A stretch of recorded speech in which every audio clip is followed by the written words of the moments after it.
ಹ್ಮ್. ತುಂಬ ಜನ ಏನು ಮಾಡ್ತಾರೆ ಅಂದರೆ ದೇವಸ್ಥಾನದಲ್ಲಿ ಯಾವುದಾದ್ರೂ ಒಂದು ಅದ್ಭುತವಾದ ವಿಷಯ ನೋಡಿದ ತಕ್ಷಣ ಫೋನ್ ಹಿಡ್ಕೊಂಡು ಫೋನ್ ಮೆಮೊರಿನಲ್ಲಿ ಅದು ಸ್ಟೋರ್ ಆಗಿರುತ್ತೆ ಫೋಟೋ. ನಿಮ್ಮ ಹೃದಯವೆಂಬ ಮೆಮೊರಿಯಲ್ಲಿ ಯಾವಾಗ ಸ್ಟೋರ್ ಮಾಡ್ಕೋತೀರಾ ದೇವ್ರನ್ನ?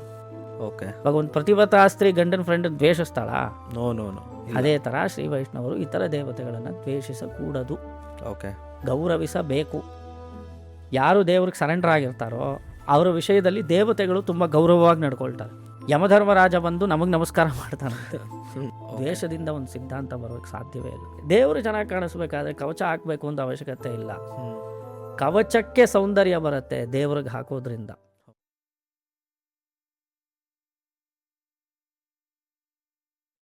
ಆಳ್ವಾರ್ಸ್ ಬಗ್ಗೆ ತಿಳ್ಕೊಂಡ್ವೇಣ. ಹೌದು. ಸೊ ಇವಾಗ ನಾವು ದಿವ್ಯ ದೇಶಗಳು ಅಂತ ಬಂದಾಗ ಮೋಸ್ಟ್ ಇಂಪಾರ್ಟೆಂಟ್ ಆಗಿ ಪರ್ಟಿಕ್ಯುಲರ್ ಆಗಿ 4 ದಿವ್ಯ ದೇಶಗಳನ್ನ ವೈಷ್ಣವಿಸಮ್ಗೆ ಪಿಲ್ಲರ್ಸ್ ಅಂತ ಕರೀತಾರೆ. ಅದರಲ್ಲಿ ತಿರುಮಲೆ, ಶ್ರೀರಂಗಂ, ಮೇಲುಕೋಟೆ ಚೆಲುವನಾರಾಯಣ ಸ್ವಾಮಿ ಅವರ ಸನ್ನಿಧಿ ಮತ್ತೆ ಕಂಚಿ, ಈ 4 ಪಿಲ್ಲರ್ಸ್ ಅಂತ ಕರೀತಾರೆ. ಅದ್ರ ಬಗ್ಗೆ ಹೇಳೋದು. ಇವಾಗ ನಾವು ಅದನ್ನೇ ಹೇಳಿದೆ, ಮೇಲ್ಕೋಟೆ ದಿವ್ಯ ದೇಶ ಆಗೋದಿಲ್ಲ, ಅದು ಆಚಾರ್ಯರ ಅಭಿಮಾನ ಸ್ಥಳ ಆಗತ್ತೆ. ಇನ್ನು 3 ದಿವ್ಯ ದೇಶಗಳು ಶ್ರೀರಂಗ, ಕಾಂಚೀಪುರ ಮತ್ತು ತಿರುಮಲೆ, ಇದು 3 ದಿವ್ಯ ದೇಶಗಳು. 12 ಮಂದಿ ಆಳ್ವಾರರು ಶ್ರೀರಂಗ ಕ್ಷೇತ್ರಕ್ಕೆ ಮಂಗಳಾಶಾಸನ ಮಾಡಿದರು. ಆದ್ರಿಂದ ಅದು ಪ್ರಧಾನವಾದ ದಿವ್ಯ ದೇಶ. ಬೇರೆ ಬೇರೆ ಸ್ಥಳಗಳಲ್ಲಿ ಸ್ವಲ್ಪ 12 ಮಂದಿಯೂ ಮಂಗಳಾಶಾಸನ ಮಾಡಿರೋದಿಲ್ಲ. ಯಾವುದೋ ಒಂದು ಆಳ್ವಾರ ಮಾತ್ರ ಆ ಕ್ಷೇತ್ರಕ್ಕೆ ಮಂಗಳಾಶಾಸನ ಮಾಡಿರ್ತಾರೆ. 12 ಮಂದಿ ಮಾಡಿದ್ದು ಶ್ರೀರಂಗಕ್ಕೆ, ಆದ್ರಿಂದ ಅದು ಪ್ರಧಾನ ಅಂತ ಕರೀತಾರೆ. ಓಕೆ. ಮೊದಲನೇ ದಿವ್ಯ ದೇಶ ಅಂತ ಹೇಳ್ತಾರೆ. ಮತ್ತೆ ಅಲ್ಲಿ ಪೆರಿಯ ಪೆರುಮಾಳ್, ಪೆರಿಯ ಪಿರಾಟಿಯಾರ್ ಉತ್ಸವ ಮೂರ್ತಿಯನ್ನ ನಮ್ಮ ಪೆರುಮಾಳ್ ಅಂತ ಕರೀತಾರೆ. ಸೊ ಇಲ್ಲಿ ಶ್ರೀರಂಗ ಕ್ಷೇತ್ರದ ನಡಿಗೆಯ ಸೌಂದರ್ಯ ಅನುಭವಿಸ್ಬೇಕು. ನಮ್ಮ ಪೆರುಮಾಳ್ ಸ್ವಾಮಿ ಗಜಗತಿಯಲ್ಲಿ ನಡ್ಕೊಂಡ್ ಬರ್ತಾನೆ. ಅಧ್ಯಯನೋತ್ಸವ ಕಾಲದಲ್ಲಿ ಇವತ್ತಿಗೂ ಪ್ರತ್ಯಕ್ಷವಾಗಿ ನೋಡ್ಬೋದು. ಶ್ರೀರಂಗಕ್ಕೆ ಹೋದ್ರೆ ಉತ್ಸವ ನೋಡೋದಕ್ಕೋಸ್ಕರ ಹೋಗ್ಬೇಕು. ಅಲ್ಲಿ ಗಜಗತಿಯಲ್ಲಿ, ಸಿಂಹಗತಿಯಲ್ಲಿ, ವ್ಯಾಘ್ರಗತಿಯಲ್ಲಿ ನಡಿಗೆ ಸೌಂದರ್ಯ ಪ್ರತ್ಯಕ್ಷವಾಗಿ ದೇವ್ ನಿಮ್ ಕಣ್ಮುಂದೆ ನಡ್ಕೊಂಡ್ ಬರೋದನ್ನ ನಾವು ನೋಡ್ಬೋದು ಶ್ರೀರಂಗದಲ್ಲಿ. ನಡೆಯಳಗೆ ಅಂತ ಕರೀತಾರೆ. ಕಾಂಚೀಪುರದಲ್ಲಿ ಕೊಡೆಯಳಗೆ ಬೃಹತ್ತಾಗಿರುತ್ತೆ. ಆ ಕೊಡೆ ಗರುಡೋತ್ಸವ ಮಾಡ್ಬೇಕಾದ್ರೆ ಕಾಂಚೀಪುರದಲ್ಲಿ ಆ ಕೊಡೆನ ಹಿಡ್ಕೊಳ್ತಾರೆ. ಒಬ್ಬ ಮಾತ್ರ ಹಿಡ್ಕೊತಾನಲ್ಲಿ. ಅಷ್ಟು ದೊಡ್ಡ ಕೊಡೆ ಇರತ್ತೆ. ಆ ಕೊಡೆನ ದರ್ಶನ ಮಾಡೋದಕ್ಕೋಸ್ಕರ ಕಾಂಚೀಪುರಕ್ಕೆ ಹೋಗ್ಬೇಕು ಅಂತ ಹೇಳ್ತಾರೆ. ವಡೆ ಅಂತ ಒಂದಿದೆ ನೋಡಿ, ಅದು ತಿರುಮಲೆಯಲ್ಲಿ ತುಂಬಾ ಚೆನ್ನಾಗಿರುತ್ತೆ. ಆದ್ರೆ ದವಡೆ ಭದ್ರವಾಗಿರ್ಬೇಕು. ತಿರುಮಲೆಯಲ್ಲಿ ದೊಡ್ಡ ದೊಡ್ಡ ವಡೆಗಳು. ಮುಡಿ ಅಂದ್ರೆ ತಿರುನಾರಾಯಣಪುರ, ಮೇಲ್ಕೋಟೆಯಲ್ಲಿ ವೈರಮುಡಿ ಉತ್ಸವ. ಸೊ ಈ ರೀತಿ ಸುಮ್ಮನೆ ವಿನೋದಕ್ಕೋಸ್ಕರ ಹೇಳಿದ್ದು. ಆದರೆ ಇದು 4 ಪ್ರಧಾನವಾದ ಒಂದು ವೈಷ್ಣವರಿಗೆ ಸಂಬಂಧಿಸಿದಂತಹ ಸ್ಥಳ. ಭಗವದ್ ರಾಮಾನುಜರು 4 ಕ್ಷೇತ್ರದಲ್ಲಿ ತುಂಬ ಕಾಲ ಇದ್ದು ಎಷ್ಟೋ ವೈಷ್ಣವ ಸಂಪ್ರದಾಯವನ್ನ ಬೆಳೆಸಿದಂತಹ ಸ್ಥಳಗಳಿದು. ಶ್ರೀರಂಗದಲ್ಲಿ ಆಡಳಿತವನ್ನ ಮಾಡಿದಂಥವ್ರು ರಾಮಾನುಜರು. ತಿರುಮಲೆಯಲ್ಲಿ ಕೈಂಕರ್ಯವನ್ನ ಏರ್ಪಡಿಸಿದಂಥವ್ರು. ತಿರುಮಲೆಯಲ್ಲೇ ಅಲ್ಲಿ ರಾಮಾಯಣ ಕಾಲಕ್ಷೇಪ ಮಾಡಿ, ತಿರುಮಲೆಯನ್ನು ಬೆಳೆದಂತಹ ಕಾಲದಲ್ಲಿ ತಿರುಪತಿಯಲ್ಲಿ ರಾಮಾಯಣ ಕಾಲಕ್ಷೇಪ ಮಾಡಿ ದೇವರ ದರ್ಶನ, ದೇವರ ಶ್ರೀನಿವಾಸನಿಗೆ ಮಂಗಳಾಶಾಸನ ಶಂಖಚಕ್ರ ಕೊಟ್ಟಿದ್ದೇ ರಾಮಾನುಜರು ಅಂತ ಹೇಳ್ತಾರೆ. ಅದು ಪ್ರಧಾನ. ಕಾಂಚೀಪುರದಲ್ಲಿ ಅವರು ಹುಟ್ಟಿದ್ದು, ಬೆಳೆದದ್ದು, ತೀರ್ಥ ಕೈಂಕರ್ಯ ಮಾಡಿದ್ದೆಲ್ಲ ಕಾಂಚೀಪುರದಲ್ಲೇ. ಇಲ್ಲಿ ತಿರುನಾರಾಯಣಪುರದಲ್ಲಿ ಮೇಲ್ಕೋಟೆ ಚಲುವನಾರಾಯಣನನ್ನ ಸ್ಥಾಪನೆ ಮಾಡಿತ್ತು ರಾಮಾನುಜರೇ. ಸೊ ರಾಮಾನುಜರಿಗೆ ತುಂಬ ಹತ್ತಿರದಲ್ಲಿದ್ದಂತಹ 4 ದಿವ್ಯ ಕ್ಷೇತ್ರಗಳಿದು. ಆದ್ರಿಂದ ಶ್ರೀ ವೈಷ್ಣವರಿಗೆ ತುಂಬಾ ಮುಖ್ಯವಾದ 4 ಪ್ರದೇಶಗಳು ಅಂತ ದೇವಸ್ಥಾನಗಳು. ಓಕೆ ಅಣ್ಣ, ತಿರುಮಲೆ ಯಾಕೆ ಅಷ್ಟು ಅಟ್ರಾಕ್ಟ್ ಮಾಡುತ್ತೆ ಎಲ್ಲಾರನು? ವೈ? ತಿರುಮಲೆಯಲ್ಲಿರೋ ಸ್ವಾಮಿಯೇ ತುಂಬಾ ಅಟ್ರಾಕ್ಷನ್ ತಾನೆ. ನಮ್ಮ ಗೋವಿಂದ ಕೇಳಿ ತುಂಬಾ ಜನ ಏನ್ ಮಾಡ್ತಾರೆ ಅಂದ್ರೆ, ತಿರುಮಲೆ ನಮ್ಗೆ ದರ್ಶನ ಆಗೋದಿಲ್ಲ, ಸ್ವಾಮಿ ಒಂದೇ ಸೆಕೆಂಡ್ ತಳ್ಳಿಬಿಡ್ತಾರೆ, ದೇವ್ರನ್ನ ಕಣ್ಣಿಸ್ಕೊಳ್ಳೋದಿಕ್ ಆಗೋದಿಲ್ಲ, ದೇವ್ರಿಗೆ ನೋಡಕ್ ಟಿಕೆಟ್ ಸಿಗ್ತಾ ಇಲ್ಲ. ಇವ್ರಿಗೆಲ್ಲ ತೃಪ್ತಿ ಪಡಿಸ್ಬೇಕು ಅಂದ್ರೆ ಏನ್ ಹೇಳೋದು? ತಿರುಮಲೆ ದರ್ಶನ ತುಂಬಾ ಅಸಾಧ್ಯವಾಗಿರುವಂತಹ ಈ ಕಾಲಘಟ್ಟದಲ್ಲಿ ದೇವರನ್ನು ನೋಡಿದ್ರೇನೆ ಪುಣ್ಯಾನ ಅಂತ ಒಂದು ಪ್ರಶ್ನೆ ಬರುತ್ತೆ. ನಾವು ಒಂದು ವಿಷಯ ಹೇಳ್ತೀವಿ. ನಾವು ಭಗವದ್ ರಾಮಾನುಜರ ಜೀವನದಲ್ಲಿ ನಡೆದಂತಹ ಒಂದು ಅದ್ಭುತವಾದ ಘಟನೆ ಅದು. ರಾಮಾನುಜರು ತಿರುಮಲೆ ನಂಬಿಗಳು ಎಂಬ ಸ್ವಾಮಿಗಳಿಂದ ರಾಮಾಯಣ ಕಾಲಕ್ಷೇಪ ಮಾಡೋದಕ್ಕೋಸ್ಕರ ಹೊರಡ್ತಾರೆ. ರಾಮಾಯಣದ ರಹಸ್ಯಾರ್ಥಗಳನ್ನ ಗುರುಮುಖೇನ ತಿಳಿದುಕೊಳ್ಬೇಕು ಅನ್ನೋ ಕಾರಣಕ್ಕೋಸ್ಕರ ತಿರುಮಲೆಗೆ ಹೋಗ್ತಾರೆ. ತಿರುಮಲೆ ನಂಬಿಗಳು ವಾಸವಾಗಿರ್ತಾರೆ. ಶ್ರೀನಿವಾಸನ ಕೈಂಕರ್ಯ ಮಾಡ್ತಾ ಇದ್ರು. ರಾಮಾನುಜರು ಇವಾಗ ತಿರುಮಲೆಗೆ ಹೋಗಿದ್ದಾರೆ. ತಿರುಮಲೆ ನಂಬಿಗಳನ್ನು ಆಶ್ರಯಿಸೋದಕ್ಕೋಸ್ಕರ ಹೋಗಿದ್ದಾರೆ. ನಮಗೆ ಶಾಸ್ತ್ರ ಏನು ಹೇಳುತ್ತೆ ಅಂದ್ರೆ, ಬೆಟ್ಟದಲ್ಲಿ ಮಾತ್ರ ಶ್ರೀನಿವಾಸನಿಲ್ಲ, ಬೆಟ್ಟವೇ ಶ್ರೀನಿವಾಸನ ಸ್ವರೂಪ ಅಂತ ಹೇಳಿದ್ದಾರೆ. ಹ್ಮ್ ವೇದಾಂತ ದೇಶಿಕರು ದಯಾಶತಕ ಅಂತ 100 ಶ್ಲೋಕಗಳನ್ನು ಬರೆದಿದ್ದಾರೆ ಶ್ರೀನಿವಾಸನ ದಯೆಯ ವಿಚಾರವಾಗಿ. ಓಕೆ ಅದರಲ್ಲಿ ಬರೋ ಮೊದಲನೇ ಶ್ಲೋಕ ಪ್ರಪದ್ಯೇತಂ ಗಿರಿಂ ಪ್ರಾಯ ಶ್ರೀನಿವಾಸಾನುಕಂಪಯ ಅಂತ ಹೇಳ್ತಾರೆ. ಈ ಬೆಟ್ಟವೇ ಪರಮಾತ್ಮನ ಸ್ವರೂಪ ಅಂತ ಹೇಳ್ತಾರೆ. ಅಂದ್ರೆ ರಾಮಾನುಜರು ಏನು ಮಾಡ್ತಾರೆ, ಈ ಬೆಟ್ಟವೇ ಭಗವಂತನ ಸ್ವರೂಪ, ಇದ್ರ ಮೇಲೆ ನಾನು ಹೇಗೆ ಕಾಲಿಡಲಿ ನಡಿಲಿ. ಅಂತ ಮನಸ್ಸಿನಲ್ಲಿ ಒಂದು ಭಾವನೆ. ಹ್ಮ್ ಬೆಟ್ಟವೇ ಪರಮಾತ್ಮನಾಗಿರ್ಬೇಕಾದ್ರೆ ಇದ್ರ ಮೇಲೆ ನಾವು ಕಾಲಿಟ್ಟರೆ ಏನಷ್ಟು ಅಪಚಾರವಾಗತ್ತೆ ಅಂತ ಭಾವಿಸಿ ಅವ್ರು ಏನು ಮಾಡ್ತಾರೆ, ಮೊಣಕಾಲಿನಲ್ಲೇ ಬೆಟ್ಟವನ್ನು ಹತ್ತಾರೆ. ಹತ್ತುತ್ತಾರೆ. ಹೌದು, ಈಗಲೂ ಇದೆ ಮೊಣಕಾಲಿ ಪರ್ವತ. ಬೆಟ್ಟವೇ ಪರಮಾತ್ಮನ ಸ್ವರೂಪ ಅಂತ ಹೇಳಿ ಬೆಟ್ಟಕ್ಕೆ ನಮಸ್ಕಾರ ಮಾಡಿ ಹಾಗೆ ಹತ್ತಬೇಕಾದ್ರೆ ಅಲ್ಲೊಂದು ಗಾಲಿ ಗೋಪುರ ಅಂತ ಒಂದು ಸ್ಥಳ ಇದೆ. ಅಲ್ಲಿ ಸ್ವಲ್ಪ ವಿಶ್ರಾಂತಿ ಪಡ್ಕೊಳ್ಬೇಕಾದ್ರೆ ರಾಮಾನುಜರು ಮೇಲೆ ತಿರುಮಲೆ ನಂಬಿಗಳಿಗೆ ವಿಷಯ ಗೊತ್ತಾಗತ್ತೆ. ಕೆಳಗಡೆಯಿಂದ ರಾಮಾನುಜರು ಬರ್ತಾ ಇದ್ದಾರೆ, ಬರೀ ಮಂಡಿಕಾಲ್ನಲ್ಲೇ ಬೆಟ್ಟ ಹತ್ತಾ ಇದ್ದಾರೆ ಅನ್ನೋ ವಿಷಯ ಗೊತ್ತಾಗಿ ತಿರುಮಲೆ ನಂಬಿಗಳು ಇವ್ರನ್ನ ಸ್ವಾಗತ ಮಾಡೋದಕ್ಕೋಸ್ಕರ ಮೇಲಿಂದ ಕೆಳಗಡೆ ಓಡಿ ಬರ್ತಾರೆ. ಬೆಟ್ಟದ ಮಧ್ಯದಲ್ಲಿ ಭಗವತ್ ರಾಮಾನುಜರಿದ್ದಾರೆ. ತಿರುಮಲೆ ನಂಬಿಗಳು ಮೇಲಿಂದ ಕೆಳಗಡೆ ಸ್ವಾಗತಿಸೋದಕ್ಕೋಸ್ಕರ ಓಡ ಬರ್ತಾರೆ.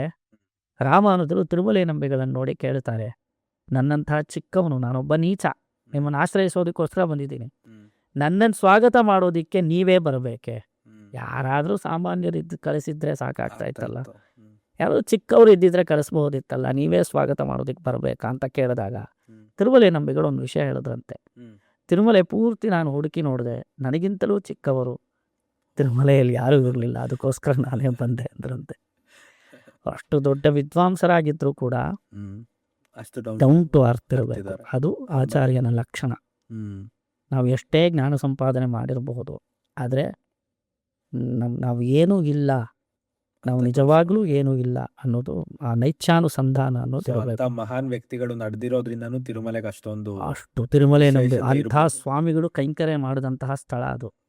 ಇಲ್ಲಿ ಏನು ವಿಷಯ ಅಂದರೆ, ರಾಮಾನುಜರು ಬೆಟ್ಟವನ್ನೇ ಪರಮಾತ್ಮ ಸ್ವರೂಪ ಅಂತ ಭಾವಿಸ್ಕೊಂಡು ಮಂಡಿಕಾಲ್ನಲ್ಲಿ ಹತ್ತಿದ್ದಾರೆ. ಇವಾಗ ನಾವೇನು ಮಾಡಬೇಕು ಅಂದರೆ, ಬೆಟ್ಟದಲ್ಲಿ ಶ್ರೀನಿವಾಸನ ಸನ್ನಿಧಾನ ಇದೆ, ನಮಗೆ ಅವಕಾಶ ಸಿಕ್ಕಿದ್ರೆ ಶ್ರೀನಿವಾಸನ ದರ್ಶನ ಮಾಡ್ಬೋದು. ಒಂದು ವೇಳೆ ದರ್ಶನ ಮಾಡೋಕ್ಕಾಗಲಿಲ್ಲ, ಬೆಟ್ಟಕ್ಕೆ ಒಂದು ನಮಸ್ಕಾರ ಮಾಡಿದ್ರೆ ಶ್ರೀನಿವಾಸನ ನೋಡಿದಷ್ಟು ಪುಣ್ಯ ಸಿಗುತ್ತೆ.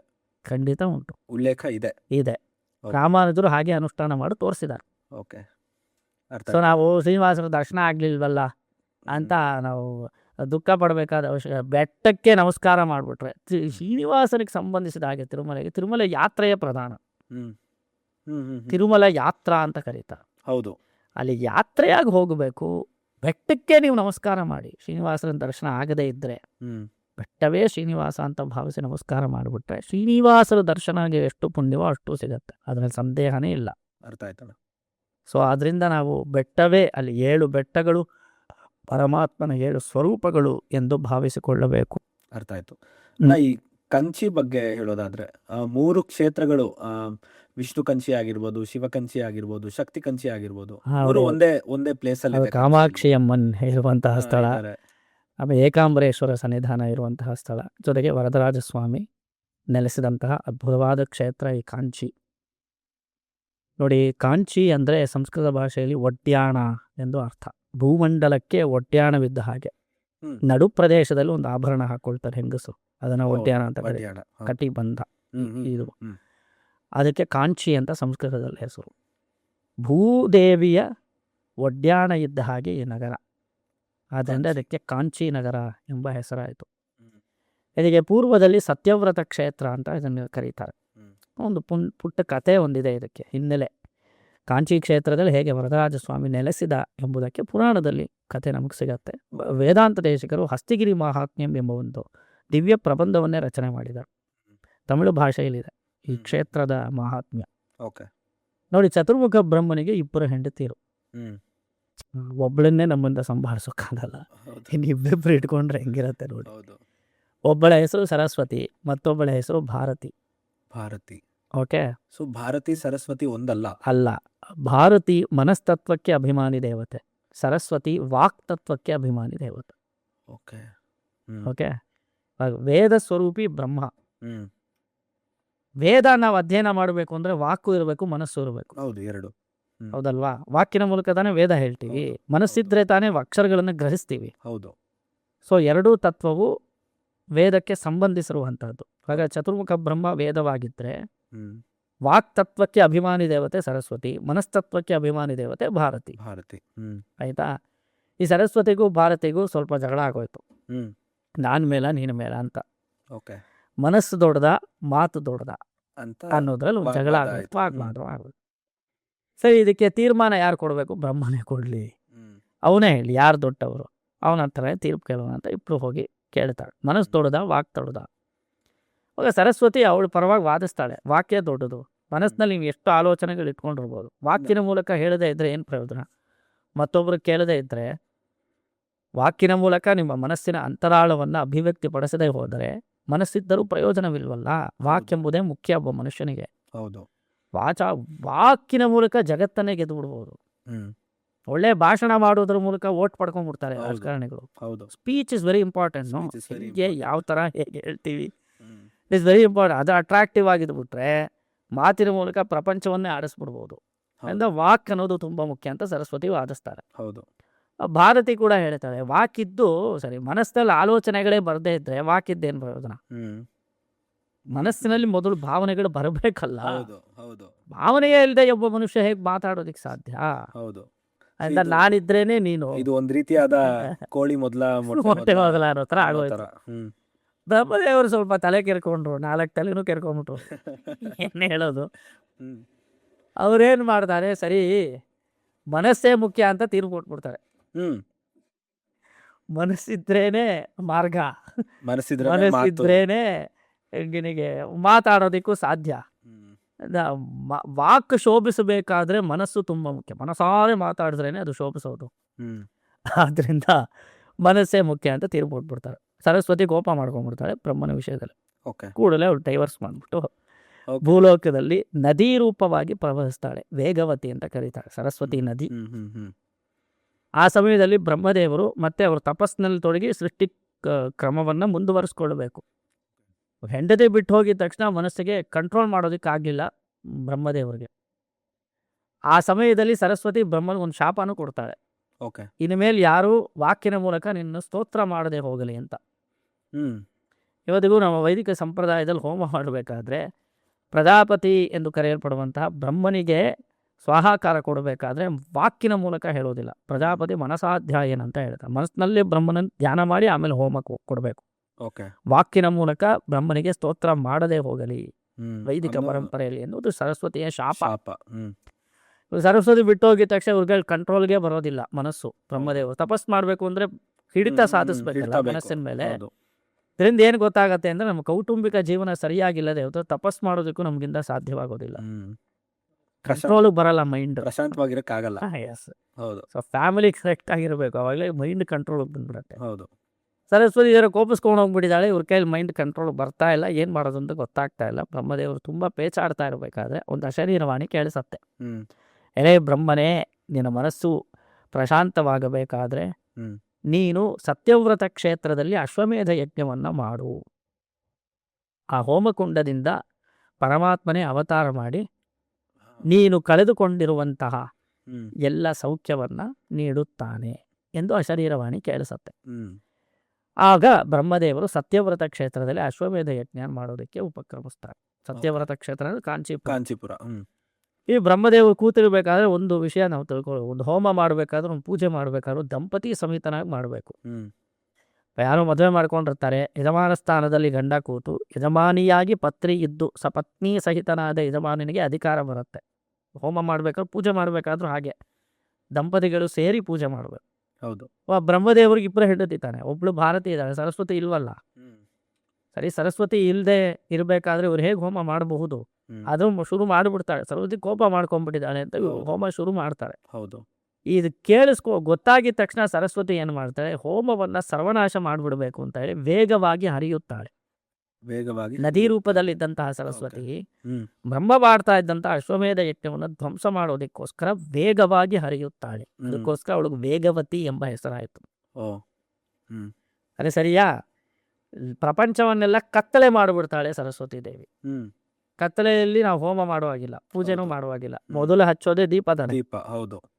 ಮೊದಲು ದೀಪ ಹಚ್ಚಬೇಕು, ಆಮೇಲೆ ಪೂಜೆ ಮಾಡಬೇಕು. ಲೋಕವೇ ಪೂರ್ತಿ ಕತ್ತಲೆ ಆಗಿರ್ಬೇಕಾದ್ರೆ ಹೇಗೆ ಪೂಜೆ ಮಾಡೋದಕ್ಕೆ ಸಾಧ್ಯ ಎಂದು ಹೇಳಿ ಸರಸ್ವತಿ ಕತ್ತಲೆ ಮಾಡಿದಾಗ ಬ್ರಹ್ಮದೇವರು ಪರಮಾತ್ಮನನ್ನು ಪ್ರಾರ್ಥನೆ ಮಾಡಿ ಹ್ಮ್ ದೇವರು ಬೆಳಕಿನ ಸ್ವರೂಪದಲ್ಲಿ ಸರಸ್ವತಿಗೆ ಪ್ರತ್ಯಕ್ಷವಾಗಿ ನಿಲ್ಲುತ್ತಾನೆ. ಹ್ಮ್ ಹ್ಮ್ ಹ್ಮ್ ಸರಸ್ವತಿಗೆ ಜ್ಞಾನೋಪದೇಶ ಮಾಡ್ತಾನೆ.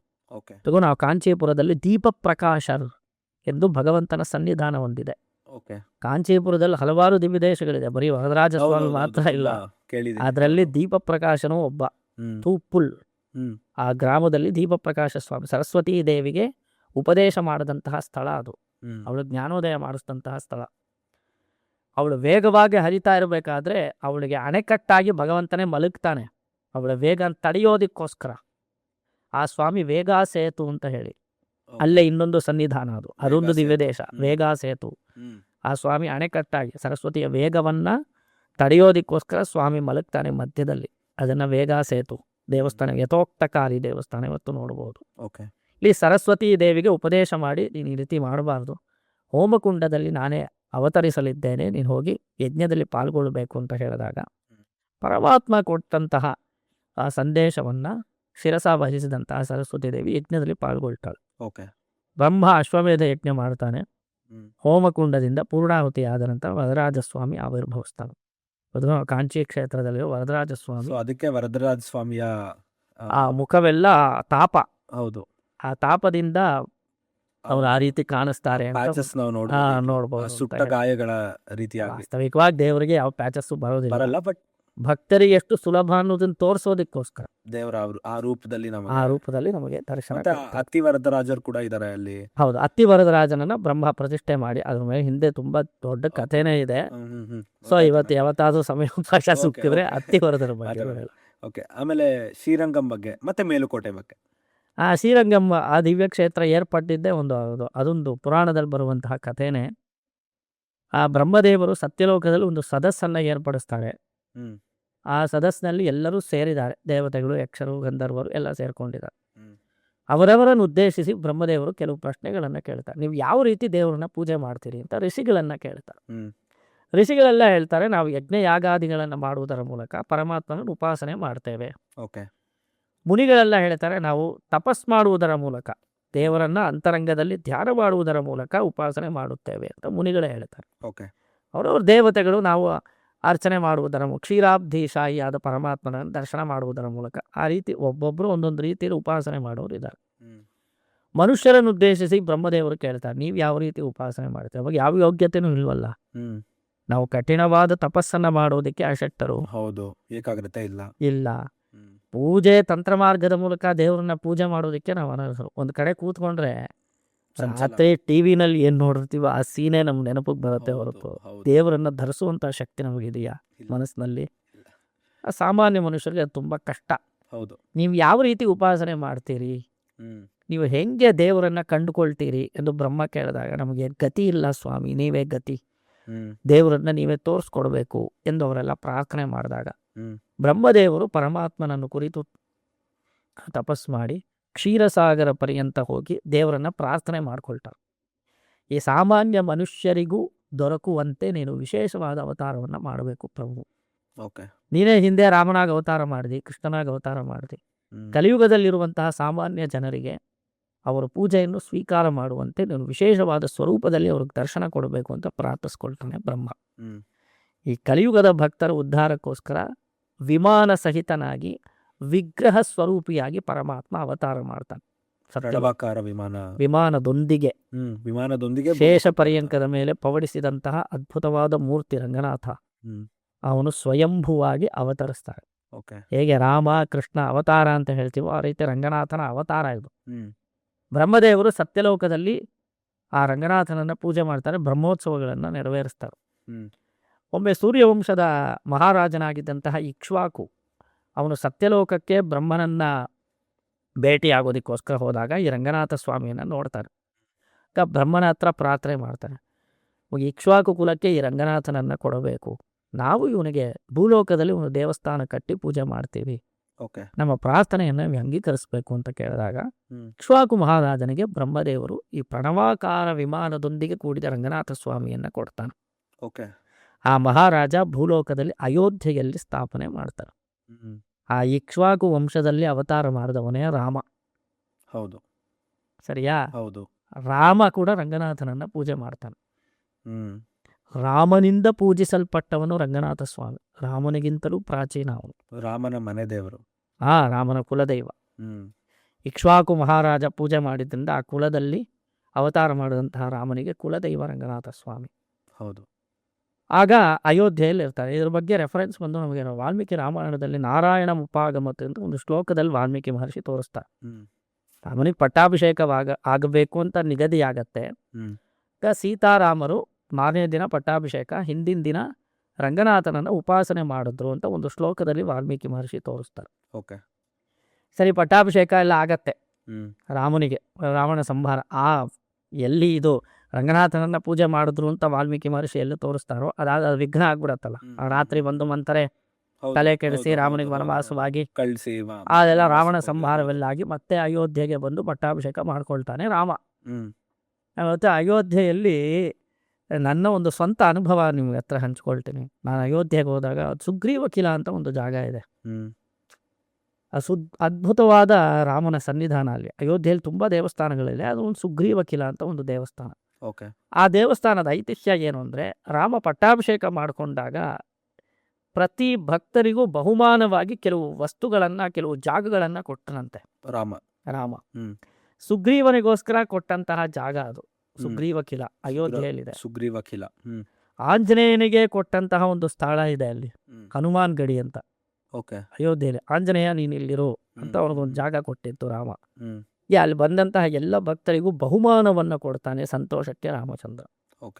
ವಿಭೀಷಣನ ಉದ್ದೇಶಿಸಿ ನಿನಗೇನು ಬೇಕು ಅಂತ ಕೇಳಿದಾಗ, ನನಗೆ ನಿಮ್ಮ ಕುಲಧನನಾದ ರಂಗನಾಥ ಸ್ವಾಮಿಯನ್ನ ಕೊಡಬೇಕು ಅಂತ ಪ್ರಾರ್ಥನೆ ಮಾಡ್ಕೊಟ್ಟ. ನೀವೆಂಗೂ ಬರಲಿಲ್ಲ. ವಿಭೀಷಣನ ಹೆಂಗಿತ್ತು ನೋಡಿ, ಅವನಾದ್ರೂ ಕಳಿಸ್ಕೊಡಿ. ನೀವು ಕಾಲಿಡಲ್ಲ ಅನ್ಬಿಟ್ರಿ ಲಂಕೆಗೆ. ಹೌದು. ಅಪಿ ಸ್ವರ್ಣಮಯಿ ಲಂಕಾ, ಅವ್ರ ಫೇಮಸ್ ಶ್ಲೋಕ ಇದೆಯಲ್ಲ, ಜನನೀ ಜನ್ಮಭೂಮಿಚ್ಚ ಸ್ವರ್ಗಾದಪಿ ಗರೀಯಸಿ ಅಂತ ಹೇಳಿ. ನೀವು ಪಾದಾರ್ಪಣೆ ಮಾಡಲಿಲ್ಲ, ರಂಗನಾಥರನ್ನಾದ್ರೂ ಕಳಿಸ್ಕೊಡಿ ಅಂತ ಕೇಳಿದಾಗ ವಿಭೀಷಣ ರಂಗವಿಮಾನದ ಸಹಿತವಾಗಿ ರಂಗನಾಥ ಸ್ವಾಮಿಯನ್ನ ರಾಮಚಂದ್ರನು ವಿಭೀಷಣನಿಗೆ ಕೊಟ್ಟ. ವಿಭೀಷಣ ತಾನು ರಂಗನಾಥನನ್ನ ವಿಜಯ ಮಾಡಿಸ್ಕೊಂಡು ಹೋಗ್ತಾನೆ, ದಕ್ಷಿಣ ದಿಕ್ಕಿನತ್ತ ಬರ್ತಾನೆ. ಆ ಸಮಯಕ್ಕೆ ಸರಿಯಾಗಿ ಧರ್ಮವರ್ಮ ಅನ್ನೋ ಮಹಾರಾಜ ಒಂದು ತಪಸ್ ಮಾಡ್ತಾ ಇರ್ತಾನೆ. ಅವನ ಪ್ರಾರ್ಥನೆ ಏನು ಅಂದರೆ, ನಮಗೆ ಪ್ರತ್ಯಕ್ಷವಾಗಿ ದೇವರು ನೋಡಬೇಕು, ದೇವರನ್ನ ನಾನು ಪ್ರತ್ಯಕ್ಷ ಮಾಡ್ಕೊಳ್ಬೇಕು ಅನ್ನೋದಕ್ಕೋಸ್ಕರ ತಪಸ್ ಮಾಡ್ತಾ ಇರ್ತಾನೆ ಆ ರಾಜ. ವಿಭೀಷಣ ದಕ್ಷಿಣ ದಿಕ್ಕಿನತ್ತ ಬರಬೇಕಾದ್ರೆ ಸಂಧ್ಯಾವಂದನೆ ಮಾಡೋ ಸಮಯ ಬರುತ್ತೆ. ಆ ಸಮಯದಲ್ಲಿ ಉಭಯ ಕಾವೇರಿ ಮಧ್ಯದಲ್ಲಿ ರಂಗವಿಮಾನವನ್ನು ಇಳಿಸಿ ಕಾವೇರಿಯಲ್ಲಿ ಅನುಷ್ಠಾನ ಮಾಡ್ಕೊಳ್ಳೋದಕ್ಕೋಸ್ಕರ ಹೋಗ್ತಾನೆ. ವಿಭೀಷಣ ಇಳಿತಾನೆ. ಅದೇ ಸ್ಥಳದಲ್ಲಿ ಧರ್ಮವರ್ಮ ತಪಸ್ ಮಾಡ್ತಾ ಇರ್ತಾನೆ. ಅವನು ತಪಸ್ಸರಿಂದ ವಿಮುಖನಾದಾಗ ರಂಗನಾಥ ಸ್ವಾಮಿಯನ್ನ ಪ್ರತ್ಯಕ್ಷವಾಗಿ ನೋಡ್ತಾನೆ. ಆ ಮಹಾರಾಜ ನೀನು ಇಲ್ಲೇ ನೆಲೆಸಬೇಕು ಅಂತ ಪ್ರಾರ್ಥಿಸ್ಕೊಳ್ತಾನೆ. ಈಗ ವಿಭೀಷಣ ಸಂಧ್ಯಾವಂದನೆ ಮುಗಿಸ್ಕೊಂಡು ರಂಗವಿಮಾನವನ್ನು ತೆಗೆಯೋದಿಕ್ಕೆ ಪ್ರಯತ್ನಿಸ್ತಾನೆ, ಬರೋದಿಲ್ಲ ರಂಗನಾಥ. ಆಗ ಅಶರೀರವಾಣಿ ಕೇಳಿಸುತ್ತೆ, ನಾನು ದಕ್ಷಿಣ ದಿಕ್ಕನ್ನು ನೋಡುತ್ತಾ ಇಲ್ಲೇ ಪವಡಿಸುತ್ತೇನೆ. ಅಂದ್ರೆ ನಿನ್ನ ಮನೆ, ನೀನ್ ಎಲ್ಲಿರೋ ನಿನ್ನ ಮನೆ ಕಟಾಕ್ಷ ಮಾಡುತ್ತಲೇ ನಾನು ಇಲ್ಲಿ ಮಲಗಿರುತ್ತೇನೆ. ಉಭಯ ಕಾವೇರಿ ಮಧ್ಯದಲ್ಲಿ ನನ್ನ ಸನ್ನಿಧಾನವಿರಲಿ, ಇಲ್ಲಿ ಬರುವಂತಹ ಭಕ್ತರಿಗೆಲ್ಲ ನಾನು ಅನುಗ್ರಹ ಮಾಡೋದಕ್ಕೋಸ್ಕರ ಸದಾಕಾಲ ಇಲ್ಲೇ ನೆಲೆಸಲು ಸಂಕಲ್ಪ ಮಾಡಿದ್ದೇನೆ. ಪ್ರತಿ ರಾತ್ರಿ ನಿನಗೆ ಪೂಜೆಗೆ ಅವಕಾಶವಿದೆ, ಸೂಕ್ಷ್ಮ ಸ್ವರೂಪದಲ್ಲಿ. ನೀನು ಬಂದು ಪ್ರತಿ ರಾತ್ರಿ ನನ್ನ ಪೂಜೆ ಮಾಡ್ಬೋದು ಅಂತ ವಿಭೀಷಣನಿಗೆ ಆಶೀರ್ವಾದ ಮಾಡಿ ಧರ್ಮವರ್ಮ ಎಂಬ ಮಹಾರಾಜನಿಗೆ ಅವನ ಪ್ರಾರ್ಥನೆಯನ್ನ ಈಡೇರಿಸೋದಕ್ಕೋಸ್ಕರವಾಗಿ ರಂಗನಾಥ ಸ್ವಾಮಿ ಅಲ್ಲಿ ಚಿರಕಾಲ ನೆಲೆಸಿದ. ಅಲ್ಲಿ ಸಪ್ತ ಪ್ರಾಕಾರಗಳಿತ್ತು. ಉಭಯ ಕಾವೇರಿ ಐಲ್ಯಾಂಡ್ ಇದು ಶ್ರೀರಂಗ ಕ್ಷೇತ್ರ. ಕಾವೇರಿ ಮಧ್ಯದಲ್ಲಿ ರಂಗ. ಕಣ್ಗಳಿದ್ದೇ ತಕೋ ಕಾವೇರಿ ರಂಗನ ನೋಡದ ಅಂತ ದಾಸರು. ಒಮ್ಮೆ ಕಣ್ಣಿದ್ರೆ ಕಾವೇರಿ ರಂಗನಾಥ ಸ್ವಾಮಿನ ದರ್ಶನ ಮಾಡಬೇಕು. ಒಮ್ಮೆ ಆದ್ರೂ ಅವನನ್ನು ನಾವು ದರ್ಶನ ಮಾಡಬೇಕು. ಇಲ್ಲ ಅವನು ಕಟಾಕ್ಷವಾದ್ರೂ ನಮ್ಮ ಮೇಲೆ ಸಿಗಬೇಕು, ಇಲ್ಲದೆ ಇದ್ರೆ ಜನ್ಮ ವ್ಯರ್ಥವಾಗತ್ತೆ ಅಂತ ಹೇಳಿ ಆ ರೀತಿ ಅಲ್ಲಿ ರಂಗ ಕ್ಷೇತ್ರ, ಅಲ್ಲಿ ನೆಲೆಸಿದಂತಹ ಒಂದು ಕತೆ ಅದು. ಆ ಕ್ಷೇತ್ರದಲ್ಲಿ ರಂಗನಾಥ ಸ್ವಾಮಿ ಅವತ್ತಿನಿಂದ ಮಹಾರಾಜರೆಲ್ಲ ಆರಾಧನೆ ಮಾಡಿ ಭಗವತ್ ರಾಮಾನುಜರ ಕಾಲದಲ್ಲಿ ಶ್ರೀರಂಗ ಕ್ಷೇತ್ರ ಹೇಗಿತ್ತು ಅದೆಲ್ಲ ಕತೆ ಮುಂದುವರಿಯುತ್ತೆ. ರಂಗನಾಥ ಸ್ವಾಮಿ ಅಲ್ಲಿ ನೆಲೆಸೋದಿಕ್ಕೆ ಮುಖ್ಯ ಕಾರಣ ಪ್ರಪಂಚದ ಅತ್ಯಂತ ದೊಡ್ಡ ಫಂಕ್ಷನಲ್ ದೇವಸ್ಥಾನ. Very big temple. ದೊಡ್ಡ island itself is a temple. ದೇವಸ್ಥಾನದ ಒಳಗಡೆನೆ ಒಂದು ಚಿಕ್ಕ ನಗರ. ಹೌದು. ಸಾಮಾನ್ಯವಾಗಿ ಆ ಕಾಲದಲ್ಲಿ ಸ್ವತಂತ್ರಾಲಯ, ಪರತಂತ್ರಾಲಯ ಅಂತ ಎರಡು ವಿಧ ಬಾಲು. ಹೌದು. ಸ್ವತಂತ್ರಾಲಯ ಅಂದರೆ ಒಂದು ದೇವಸ್ಥಾನವನ್ನು ಕಟ್ಟಿ ಅದರ ಸುತ್ತಲೂ ನಗರವನ್ನು ನಿರ್ಮಾಣ ಮಾಡಿದ್ರೆ ಆ ಆಲಯವನ್ನು ಸ್ವತಂತ್ರಾಲಯ ಅಂತ ಕರೀತಾರೆ. ಹ್ಮ್ ತುಂಬ ಕಡೆ ನೀವು ಅದನ್ನು ಗಮನಿಸ್ಬೋದು. ಆ ದೇವಸ್ಥಾನದ ಹೆಸರಿನಿಂದ ಊರನ್ನು ಗುರುತಿಸ್ತಾರೆ. ಕರೀತಾರೆ. ಹೌದು. ಶ್ರೀರಂಗಂ ಅನ್ನೋದು ದೇವಸ್ಥಾನ. ಹ್ಮ್ ಆ ದೇವಸ್ಥಾನದ ಹೆಸರಿನಿಂದಲೇ ಆ ಊರನ್ನು ಕರೀತಾರೆ. ಕರೀತಾರೆ. ಶ್ರೀರಂಗಂ ಅನ್ನೋದು ಹ್ಮ್. ಕ್ಷೇತ್ರ ಊರಾಗತ್ತೆ. ತಿರುಮಲೈ ಹೌದು. ಶ್ರೀನಿವಾಸರ ತಿರುಮಲ. ದೇವಸ್ಥಾನ ಆ ಥರ ಸ್ವತಂತ್ರಾಲಯ ಅದು. ಓಕೆ. ಒಂದು ಊರಿನಲ್ಲಿ ದೇವಸ್ಥಾನವನ್ನು ಕಟ್ಟರೆ ಅದನ್ನು ಪರತಂತ್ರಾಲಯ ಅಂತ ಕರೀತಾರೆ. ಹ್ಮ್ ಸೊ ಇದು ಸ್ವತಂತ್ರಾಲಯದಲ್ಲಿ ತುಂಬ ಶ್ರೇಷ್ಠವಾದದ್ದು ಶ್ರೀರಂಗ ಕ್ಷೇತ್ರ. ಓಕೆ. ಅದರಿಂದ ಮಹಿಮೆ ತುಂಬ ದೊಡ್ಡದು. ಹ್ಮ್. ಒಮ್ಮೆ ಆದರೂ ನಾವು ಸಪ್ತ ಪ್ರಾಕಾರಗಳ ಮಧ್ಯೆ ಶ್ರೀರಂಗನ ದರ್ಶನ ಮಾಡಿ. ಶೇಷ ಪರ್ಯಂಕದ ಮೇಲೆ ಹೌದು. ದಕ್ಷಿಣ ದಿಕ್ಕಿನತ್ತ ಕಟಾಕ್ಷ ಮಾಡ್ತಾ ಇರುವಂಥ ರಂಗನಾಥ ಸ್ವಾಮಿಯನ್ನು ಕಣ್ಣಾರೆ ಕಂಡು ಆನಂದಿಸಬೇಕು. ಅದು ಶ್ರೀ ವೈಷ್ಣವರ ಹೆಡ್ ಕ್ವಾರ್ಟರ್ಸ್ ಇದ್ದಾಗ ಅದು. ಹೌದು. ರಾಮಾನುಜರು ಅಲ್ಲೇ ತಮ್ಮ ಸಿದ್ಧಾಂತವನ್ನು ಸ್ಥಾಪನೆ ಮಾಡಿ ಶ್ರೀ ವೈಷ್ಣವ ಸಂಪ್ರದಾಯವನ್ನು ಪ್ರಚಾರ ಮಾಡಿದಂತಹ ಅದ್ಭುತವಾದ ಸ್ಥಳ ಅದು. ಅದರಿಂದ ಶ್ರೀರಂಗ ತುಂಬ ಮುಖ್ಯ. ಓಕೆ. ಅಣ್ಣ ಮೇಲುಕೋಟೆ. ಭಗವದ್ ರಾಮಾನುಜರು ಸರಿಸುಮಾರು ಅವರ 70ನೇ ವಯಸ್ಸಿನಲ್ಲಿ ಅಂತ ಕೆಲವರು ಹೇಳ್ತಾರೆ.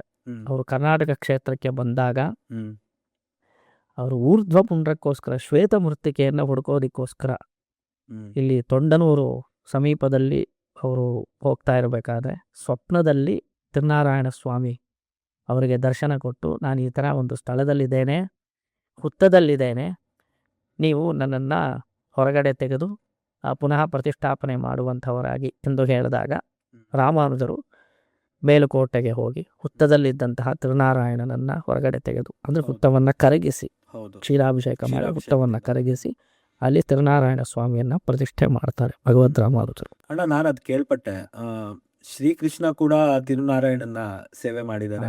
ಅದೇ ವಿಷಯ. ಶ್ರೀಕೃಷ್ಣನ ಆರಾಧ್ಯ ದೈವ ಅಂತಾನು ಕೇಳ್ಪಟ್ಟಿದ್ದೀನಿ. ರಾಮಪ್ರಿಯ ಅಂತಲೂ ಕರೀತಾರೆ. ರಾಮಪ್ರಿಯ. ರಾಮನಿಂದ ಇವಾಗ ಇದಕ್ಕೂ ಒಂದೊಂದು ಸಂಬಂಧ ಇದೆ ನೋಡಿ. ಆಗ ರಾಮ ಏನೋ ವಿಭೀಷಣನಿಗೆ ರಂಗನಾಥ ಸ್ವಾಮಿಯನ್ನ ಕೊಟ್ಟ.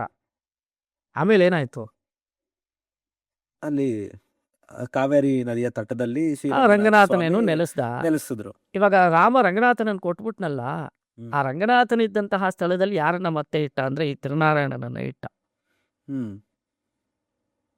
ರಂಗನಾಥನನ್ನ ಕೊಟ್ಟು ಮತ್ತೆ ಇನ್ನೊಂದು ಬಿಂಬವನ್ನ ರಾಮ ಪ್ರತಿಷ್ಠೆ ಮಾಡ್ತಾನೆ.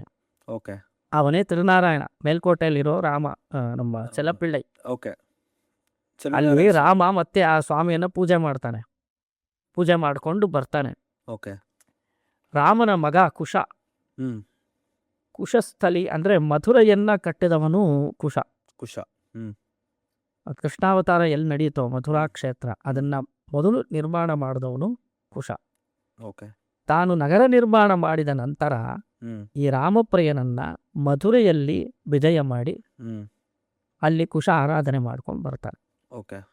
ಆ ಮಥುರೆಯಲ್ಲಿ ಯಾದವರೆಲ್ಲ ಮುಂದೆ ಕೃಷ್ಣಾವತಾರ ಕಾಲದಲ್ಲಿ ಯಾದವರೆಲ್ಲ ಸೇರಿ ಮಥುರಾ ಪ್ರಾಂತ್ಯದಲ್ಲಿದ್ದು ಈ ಕೃಷ್ಣನಿಗೆ ಆರಾಧನೆ ಮಾಡ್ಕೊಂಡು ಬರ್ತಾರೆ. ಯಾದವರಿಗೆ ಕುಲದೈವವಾಗಿ ಈ ಸ್ವಾಮಿ ನೆಲೆಸ್ತಾನೆ. ಕೃಷ್ಣ ಕೂಡ ಈ ಸ್ವಾಮಿಯನ್ನು ಉಪಾಸನೆ ಮಾಡ್ತಾರೆ. ಮುಂದೆ ಬಲರಾಮರು ದಕ್ಷಿಣ ದಿಕ್ಕಿನತ್ತ ಯಾತ್ರೆ ಬಂದಾಗ ಆ ಮೂರ್ತಿಯನ್ನು ಇಲ್ಲಿಗೆ ತಗೊಂಡು ಬರ್ತಾರೆ. ಬಲರಾಮರು ಆ ಮೂರ್ತಿಯನ್ನು ತಗೊಂಡು ಬಂದು ಇಲ್ಲಿ ಮೇಲ್ಕೋಟೆಯಲ್ಲಿ ಪ್ರತಿಷ್ಠೆ ಮಾಡ್ತಾರೆ. ಆ ಸಮಯದಲ್ಲಿ ಎಷ್ಟೋ ಜನ ಯಾದವರು ಅಲ್ಲಿಂದ ಬಂದು ಇಲ್ಲಿಗೆ ನೆಲೆಸ್ತಾರೆ. ಸ್ವಾಮಿ ಇಲ್ಲಿದ್ದಾನೆ ಅಂತ ಹೇಳಿ, ಅದಕ್ಕೋಸ್ಕರ ಅದನ್ನು ಯಾದವಾದ್ರಿ ಅಂತ ಕರೀತಾರೆ. ಸೊ ಬಲರಾಮನಿಂದ ಪ್ರತಿಷ್ಠಾಪನೆ ಮಾಡಿದ್ರಿಂದ ಅವನು ರಾಮಪ್ರಿಯ. ರಾಮನೂ ಆರಾಧನೆ ಮಾಡಿದ್ರಿಂದ ಅವನು ರಾಮಪ್ರಿಯ. ತುಂಬಾ ಜನ ಯಾದವರು ಬಂದು ನೆಲೆಸಿದ್ರಿಂದ ಅದು ಯಾದವಾದ್ರಿ ಎಂದ ಹೆಸರನ್ನ ಪಡ್ಕೊಳ್ಳುತ್ತೆ. ಮತ್ತೆ ಅದು ನರಸಿಂಹ ಕ್ಷೇತ್ರ ಕೂಡ ಹೌದು. ಬೆಟ್ಟದ ಮೇಲೆ ಪ್ರಹ್ಲಾದನಿಂದ ಪ್ರತಿಷ್ಠಾಪಿತನಾದಂತಹ ಯೋಗ ನರಸಿಂಹನ ಸನ್ನಿಧಾನ ಇವತ್ತು ನೋಡಬಹುದು. ಹೌದು ಅಣ್ಣ. ಈಗ ಈ ಆಂಡಾಳ್ ಬಗ್ಗೆ ಕೇಳಿದ್ದೀನಿ ಅಣ್ಣ.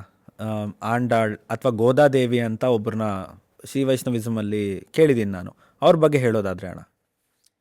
ಆಂಡಾಳ್ ದೇವಿ ಸಾಕ್ಷಾತ್ ಭೂದೇವಿಯ ಅಂಶ ಸಂಭೂತಳು ಎಂದು ನಮಗೆ ಸಂಪ್ರದಾಯದಲ್ಲಿ ತೋರಿಸ್ಕೊಟ್ಟಿದ್ದಾರೆ. ಆಂಡಾಳ್ ದೇವಿ ಭೂಮಂಡಲದಲ್ಲಿ ಕಷ್ಟಪಡ್ತಾ ಇರುವಂತಹ ಜೀವಕೋಟಿಗಳನ್ನು ಉದ್ಧಾರ ಮಾಡೋದಕ್ಕೋಸ್ಕರವಾಗಿ ಅವತಾರ ಮಾಡಿ ಭಗವಂತನ ಮೇಲೆ ತಾನು ಬೆಳೆಸ್ಕೊಂಡಂತಹ ಪ್ರೇಮಾತಿಶಯವನ್ನು ನಾಚ್ಯಾರ್ ದಿವ್ಯ ಪ್ರಬಂಧದ ಮೂಲಕ ಹಾಗೂ ತಿರುಪ್ಪಾವೈ ಎಂಬ 30 ಪದ್ಯಗಳ ಮೂಲಕ ಅಭಿವ್ಯಕ್ತಿಪಡಿಸಿ ನಮಗೋಸ್ಕರ ಕೊಟ್ಟು ಹೋಗಿದ್ದಾಳೆ ಎಂದು ಪೂರ್ವಾಚಾರ್ಯರೆಲ್ಲ ನಮಗೆ ಹೇಳಿಕೊಟ್ಟಿದ್ದಾರೆ. ಓಕೆ. ಭೂದೇವಿಯ ಅಂಶ ಸಂಭೂತಳಾದವಳು ಗೋದಾದೇವಿ. ಇವಳು ಪೆರಿಯಾಳ್ವಾರರಿಗೆ ತುಳಸಿ ವನದಲ್ಲಿ ಅಯೋನಿಜೆಯಾಗಿ ಆವಿರ್ಭವಿಸಿದವಳು. ಗರ್ಭವಾಸ ಮಾಡಿದವಳಲ್ಲ ಗೋದಾದೇವಿ. ಓಕೆ. ತುಳಸಿ ಕಾನನದಲ್ಲಿ ಪೆರಿಯಾಳ್ವಾರರು ತುಳಸಿ ದಳಗಳನ್ನು ಬಿಡಿಸಿ ಪರಮಾತ್ಮನಿಗೆ ಸಮರ್ಪಣೆ ಮಾಡ್ತಾ ಇರ್ತಾರೆ. ಪೆರಿಯಾಳ್ವಾರ್ ಮಾಡ್ತಾ ಇದ್ದಂತಹ ಕೈಂಕರ್ಯ ಶಿವಿಲಿಪುತ್ತೂರು ಎಂಬ ದಿವ್ಯ ಕ್ಷೇತ್ರ, ಅಲ್ಲಿ ವಟಭದ್ರಶಾಹಿ ಸ್ವಾಮಿ ಇವರಿಗೆ ಪುಷ್ಪ ಕೈಂಕರ್ಯ ಮಾಡ್ತಾ ಇರ್ತಾರೆ ಪೆರಿಯಾಳ್ವಾರ್. ಅವರೇ ಒಂದು ತೋಟವನ್ನು ನಿರ್ಮಾಣ ಮಾಡ್ಕೊಂಡಿರ್ತಾರೆ. ಆ ತೋಟದಲ್ಲಿ ಒಂದು ಪೆಟ್ಟಿಗೆಯಲ್ಲಿ ತಾನಾಗಿ ಆವಿರ್ಭವಿಸಿದವಳು ಗೋದಾದೇವಿ. ಪೆರಿಯಾಳ್ವಾರರು ಒಂದು ಪುತ್ರಿಕಾ ರತ್ನವನ್ನು ಆ ತುಳಸಿ ವನದಲ್ಲಿ ಕಂಡ್ರು. ಅವಳನ್ನು ಮಹಾಲಕ್ಷ್ಮಿಯಾಗಿ ಬೆಳೆಸಿದ್ರು. ಓಕೆ. ಅವಳು ಅಂತಿಮದಲ್ಲಿ ರಂಗನಾಥನ ಸಾನ್ನಿಧ್ಯವನ್ನು ಸೇರಿಕೊಳ್ತಾಳೆ. ಅವಳೇ ಗೋದಾದೇವಿ. ಅವಳು ನಾಚಿಯಾರ್ ದಿವ್ಯ ಪ್ರಬಂಧ ಅಂತ ಹೇಳಿ 143 ಪದ್ಯಗಳಿಂದ ದೇವರನ್ನ ಸ್ತೋತ್ರ ಮಾಡಿದಾಳು. 143 ಪದ್ಯ. ಇದನ್ನ ನಾವು ನೆನಪಿನಲ್ಲಿ ಇಟ್ಕೊಳ್ಳೋದಕ್ಕೋಸ್ಕರ ನಮ್ಮ ಗುರುಗಳು ಒಂದು ಮಾತು ಹೇಳ್ತಾ ಇದ್ರು. ಅದು ವೆರಿ ಸಿಂಪಲ್ ಆಗಿ, ನಾವು ಸಾಮಾನ್ಯವಾದ ಆ ವಿಷಯಗಳನ್ನ ತುಂಬಾ ಕಾಂಪ್ಲಿಕೇಟ್ ಆಗಿ ಹೇಳೋದೊಂದು ರೀತಿ. ಹೌದು. ತುಂಬಾ ಕಾಂಪ್ಲಿಕೇಟ್ ಆಗಿರುವಂತಹ ವಿಷಯವನ್ನ ಸಾಮಾನ್ಯವಾದ ಭಾಷೆಯಲ್ಲಿ ಹೇಳೋದೇ ನಿಜವಾದ ಪಾಂಡಿತ್ಯ. ಅದು ನಮ್ಮ ಗುರುಗಳು ಆ ಟೆಕ್ನಿಕ್ನ ಫಾಲೋ ಮಾಡ್ತಾ ಇದ್ರು. ನಿಮಗೇನು ಅರ್ಥ ನಿಮ್ಮ ಭಾಷೆಯಲ್ಲಿ ನಿಮ್ಮನ್ನ ಅರ್ಥ ಮಾಡಿಸೋದು ವಿಷಯಗಳನ್ನು ನಿಮ್ಮ ಭಾಷೆಯ ಮೂಲಕ. ಹೌದು. ಅವಾಗ ಕಾಲೇಜ್ ಓದ್ತಾ ಇದ್ದಂತಹ ಕಾಲ ನಾವು. ಆವಾಗ ನಾವು ಸಾಮಾನ್ಯವಾಗಿ ಕಾಲೇಜ್ನಲ್ಲಿ ಒಂದು ಹುಡುಗಿ ಪ್ರಪೋಸ್ ಮಾಡಬೇಕಾದ್ರೆ 143 ಅಂತ ಹೇಳ್ತಾ ಇದ್ರು ನಿಮ್ಮ ಕಾಲದಲ್ಲಿ. ನಮ್ಮ ಕಾಲದಲ್ಲಿ. ಇವಾಗ ಯಾವ ಥರ ಮಾಡ್ತಾರೋ ಗೊತ್ತಿಲ್ಲ. ಅಫ್ಕೋರ್ಸ್ ಫ್ಯಾಷನ್ನು ಮಾಡ್ರನ್ ಇದೆಲ್ಲ ಚೇಂಜ್ ಆಗಿರುತ್ತೆ ಟ್ರೆಂಡು. ಆ ಕಾಲದಲ್ಲಿ ಏನು ಟ್ರೆಂಡು ಅಂದರೆ 143. ಹುಡುಗಿಗೆ ಪ್ರಪೋಸ್ ಮಾಡೋದು 143. ಏನದು ಮೀನಿಂಗ್ ಏನು ಅಂದರೆ 1 ಅಂದರೆ ಐ, 4 ಅಂದರೆ ಲವ್, 3 ಅಂದರೆ you. So I love you ಅಂತ ಹೇಳೋದಕ್ಕೆ 143 ಅಂತ ಬಳಸ್ತಾ ಇದ್ರು ಆ ಕಾಲದಲ್ಲಿ. ಇವಾಗ ನಾಚಿಯಾರ್ ದಿವ್ಯ ಪ್ರಬಂಧ ಎಷ್ಟು ಪಾಶುರ ಅಂತ ಕೇಳಿದ್ರೆ 143 ಪಾಶುರಗಳು. 143 ಅನ್ನೋದನ್ನ ಆ ಥರ ನೆನ್ಪಿಟ್ಕೊಂಡ್ರಿ. ಹಂಗೆ ಇಟ್ಕೊಳ್ಳಿ. 1 ಅನ್ನೋದು ಐ ತಾನೆ. ಐ ಅಂದರೆ ಜೀವಾತ್ಮ. ಇವಾಗ ನಾಚಿಯಾರ್ ದಿವ್ಯ ಪ್ರಬಂಧದಲ್ಲಿ ಇರುವಂತಹ ಕಂಟೆಂಟ್ ಏನು ಗೋದಾದೇವಿ ಯಾವ ವಿಷಯಗಳನ್ನು ತಿಳಿಸಿದಾಳೆ ಆ ಪ್ರಬಂಧದಲ್ಲಿ ಅಂತ ಕೇಳಿದ್ರೆ ಅದು 143ನೇ. 1 ಅಂದರೆ ಐ ಅಂದರೆ ಜೀವಾತ್ಮ ಅಂತ ಅರ್ಥ. ಜೀವಾತ್ಮ. ಯು ಅಂದರೆ ಪರಮಾತ್ಮ ಅಂತ ಇಟ್ಕೊಳ್ಳಿ. ಲವ್ ಅನ್ನೋದು ಪ್ರೇಮ. ಜೀವಾತ್ಮ ಹಾಗೂ ಪರಮಾತ್ಮನ ನಡುವೆ ಇರುವಂತಹ ಪ್ರೇಮವನ್ನ, ಆ ಪ್ರೇಮದ ಸ್ವರೂಪವನ್ನ, ಜೀವನ ಸ್ವರೂಪವನ್ನ, ಪರಮಾತ್ಮನ ಸ್ವರೂಪವನ್ನ ನಾಚಿಯಾರ್ ದಿವ್ಯ ಪ್ರಬಂಧದಲ್ಲಿ 143 ಪಾಶುರಗಳ ಮೂಲಕ ಗೋದಾದೇವಿ ತೋರಿಸ್ಕೊಟ್ಟಿದ್ದಾಳೆ. That is 143. ಆ ಗೋದಾದೇವಿಗೆ ಬಳಸಿರೋ ಒಂದು ಮಾಲೆನೇ ತಿರುಮಲೆಗೆ ಅದು ಹೌದು. ಅವಳು ಚೂಡಿ ಕೊಡುತ್ತ ನಾಚಿಯಾರ್, ಪಾಡವಲ್ಲ ನಾಚಿಯಾಳ್, ತಾನು ಮುಡಿದುಕೊಟ್ಟ ಹಾರವನ್ನ ಪರಮಾತ್ಮನಿಗೆ ಸಮರ್ಪಣೆ ಮಾಡಿದಳು. ಅದು ಗೋದಾದೇವಿಯ ಚರಿತ್ರೆಯಲ್ಲಿ ಬರುತ್ತೆ. ಕೃಷ್ಣನಿಗೆ ತಾನು ತಕ್ಕ ಮಡದಿಯಾ ಅನ್ನೋದನ್ನ ಪರೀಕ್ಷೆ ಮಾಡ್ಕೊಳ್ಳೋದಕ್ಕೋಸ್ಕರ ಕನ್ನಡಿಯಲ್ಲಿ ಮೊದಲು ಕೃಷ್ಣನಿಗೆ ಅಂತ ಸಮರ್ಪಣೆ ಮಾಡಬೇಕಾಗಿದ್ದ ಪುಷ್ಪಮಾಲಿಕೆಯನ್ನ ತಾನು ಧರಿಸ್ಕೊಳ್ತಾಳೆ. ಅದನ್ನ ಹಾಕೊಂಡು ಚೆನ್ನಾಗಿದ್ದೀನ ಅಂತ ನೋಡ್ಕೊಳ್ತಾಳೆ. Ultimate form of love. ಅದಾದ್ಮೇಲೆ ಪೆರಿಯಾಳ್ವಾರ್ ಏನ್ ಮಾಡ್ತಾ ಇದ್ರು, ಇವಳು ಗೋದಾದೇವಿ ತಾನು ಧರಿಸು ಇಟ್ಟಂತಹ ಮಾಲೆಯನ್ನ ತಗೊಂಡೋಗಿ ಪರಮಾತ್ಮನಿಗೆ ಸಮರ್ಪಣೆ ಮಾಡ್ಬಿಡ್ತಾ ಇದ್ರು. ಸಾಮಾನ್ಯವಾಗಿ ನಾವು ಯಾರು ಮಾಡೋದಿಲ್ವಲ್ಲ. ಒಂದಿನ ಏನಾಗತ್ತೆ, ಅರ್ಚಕರ ಸ್ವಾಮಿ ಹೂವಿನಲ್ಲಿ ಕೂದಲಿರೋದನ್ನ ಗಮನಿಸ್ಬಿಡ್ತಾರೆ. ಅದನ್ನ ಪೆರಿಯಾಳ್ವಾರ್ಗೆ ತಿಳಿಸ್ತಾರೆ. ಮೊದಲೇ ಯಾರೋ ಇದನ್ನು ಹಾಕೊಂಡಿದ್ದಾರೆ ಅಂತ ಕಾಣಿಸತ್ಲೆ, ಕೂದಲಿದೆ ಇದರಲ್ಲಿ ಪುಷ್ಪದಲ್ಲಿ ಅಂತ ಹೇಳಿದಾಗ ಅವಾಗ ಪೆರಿಯಾಳ್ವಾರ್ ಪತ್ತೆ ಹಚ್ಚಿಬಿಡ್ತಾಳೆ ಗೋದಾದೇವಿ. ಇವಳು ಮೊದಲು ತಾನು ಹಾಕೊತಾ ಇದ್ದಾಳೆ, ನಂತರ ಕೊಡ್ತಾ ಇದ್ದಾಳೆ. ಆವಾಗ ಬೈದು ಈ ಥರ ಮಾಡಬಾರ್ದು ಅಂತ ಹೇಳ್ತಾರೆ ಪೆರಿಯಾಳ್ವಾರ್. ಅವತ್ತಿನ ದಿನ ರಾತ್ರಿ ಸ್ವಪ್ನದಲ್ಲಿ ದೇವರು ಬಂದು ಅವಳು ಮುಡಿದುಕೊಟ್ಟ ಮಾಲೆಯನ್ನೇ ನೀವು ನಮಗೆ ಸಮರ್ಪಣೆ ಮಾಡಿ, ಅದೇ ತುಂಬ ಪರಮ ಭೋಗ್ಯವಾಗಿದೆ ಅಂತ ಹೇಳ್ತಾರೆ. ಅದು ನಮಗೆ ತುಂಬ ಚೆನ್ನಾಗಿದೆ, ನೀವು ಹಾಗೆ ಮಾಲೆಯನ್ನು ಕೊಡಬೇಡಿ, ಗೋದೆ ಕಳಿಸಿಕೊಟ್ಟ ಮಾಲೆಯನ್ನು ನಮಗೆ ಸಮರ್ಪಣೆ ಮಾಡಿ, ಅದು ನಮಗೆ ತುಂಬ ಇಷ್ಟ ಅಂತ ದೇವರು ಸ್ವಪ್ನದಲ್ಲಿ ಹೇಳ್ತಾರೆ. ಆವತ್ತಿನಿಂದ ಅವಳಿಗೆ ಶೂಡಿ ಕೊಡುತ್ತ ನಾಚಿಯಾರ್ ಅಂತ ಹೆಸರು ಬರುತ್ತೆ. ಶೂಡಿ ಕೊಡುಕ್ರದು ಅಂದರೆ ತಾನು ಮುಡಿದು ಕಳೆದು ಕೊಟ್ಟಂತಹ ಮಾಲೆಯನ್ನ ಪೆರಿಯಾಳ್ವಾರರು ಸಮರ್ಪಣೆ ಮಾಡಿದರು ಅನ್ನೋದಕ್ಕೋಸ್ಕರ ಅದನ್ನ ಹೇಳ್ತಾರೆ. ಸೊ ಆಕೆ ಭಗವಂತನ ವಿಷಯವಾಗಿ 143 ಪ್ರಬಂಧಗಳು ಮಾಡಿದ್ದಾರೆ, ಪದ್ಯಗಳು. ಅದನ್ನು ನಾಚಿಯಾರ್ ತಿರುಮೊಳಿ ಅಂತ ಕರೀತಾರೆ. ಆಮೇಲೆ ತಿರುಪ್ಪಾವೆ ಅಂತ 30 ಪದ್ಯಗಳು. ಇದು ತುಂಬಾ ಪ್ರಸಿದ್ಧ. ಧನುರ್ಮಾಸದಲ್ಲಿ ಈ ತಿರುಪ್ಪಾವೆ ಪದ್ಯಗಳನ್ನ ಬೆಳಗಿನ ಜಾವ ದೇವರ ಸನ್ನಿಧಾನದಲ್ಲಿ ಹಾಡುವಂತಹ ಸಂಪ್ರದಾಯವನ್ನು ನಾವು ಶ್ರೀ ವೈಷ್ಣವದಲ್ಲಿ ನೋಡ್ತೀವಿ. ಹೌದು. ದಿನಕ್ಕೊಂದು ಪಾಶುರದ ಕ್ರಮದಲ್ಲಿ 30 ದಿನ 30 30 ಪಾಶುರ. ಪಾಶುರಗಳನ್ನ ಹೌದು. ದೇವರಿಗೆ ಸಮರ್ಪಣೆ ಮಾಡ್ತಾರೆ ಧನುರ್ಮಾಸದಲ್ಲಿ. ಹ್ಮ್. ಈ 30 ಪದ್ಯಗಳಲ್ಲಿ ಏನು ಅಂದರೆ ತನ್ನನ್ನು ತಾನು ಗೋಪಿಕಾಸ್ತ್ರೀಯಾಗಿ ಭಾವಿಸ್ಕೊಂಡು ಹ್ಮ್. ತಾನಿರುವ ಕ್ಷೇತ್ರವಾಗದ ಶ್ರೀವಿಲ್ಲಿಪುತ್ತೂರನ್ನೇ ಗೋಕುಲವಾಗಿ ಭಾವಿಸ್ಕೊಂಡು ಹ್ಮ್. ಆ ಕ್ಷೇತ್ರದಲ್ಲಿರುವಂತಹ ವಟಪತ್ರಶಾಹಿ ಪರಮಾತ್ಮನನ್ನು ಕೃಷ್ಣನಾಗಿ ಭಾವಿಸ್ಕೊಂಡು ಹ್ಮ್. ಅಲ್ಲಿರುವಂತಹ ಕಲ್ಯಾಣಿಯನ್ನೇ ಯಮುನಾ ನದಿಯಾಗಿ ಭಾವಿಸ್ಕೊಂಡು ಹ್ಮ್. ತನ್ನ ಸಖಿಯರನ್ನೇ ಇತರ ಗೋಪಿಕಾಸ್ತ್ರೀಯರಾಗಿ ಭಾವಿಸ್ಕೊಂಡು ಭಾವನಾ ಪ್ರಕರ್ಷದಲ್ಲಿ ಹ್ಮ್. 30 ಪದ್ಯಗಳನ್ನು ರಚನೆ ಮಾಡಿದಾಳೆ ಗೋದಾದೇವಿ. ಆ 30 ಪದ್ಯಗಳನ್ನ ನಾವು ತಿರುಪ್ಪಾವೈ ತಿರುಪ್ಪಾವೈ ಅಂತ ಅಂತ ಕರಿತೀವಿ. ಬಳಸ್ತೀವಿ. ಪಾವೈ ನೋಂಬು ಅಂತ. ಪಾವೈ ನೋಂಬು. ಅಂದರೆ ಹಿಂದಿನ ಕೃಷ್ಣಾವತಾರ ಕಾಲದಲ್ಲಿ ಗೋಪಿಕಾಸ್ತ್ರೀಯರೆಲ್ಲ ಯಮುನಾ ನದಿ ಕರೆಯಲ್ಲಿ ಮಣ್ಣಿನಲ್ಲಿ ಒಂದು ಗೌರಿ ವಿಗ್ರಹವನ್ನು ಮಾಡಿ ಅವರಿಗೆ ಪೂಜೆ ಮಾಡಿದ್ರಂತೆ. ಹ್ಮ್. ಪ್ರಾರ್ಥನೆ ಮಾಡ್ಕೊಂಡ್ರಂತೆ, ನಂದಗೋಪ ಸುತಂ ದೇವಿ ಪತಿಮ್ಮೇ ಕುರುತೆ ನಮಃ ಅಂತ. ಎಲೆ ಗೌರಿಗೆ ನಂದಗೋಪನ ಪುತ್ರನಾದ ಕೃಷ್ಣನೇ ನಮಗೆ ಪತಿಯಾಗಿ ಬರಲಿ ಅಂತ ಪ್ರಾರ್ಥನೆ ಮಾಡ್ಕೊಂಡ್ರಂತೆ. ಹ್ಮ್. ಕೃಷ್ಣನನ್ನ ಗಂಡನಾಗಿ ಪಡ್ಕೊಳ್ಳೋದಕ್ಕೋಸ್ಕರ ಒಂದು ವ್ರತ ಮಾಡಿದ್ರು ಗೋಪಿಕಾಸ್ತ್ರೀಯರು. ಓಕೆ. ಅದನ್ನೇ ಆಂಡಾಳ್ ಕಲಿಯುಗದಲ್ಲಿ ಗೋಪಿಕಾಸ್ತ್ರೀಯರನ್ನು ಅನುಕರಿಸುವ ರೀತಿಯಲ್ಲಿ ಈ ಧನುರ್ಮಾಸ ವ್ರತವನ್ನು ಮಾಡ್ತಾಳೆ. ಹೇಮಂತೆ ಪ್ರಥಮೇ ಮಾಸಿ ನಂದವ್ರಜ ಕುಮಾರಿಕಾ ಅಂತ ಹೇಳಿ ಹೇಮಂತ ಮಾಸದಲ್ಲಿ ಬರುವಂತಹ ಧನುರ್ಮಾಸದಲ್ಲಿ ಹೇಮಂತ ಋತುವಿನಲ್ಲಿ ಹ್ಮ್. ಈ ತಿಂಗಳಿನಲ್ಲಿ ಕೃಷ್ಣನಿಗೋಸ್ಕರ ಒಂದು ವ್ರತ ಮಾಡಿದ್ದೆ, ಅದು ತಿರುಪ್ಪಾವೈ. ತಿರುಪ್ಪಾವೈ. ಓಕೆ. ಆ ವ್ರತದ ನಿಯಮ ಏನು, ವ್ರತ ಹೇಗೆ ಮಾಡಬೇಕು, ವ್ರತದ ಉದ್ದೇಶ ಏನು, ಅದೆಲ್ಲ ಪದ್ಯದಲ್ಲಿ ಬರುತ್ತೆ. 30 ಪದ್ಯಗಳಲ್ಲಿ ಬರುತ್ತೆ. ಆ 30 ಪದ್ಯಗಳನ್ನ ನಾವು ಬೆಳಿಗ್ಗೆ ಆ ಧನುರ್ಮಾಸದಲ್ಲಿ ದಿನಕ್ಕೊಂದು ಪಾಶುರದಂತೆ ಮಾರ್ಗಳಿ ಮಾಸದಲ್ಲಿ ಅದನ್ನ ದೇವರಿಗೆ ಸಮರ್ಪಣೆ ಮಾಡ್ತೀವಿ. ಓಕೆ. ಐಯೈಂದು ಮೈಂದು ಮರ್ಯಾದ ಮಾನಿಡರೈ ವಯ್ಯಂ ಸುಮಪ್ಪದುಂ ವಂಬು ಅಂತ ಹೇಳ್ತಾರೆ. ಈ 30 ಪದ್ಯಗಳನ್ನ ಯಾವ ಮನುಷ್ಯ ತಿಳ್ಕೊಳ್ಳೋದಿಲ್ವೋ ಅವನು ಭೂಮಿಗೆ ಭಾರನಾಗಿರ್ತಾನೆ. ಓ. ಭೂದೇವಿ ತುಂಬಾ ಸಂಕಟ ಪಡ್ತಾಳತ್ತೆ. ತಿರುಪ್ಪಾವೆ ಕೂಡ ಗೊತ್ತಿಲ್ಲದೆ ಒಬ್ಬ ವ್ಯಕ್ತಿ ಇದಾನೆ ಅಂತ. ಓಕೆ. ಈಗ ಈ ಅಲಂಕಾರ ಹೂವ ಅಂತ ಬಂತು. ಸೊ ಅದಕ್ಕೆ ಈ ಅಲಂಕಾರಗಳ ಬಗ್ಗೆ ಹೇಳೋದಾದ್ರೆ ಅಣ್ಣ, ಯಾಕೆ ದೇವರಿಗೆ ಸ್ವರ್ಣ ಕವಚ ಅಥವಾ ವಜ್ರ ಕವಚ, ಈ ಬೆಳ್ಳಿ ಕವಚ, ಇಂಥ ಕವಚಗಳನ್ನ ಯಾಕೆ ತೊಡಗಿಸ್ತೀವಿ? ಯಾಕೆ ದೇವ್ರನ್ನ ಇರೋ ಥರನೇ ನಾವು ನೋಡಲ್ಲ? ಕೇಳೋದಾದ್ರೆ ನೋಡಿ, ನಾನು ಅರ್ಚನಾ ವೃತ್ತಿಗೆ ಬಂದು ಸುಮಾರು ಒಂದು 20 ವರ್ಷ ಆಯಿತು. ನಾನು ಕಾಲೇಜ್ ಓದು ಮುಗಿಸಿದ ನಂತರ ಸಹಾಯಕ ಅರ್ಚಕನಾಗಿ ನೇಮಕನಾದೆ. ಕೃಷ್ಣನಿಗೆ ಆರಾಧನೆ ಮಾಡ್ಕೊಂಡು ಬರ್ತಾ ಇದ್ದೀನಿ.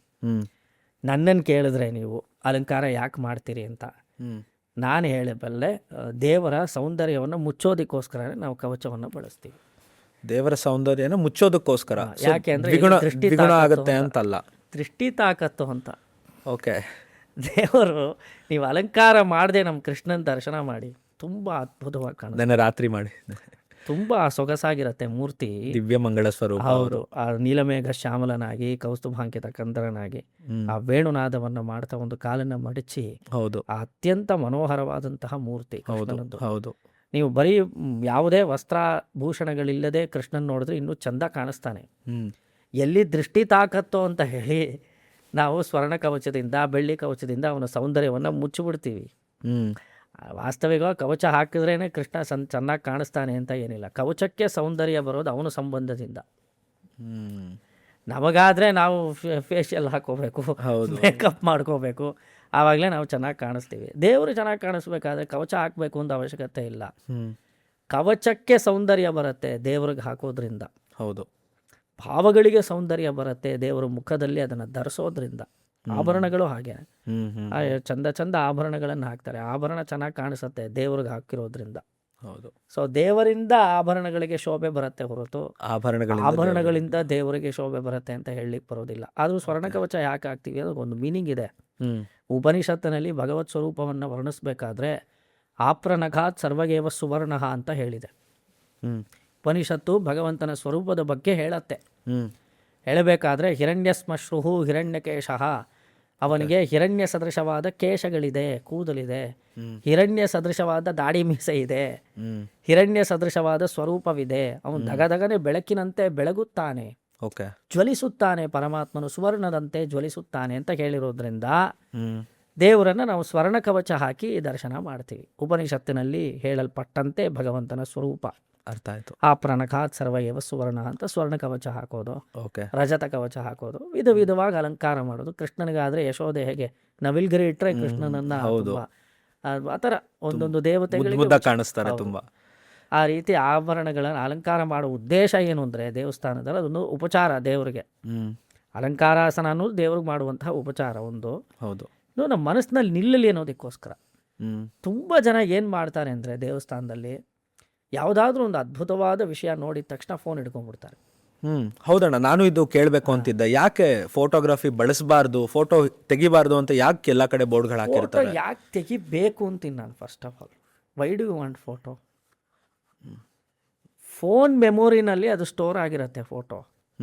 ನಿಮ್ಮ ಹೃದಯವೆಂಬ ಮೆಮೊರಿನಲ್ಲಿ ಯಾವಾಗ ಸ್ಟೋರ್ ಮಾಡ್ಕೋತೀರಾ ದೇವ್ರನ್ನ? ಹೌದು. ಫೋನ್ ನೀವು ಬರೀ ಫೋನೇ ಚಾಚ್ಬಿಟ್ರೆ ನೀವು ದೇವ್ರ ಮುಂದೆ, ಫೇನ್ ಮೆಮೊರಿನಲ್ಲಿ ದೇವರ ಬಿಂಬ ಇರಬಹುದು, ಆದರೆ ಭಗವದ್ ಬಿಂಬ ನಮ್ಮ ಮನಸ್ಸಿನಲ್ಲಿ ಸ್ಟೋರ್ ಆಗಬೇಕಲ್ಲ. ಅದಕ್ಕೋಸ್ಕರನೇ ಅಲಂಕಾರ ಮಾಡೋದು. ನಿಮ್ಮ ಮನಸ್ಸಿಗೆ ಹಿಡಿಸಬೇಕು, ನಿಮ್ಮ ಮನಸ್ಸಿನಲ್ಲಿ ಕೂಡಬೇಕು ಅನ್ನೋದಕ್ಕೋಸ್ಕರವೇ ಅಲಂಕಾರಗಳನ್ನೆಲ್ಲ ಮಾಡಿರ್ತೀವಿ. ಮೊದಲು ನಾವು ದೇವಸ್ಥಾನಕ್ಕೆ ಹೋಗಿದ ತಕ್ಷಣ ದೇವರನ್ನ ಕಣ್ಣಾರೆ ನೋಡಬೇಕು, ಮನಸಾರೆ ನೋಡಬೇಕು. ಹಂಗೆ ನೋಡಿದ್ರೆ ಮನಸಾರೆ ನೋಡಿ ಆ ಬಿಂಬವನ್ನು ಮನಸ್ಸಿನಲ್ಲಿ ನಾವು ತಗೊಳ್ಬೇಕು. ಮನಸ್ಸಿನಲ್ಲಿ ಹೃದಯದಲ್ಲಿ ಸ್ಟೋರ್ ಮಾಡ್ಕೊಳ್ಬೇಕು, ನೆನಪಿಸ್ಕೊಳ್ಬೇಕು. ಆ ನೆನಪಿಸ್ಕೊಳ್ತಾ ಚಿಂತನೆ ಮಾಡ್ತಾ ಧ್ಯಾನ ಸಿದ್ಧಿ ಆಗತ್ತೆ. ನೀವು ಹೃದಯದಲ್ಲಿ ಸ್ಟೋರ್ ಮಾಡ್ಕೊಳ್ದೆ ಬರೀ ಫೋನ್ ಮೆಮೊರಿನಲ್ಲಿ ಇಟ್ಕೊಂಡ್ರೆ ಪ್ರಯೋಜನ ಏನಾಗುತ್ತೆ? ರಾಂಗ್. ಹೌದು. ಸೊ ನಾವು ಆದಷ್ಟು ಫೋನ್ ಬಳಸೋದನ್ನು ಬಿಟ್ಟು ಕಣ್ಣನ್ನು ಬಳಸಬೇಕು. ನಾನು ಎಷ್ಟೋ ಸರಿ ಹೇಳ್ತೀವಿ, ಒಂದ್ಸಲಿ ದೇವಸ್ಥಾನದಲ್ಲಿ ಏನು ಮಾಡ್ತಾರೆ, ದೇವ್ರಿಗೆ ಆರತಿ ಆಗಬೇಕಾದ್ರೆ ಕಣ್ಣು ಮುಚ್ಕೊಂಡ್ಬಿಟ್ಟಿರ್ತಾರೆ. ಹೌದು, ನೋಡಿದ್ದೀನಿ. ದೇವ್ರಿಗೆ ಆರತಿ ಮಾಡಬೇಕಾದ್ರೆ ಕಣ್ಬಿಟ್ಟು ನೋಡಬೇಕು. ಅದಕ್ಕೆ ಆರತಿ ಮಾಡ್ತೇವೆ. ಹೌದು, ಒಂದೊಂದು ಅಂಗಗಳನ್ನು ಅನುಭವಿಸಬೇಕು.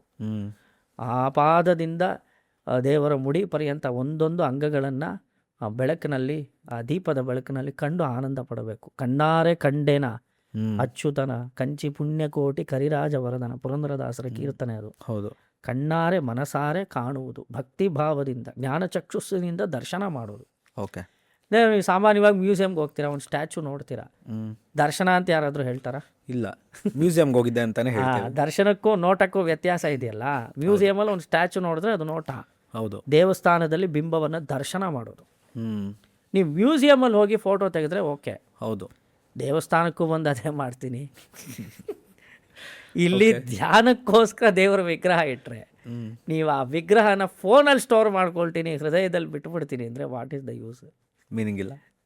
ಸೊ ಅಲ್ಲಿ ದೇವಸ್ಥಾನದಲ್ಲಿರೋ ನಡೆಯೋ ಆರತಿ ಮಾಡ್ತಾರೆ, ಅಭಿಷೇಕಗಳು ನಡೆಯುತ್ತೆ, ಕಣ್ಣಾರೆ ಕಾಣಬೇಕು, ಮನಸ್ಸಿನಲ್ಲಿ ಧರಿಸಬೇಕು. ಅದನ್ನು ನಾವು ಪ್ರಾಕ್ಟೀಸ್ ಮಾಡಬೇಕು. ಅರ್ಥ ಆಯ್ತು. ಸೊ ದೇವಸ್ಥಾನದಲ್ಲಿ ಅಲಂಕಾರ ಒಂದು ಉದ್ದೇಶ ಬಂದು ಅದು ಉಪಚಾರ. ಎರಡನೇ ಉದ್ದೇಶ ನಾವು ಕಂಡು ಮನಸ್ಸಿನಲ್ಲಿ ಧರಿಸಬೇಕು ಅನ್ನೋದಕ್ಕೋಸ್ಕರ ಅಲಂಕಾರ. ಫೋಟೋ ತೆಗಿಬೇಕು ಅನ್ನೋದಕ್ಕೋಸ್ಕರ ಅಲ್ಲ, ಅರ್ಥ ಆಯ್ತು, ಹೃದಯದಲ್ಲಿ ಧರಿಸಬೇಕು ಅನ್ನೋದಕ್ಕೋಸ್ಕರ. ಓಕೆ ಅಣ್ಣ. ಆಮೇಲೆ ಈಗ ಈ ವಡಮಾಲೆ ಅನ್ನೋದನ್ನ ನೋಡ್ತಾನೆ ಇರ್ತೀನಿ ಅಣ್ಣ. ಎವ್ರಿ ಮಂಗಳವಾರ ಆಗಿರ್ಬೋದು, ಈ ಕೆಲವೊಂದು ದಿನಗಳಲ್ಲಿ ಆಂಜನೇಯ ಸ್ವಾಮಿಗೆ ವಡೆಯಿಂದ ಮಾಡಿರೋ ಹಾರನ ಹಾಕ್ತಾ ಇರ್ತಾರೆ. ಅದ್ರ ಹಿಂದೆ ಇರೋ ಒಂದು ಆದರೆ ಸಮೀಪ ಕಾಲದಲ್ಲಿ ತುಂಬಾ ಆ ಥರ ನಡೀತಾ ಇದೆ. ಗಣೇಶನಿಗೆ ಕಡುಬು ಹಾರ ಹಾಕೋದು, ಕಡುಬು ಹಾರ ಹಾಕ್ತಾರೆ. ಆ ಥರ ಆಂಜನೇಯ ಸ್ವಾಮಿಗೆ ತುಂಬಾ ಪ್ರಸಿದ್ಧವಾಗಿ ವಡೆ ಹಾರವನ್ನು ಧರಿಸುವಂತಹ ಸಂಪ್ರದಾಯ ನಾವು ನೋಡ್ಬೋದು. ಇವತ್ತಿಗೂ ದೇವಸ್ಥಾನಗಳಲ್ಲಿ, ಆಂಜನೇಯನ ಪ್ರಸಿದ್ಧ ದೇವಸ್ಥಾನಗಳಲ್ಲಿ ಈ ವಡಮಾಲೆಯನ್ನು ಸಮರ್ಪಣೆ ಮಾಡ್ತಾರೆ. ಅದು ಯಾಕೆ ಸ್ವಾಮಿ ಅಂತ ತುಂಬ ಜನ ಕೇಳ್ತಾರೆ. ವಡೆ ಅಂದರೆ ಆಂಜನೇಯ ಸ್ವಾಮಿಗೆ ಇಷ್ಟನ? ಆಂಜನೇಯನಿಗೆ ವಡೆ ಇಷ್ಟನೋ ಇಲ್ವೋ? ನಮಗಿಷ್ಟ. ನಾವು ತಿನ್ನಬೇಕು ಅನ್ನೋದಕ್ಕೋಸ್ಕರ ದೇವ್ರಿಗೆ ಸಮರ್ಪಣೆ ಮಾಡ್ತೀವ ಅಂತ ಕೇಳಿದ್ರೆ, ಈ ವಡೆ ಹಾರದ ಹಿಂದೆ ಒಂದು ಹಿನ್ನೆಲೆ ಈ ಥರ ನಾವು ತಿಳ್ಕೊಳ್ಳಬಹುದು. ಏನು ಅಂದರೆ, ಪುರಾಣದಲ್ಲಿ ಆಂಜನೇಯ ಸ್ವಾಮಿಯ ಕಥೆ ಹೇಳಬೇಕಾದ್ರೆ ನೋಡಿ, ಆಂಜನೇಯ ಬಾಲಾಂಜನೇಯ ತೊಟ್ಟಲಲ್ಲಿ ಮಲಗಿರಬೇಕಾದ್ರೆ ಅವ್ನಿಗೆ ಹಸಿವಾಗತ್ತೆ. ಆಗ ಅಂಜನಾದೇವಿಯನ್ನು ಕೇಳ್ತಾನೆ, ಅಮ್ಮ ನನಗೆ ಹಸಿವಾಗ್ತಾ ಇದೆ ಅಂತಾನೆ. ಆಗ ಅಂಜನಾದೇವಿ ಹೇಳ್ತಾಳೆ, ತೊಟ್ಟಲಲ್ಲೇ ಮಲಗಿರೋ ಮಗು, ನಾನು ಕಾಡಿನಲ್ಲಿ ಸಿಗುವಂತಹ ಹಣ್ಣುಗಳನ್ನೆಲ್ಲ ತಗೊಂಡು ಬರ್ತೀನಿ ಅಂತ ಹೋಗ್ತಾಳೆ. ಆಗ ತೊಟ್ಟಲಲ್ಲೇ ಮಲಗಿದ್ದಂತಹ ಆಂಜನೇಯ ಸ್ವಾಮಿ ಆಕಾಶದಲ್ಲಿ ಸೂರ್ಯನನ್ನು ನೋಡ್ತಾನೆ. ಸೂರ್ಯ ಅವನ ಕಣ್ಣಿಗೆ ಮಾವಿನ ಹಣ್ಣಾಗಿ ಕಾಣಿಸ್ತಾನೆ. ಕತೆ ನಿಮ್ಗೆ ಗೊತ್ತೇ, ತೊಟ್ಟಲಲ್ಲಿ ಬಾಲಾಂಜನೇಯ ಮಲಗಿದ್ದಾನೆ, ಸೂರ್ಯನನ್ನ ಮಾವಿನ ಹಣ್ಣು ಅಂತ ಭಾವಿಸ್ಕೊಳ್ತಾನೆ. ಅಲ್ಲಿಂದ ಸೂರ್ಯಮಂಡಲಕ್ಕೆ ಹಾರ್ತಾನೆ. ತೊಟ್ಟಲಿನಿಂದ ಸೂರ್ಯನನ್ನ ಹಿಡಿಬೇಕು ಅಂತ ಹೋಗ್ತಾನೆ. ಆ ಸಮಯದಲ್ಲಿ ಗ್ರಹಣ ಕಾಲ, ರಾಹುಗ್ರಸ್ತ ಸೂರ್ಯಗ್ರಹಣ ಕಾಲ ಅದು. ರಾಹು ಸೂರ್ಯನನ್ನು ನುಂಗೋದಕ್ಕೋಸ್ಕರ ಬರ್ತಾ ಇರ್ತಾರೆ. ಆ ಸಮಯದಲ್ಲಿ ಆಂಜನೇಯ ಸ್ವಾಮಿ ಕೂಡ ಸೂರ್ಯನನ್ನು ಹಿಡಿಯೋದಕ್ಕೋಸ್ಕರ ಹೋಗಿರ್ತಾನೆ. ಆ ರಾಹು ಆಂಜನೇಯನನ್ನು ನೋಡಿ ಇಂದ್ರನಿಗೆ ಹೋಗಿ ದೂರ ಹೇಳ್ತಾನೆ, ನಾನು ಹಿಡಿಯೋದಕ್ಕಿಂತ ಮುಂಚೆ ಸೂರ್ಯನನ್ನು ಒಂದು ಬಾಲ ಆಂಜನೇಯ ಹ್ಮ್. ಅವನು ಸೂರ್ಯನನ್ನು ಗ್ರಹಣ ಮಾಡೋದಕ್ಕೆ ಹೊರಟಿದ್ದಾನೆ ಅಂತ ಹೇಳಿದಾಗ ಇಂದ್ರ ತನ್ನ ವಜ್ರಾಯುಧದ ಮೂಲಕ ಆಂಜನೇಯನ ಮೇಲೆ ಪ್ರಹಾರ ಮಾಡ್ತಾನೆ. ಹೌದು. ಆವಾಗ ಆಂಜನೇಯ ಕೆಳಗಡೆ ಬಿದ್ದು ದವಡೆ ಅದು ಊದ್ಕೊಂಡಾಗ ಅವನಿಗೆ ಊದಿದ ದವಡೆಗೆ ಹನು ಅಂತ ಹೆಸರು. ಹ್ಮ್. ಅದಕ್ಕೋಸ್ಕರ ಅವನಿಗೆ ಹನುಮಂತ ಎಂದು ಹೆಸರು ಉಂಟಾಗತ್ತೆ. ವಜ್ರಾಯುಧದಿಂದ ತಳಿಸಿದ ತಕ್ಷಣ ವಾಯುಗೆ ತುಂಬ ಕೋಪ ಬರುತ್ತೆ ದೇವತೆಗಳ ವಿಷಯ. ತನ್ನ ಪುತ್ರ ಅದಾನೆ ಆಂಜನೇಯ, ಹೌದು. ಆದ್ರಿಂದ ವಾಯುದೇವರು ಲೋಕದಲ್ಲಿ ಸ್ತಂಭನ ಮಾಡಿಬಿಡ್ತಾರೆ. ಹ್ಮ್. ಎಲ್ಲ ಗಾಳಿ ಆಡೋದಿಲ್ಲ, ವಾಯು ಸ್ತಂಭನ. ಹ್ಮ್. ಆವಾಗ ದೇವತೆಗಳೆಲ್ಲ ತತ್ತರಿಸಿ ಹೋಗಿ ವಾಯುವನ್ನು ನಾವು ಮಾಡಿ ತಪ್ಪಾಯಿತು, ಇದಕ್ಕೇನಾದ್ರು ಪರಿಹಾರ ಹೇಳು ಅಂತ ಹೇಳಿದಾಗ ನೀವೆಲ್ಲ ಆಂಜನೇಯನಿಗೆ ಒಂದು ವರ ಕೊಡಬೇಕು ಅಂತ ಕೇಳ್ಕೊಂಡಾಗ ಆಗ ಇಂದ್ರನು ಇನ್ನು ಮೇಲೆ ಆಂಜನೇಯನ ಮೇಲೆ ಯಾವ ಆಯುಧ ಪ್ರಯೋಗ ಮಾಡಿದ್ರು ಅವನಿಗೆ ಯಾವುದೇ ರೀತಿಯಾದ ಅಪಾಯ ಸಂಭವಿಸದೆ ಹೋಗಲಿ ಅಂತ ವರ ಕೊಡ್ತಾರೆ. ಒಂದೊಂದು ದೇವತೆಗಳು ಒಂದೊಂದು ವರ ಕೊಡ್ತಾರೆ. ಇಂದ್ರಾಸ್ತ್ರ ಇವನಿಗೇನು ಮಾಡೋದಿಲ್ಲ, ಆಗ್ನೇಯಾಸ್ತ್ರ ಬೆಂಕಿ ಸುಡೋದಿಲ್ಲ, ಅದರಿಂದ ಬಾಲಕ್ಕೆ ಬೆಂಕಿ ಇಟ್ಟಾಗಲೂ ಸುಡೋದಿಲ್ಲ, ಕತೆ ಆಗ. ಅವಾಗ ಎಲ್ಲ ದೇವತೆಗಳು ಆಂಜನೇಯನಿಗೆ ಒಂದು ವರ ಕೊಡ್ತಾರೆ. ಕೊಟ್ಟ ಮೇಲೆ ಈ ರಾಹು ತಾನೇ ಹೋಗಿ ಹೇಳಿತ್ತು. ಹೌದು ಹೌದು. ಯಾರಿಗೆ? ಇಂದ್ರನಿಗೆ. ಹೌದು. ರಾಹುವಿನ ಧಾನ್ಯ ಉದ್ದು. ಉದ್ದು. ನವಗ್ರಹಗಳಿಗೆ ನವಧಾನ್ಯ ಇದೆ. ಹೌದು ಹೌದು. ರಾಹು ಎಂಬ ನವಗ್ರಹಕ್ಕೆ ಒಂದು ಗ್ರಹಕ್ಕೆ ಧಾನ್ಯ ಬಂದು ಉದ್ದು. ಈಗ ರಾಹು ಏನು ಮಾಡ್ತಾನೆ, ತನ್ನ ಧಾನ್ಯವಾಗಿರುವಂತಹ ಉದ್ದನ್ನು ಆಂಜನೇಯನಿಗೆ ಸಮರ್ಪಣೆ ಮಾಡಿ ಇನ್ನು ಮೇಲೆ ಯಾರು ನಿನಗೆ ಉದ್ದನ್ನು ಸಮರ್ಪಣೆ ಮಾಡ್ತಾರೋ ಅವರಿಗೆ ರಾಹು ಶಾಂತಿ ಆಗಲಿ ಅಂತ ಒಂದು ವರ ಕೊಡ್ತಾನೆ. ಕೆಲವರಿಗೆ ಶನಿ ಶಾಂತಿ, ರಾಹು ಶಾಂತಿ ಆಗೋದಕ್ಕೋಸ್ಕರ ಆಂಜನೇಯನಿಗೆ ಈ ಉದ್ದನ್ನು ಉದ್ದಿನಿಂದ ಮಾಡಿದ ವಡೆ, ಉದ್ದಿನ ವಡೆ ಅದು.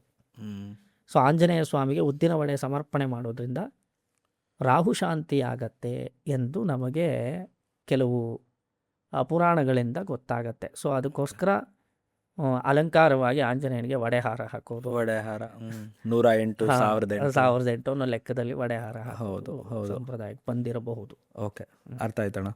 ಅಣ್ಣ, ಇವಾಗ ತುಂಬ ಬೇಸಿಕ್ ಕ್ವಶನ್ನು, ಯಾವ ಥರ ಕೈ ಮುಗಿಬೇಕು ದೇವಸ್ಥಾನದಲ್ಲಿ, ಯಾವ ಥರ ತೀರ್ಥ ತೊಗೊಬೇಕು, ಯಾವ ಥರ ಆರತಿ ತೊಗೊಬೇಕು?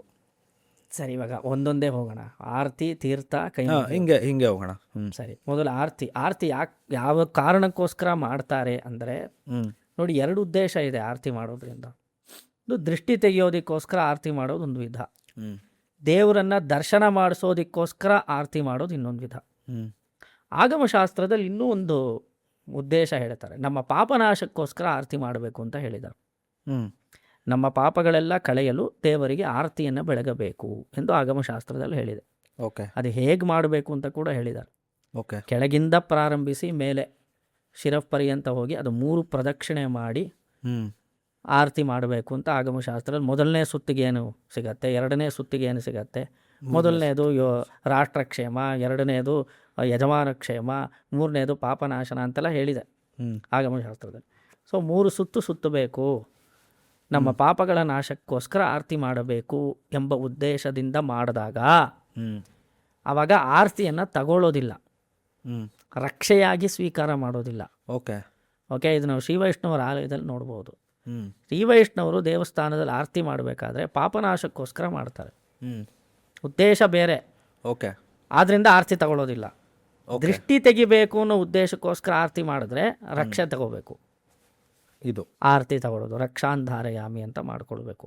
ಓಕೆ, ದೃಷ್ಟಿ ತೆಗೆಯೋದು ಸ್ಮಾರ್ಥ ಸಂಪ್ರದಾಯದಲ್ಲಿ ಬಂದಿದೆ.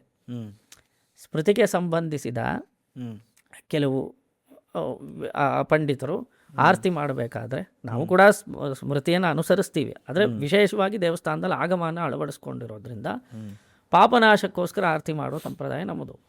ಸ್ಮೃತಿಯನ್ನೇ ಫಾಲೋ ಮಾಡುವಂತಹವರು ಆರತಿ ಮಾಡಿದಾಗ ದೃಷ್ಟಿ ತೆಗಿತಾರೆ, ದೃಷ್ಟಿ ತೆಗೆಯೋ ಉದ್ದೇಶದಿಂದ ಆರತಿ ಮಾಡ್ತಾರೆ, ಆವಾಗ ರಕ್ಷೆಯನ್ನು ಧರಿಸ್ಕೊಳ್ತಾರೆ. ಅದನ್ನ ಯಾವ ಥರ ಧರಿಸ್ಬೇಕು ಸ್ವಾಮಿ? ಅದು ಕೈಯಲ್ಲಿ ನಾವು ರಕ್ಷೆಯನ್ನು ತೆಗೆದು ನೆತ್ತಿಗೋ ಕಣ್ಣುಗಳಿಗೋ ಹೊತ್ಕೊಳ್ಳೋದು. ಇದು ನಾವು ರಕ್ಷಾಂಧಾರಯ ರಕ್ಷೆ ತಗೊಳ್ಬೇಕಾದ್ರೆ ವಿಚಿತ್ರವಾಗಿ ತಗೊಳ್ಳೋದನ್ನು ನಾವು ನೋಡಿದ್ದೀವಿ ದೇವಸ್ಥಾನದಲ್ಲಿ. ಹಿಂಗೆ ಮಾಡ್ಕೋತಾರೆ, 3 ಸಲ ಅಂತಾರೆ, 4 ಸಲ 6 ಸಲ 10 ಸಲ ಮಾಡ್ತಾರೆ, ಹಿಂಗೇ ಹಿಡ್ಕೊಂಡಿರ್ತಾರೆ. ಎಲ್ಲ ಮಾಡಬೇಕಾದ ಅವಶ್ಯಕತೆ, 1-2 ಕೈಯಲ್ಲಿ ಮುಟ್ಟಿ ನಮಸ್ಕಾರ ಮಾಡಿದ್ರೆ ಅದೇ ರಕ್ಷೆ ಆಗ್ಬಿಡುತ್ತೆ. ಸೊ ಹಿಂಗೇ 10 ಸರ್ತಿ 20 ಸರ್ತಿ ಅತಿ ವಿನಯವಾಗಿ ಆರತಿಯನ್ನು ತಗೊಳ್ಳೋಕೆ ಹೊರಟು ವಿಚಿತ್ರವಾದನ್ನೆಲ್ಲ ಮಾಡ್ತಾರೆ. ಅದಷ್ಟೆಲ್ಲ ಮಾಡಬೇಕಾದ ಅವಶ್ಯಕತೆ ಇಲ್ಲ, ಮುಟ್ಟಿ ನಮಸ್ಕಾರ ಮಾಡಿದ್ರು ನಡೆಯುತ್ತೆ. ಇದು ಆರತಿ ತಗೊಳ್ಳೋ ವಿಧಾನ. ಓಕೆ, ತೀರ್ಥ ತಗೊಳ್ಳು, ಕೆಳಗಡೆ ಚಲ್ಲದೆ ತೀರ್ಥ ತಗೋಬೇಕು. ನಾನು ತುಂಬ ಗಮನಿಸಿರೋದೇನೆಂದರೆ, ತುಂಬ ಜನ ಏನು ಮಾಡ್ಬಿಡ್ತಾರೆ, ಹ್ಮ್ ತೀರ್ಥ ತಗೊಂಡಿದ ತಕ್ಷಣ ಅದನ್ನೇ ತಲೆಗೆ ಒರೆಸ್ಕೊಂಡ್ಬಿಡ್ತಾರೆ, ಕಣ್ಣಿಗೊರ್ಸ್ಕೊಂತಾರೆ, ಒರೆಸ್ಕೊತಾರೆ, ತಲೆಗೊರ್ಸ್ಕೊಂತಾರೆ. ನಾನ್ ನೋಡ್ದೆ ಇಲ್ಲೇ ಕೃಷ್ಣ ದೇವಸ್ಥಾನದಲ್ಲೇ ನೋಡ್ದೆ. ಎಲ್ಲ ದೇವಸ್ಥಾನದಲ್ಲೂ ಎಲ್ಲ ಅಲ್ಲ ಮಾಡೋದಿದೆ. ಒಂದ್ ಪಾಪು ಹಿಡ್ಕೊಂಡಿದ್ರು ಒಬ್ರು, ಅವರು ತಗೊಂಡ್ರು ಆಸ್ ಯೂಶುವಲ್ ತೀರ್ಥ ತಗೊಂಡ್ರು. ಆ ಪಾಪು ತಗೊಂಡಿಲ್ಲ, ತಗೊಂಡ್ ಸ್ವಲ್ಪ ಇನ್ನೊಂದ್ ಸ್ವಲ್ಪ ಹಾಕ್ಸ್ಕೊಂಡ್ರು ನಮ್ಮ ಇವ್ರ ಕೈಯಲ್ಲಿ. ನೀಟಾಗಿ ಆ ಪಾಪು ಮುಖಕ್ಕೆಲ್ಲ ಬೆಳೆದ್ರು, ಮುಖ ಎಲ್ಲ ಒರೆಸ್ಕೊಂಡ್ರು. ಮತ್ತೆ ಆ ಪಾಪು ನೀವು ತೀರ್ಥ ತಗೊಂಡ್ರೆ ಅದು ಎಂಜಿಲಾಗತ್ತೆ. ಹೌದು, ಎಂಜಿಲನ್ನ ತಲೆಗೆ ಹಾಕೋಬೋದಾ? ನೋ ಮಕ್ಕಕ್ಕೆಲ್ಲ ಒರೆಸ್ಕೊಬೋದಾ? ನೋ, ಕಣ್ಣಿಗೊರ್ಸ್ಕೊಂಡಂಗೂ ಇಲ್ಲ. ಸೊ ಇಲ್ಲಿ ಬರೀ ಆ ತೀರ್ಥ ತಗೊಳ್ಳೋದು ಅಂದರೆ, ಎಡಗೈಯಿಂದ ಒಂದು ವಸ್ತ್ರ ಇಟ್ಕೊಂಡು ಅದರ ಮೇಲೆ ಕೈ ಇಟ್ಟು ತೀರ್ಥ ತಗೊಂಡು ಬಿಂದುಗಳು ಕೆಳಗಡೆ ಚೆಲ್ಲದೆ, ಶಬ್ದ ಮಾಡದೆ, ಕೆಲವರು ತಗೊಳ್ಬೇಕಾದ್ರೆ ಒಂದು ಆನೆ ಥರ ಶಬ್ದ ಅಂತ ಬರುತ್ತೆ ಸೌಂಡ್. ಹೌದು, ಶಬ್ದ ಮಾಡದೆ ತೀರ್ಥ ಪ್ರಾಶನ ಮಾಡೋದು ಉತ್ತಮ. ಅಷ್ಟೇ ವಿಷಯ. ಅದ್ಮೇಲೆ ತಲೆಗೆ ಒರೆಸ್ಕೊಳ್ಳೇಬೇಕು ಅನ್ನೋ ನಿರ್ಬಂಧ ಏನಿಲ್ಲ. ಆ ಎಡಗೈಯಲ್ಲಿರೋ ಬಟ್ಟೆಗೆ ಒರೆಸ್ಕೊಂಡ್ರು ನಡೆಯುತ್ತೆ. ಬಟ್ಟೆಯನ್ನೇ ಒರೆಸ್ಕೊಂಡ್ರೆ ಮುಗಿಯತ್ತೆ. 3 ಬಾರಿ ತೀರ್ಥ ಸ್ವೀಕಾರ ಮಾಡೋದು ಅನ್ನೋದಿದೆ. ನಾವು ಮಾಡಿರುವಂಥ ಎಲ್ಲ ಪಾಪಗಳಿಗೂ ಪ್ರಾಯಶ್ಚಿತ್ತವಾಗಿ ತೀರ್ಥವನ್ನು ಪ್ರಾಶನೆ ಮಾಡ್ಕೊಳ್ತೀವಿ. ಓಕೆ. ಅಕಾಲ ಮೃತ್ಯು ಹರಣಂ, ಆ ಥರ ಅಕಾಲ ಮೃತ್ಯು ಪರಿಹಾರವಾಗತ್ತೆ ತೀರ್ಥ ಪ್ರಾಶನದಿಂದ ಅಂತಲ್ಲ, ಅದಕ್ಕೊಂದು ಫಲ ಇದೆ. ಓಕೆ. ಸೊ ಅದು ತೀರ್ಥದ ವಿಷಯ. ಕೈ ಮುಗಿಯೋದು, ಕೈ ಮುಗಿಯೋದು ಇದು ವೆರಿ ಇಂಪಾರ್ಟೆಂಟು. ತುಂಬ ಜನ ಮುತ್ತು ಕೊಡೋದು, ಹಿಂಗೆ ಪ್ಲೈನ್ ಕಿಸ್ ಕೊಡೋದು, ಈ ಥರ ಮಾಡ್ತಾರೆ, ಎದೆ ಮೇಲೆ ಹಿಂಗೆಲ್ಲ ಇಟ್ಕೊಳೋದು, ಏನೇನೋ. ನಮಸ್ಕಾರವನ್ನು ನಾವು ದೇವರಿಗೆ ಮಾಡಬೇಕಾದ್ರೆ ಅಂಜಲಿ ಮುದ್ರೆಯನ್ನು ಪ್ರದರ್ಶನ ಮಾಡಬೇಕು ಅಂತ ಹೇಳಿದೆ. ಅಂಜಲಿ, ಕೈ ಮುಗಿಯೋದನ್ನು ಅಂಜಲಿ ಮುದ್ರೆ ಅಂತ ಕರೀತಾರೆ. ಓಕೆ. ಅಂಜಲಿ ಅಂದರೆ ಜಲಯತಿ ಇತಿ ಅಂಜಲಿ. ಯಾವ ಮುದ್ರೆಯನ್ನು ಪ್ರದರ್ಶನ ಮಾಡಿದಾಗ ಕಣ್ಣಿಂದ ಕನಿಕರದ ನೀರು ಹರಿಯುತ್ತದೆಯೋ ಅದಕ್ಕೆ ಅಂಜಲಿ ಅಂತ ಹೆಸರು. ನಾವು ಈ ಕೈ ಮುಗಿದ ತಕ್ಷಣ ದೇವರು ಕಣ್ಣೀರು ಸುರಿಸ್ಬಿಡ್ತಾನಂತೆ, ಅಯ್ಯೋ ಪಾಪ ಅಂತ. ಓ, ಅವನ ಕಣ್ಣಲ್ಲಿ ನೀರು ಬಂದ್ಬಿಡತ್ತೆ. ನಾವು ಕೈ ಮುಗಿಯೋದನ್ನು ನೋಡಿ ಅವನ ಕಣ್ಣಿಂದ ನೀರನ್ನು ತರಿಸುವಂತಹ ಮುದ್ರೆಯಾಗಿರೋದ್ರಿಂದ ಇದಕ್ಕೆ ಅಂಜಲಿ ಮುದ್ರಾ ಅಂತ ಹೆಸರು. ಆದ್ದರಿಂದ ಕೈ ಮುಗಿದು ನಮಸ್ಕಾರ ಮಾಡೋದು ಉತ್ತಮ.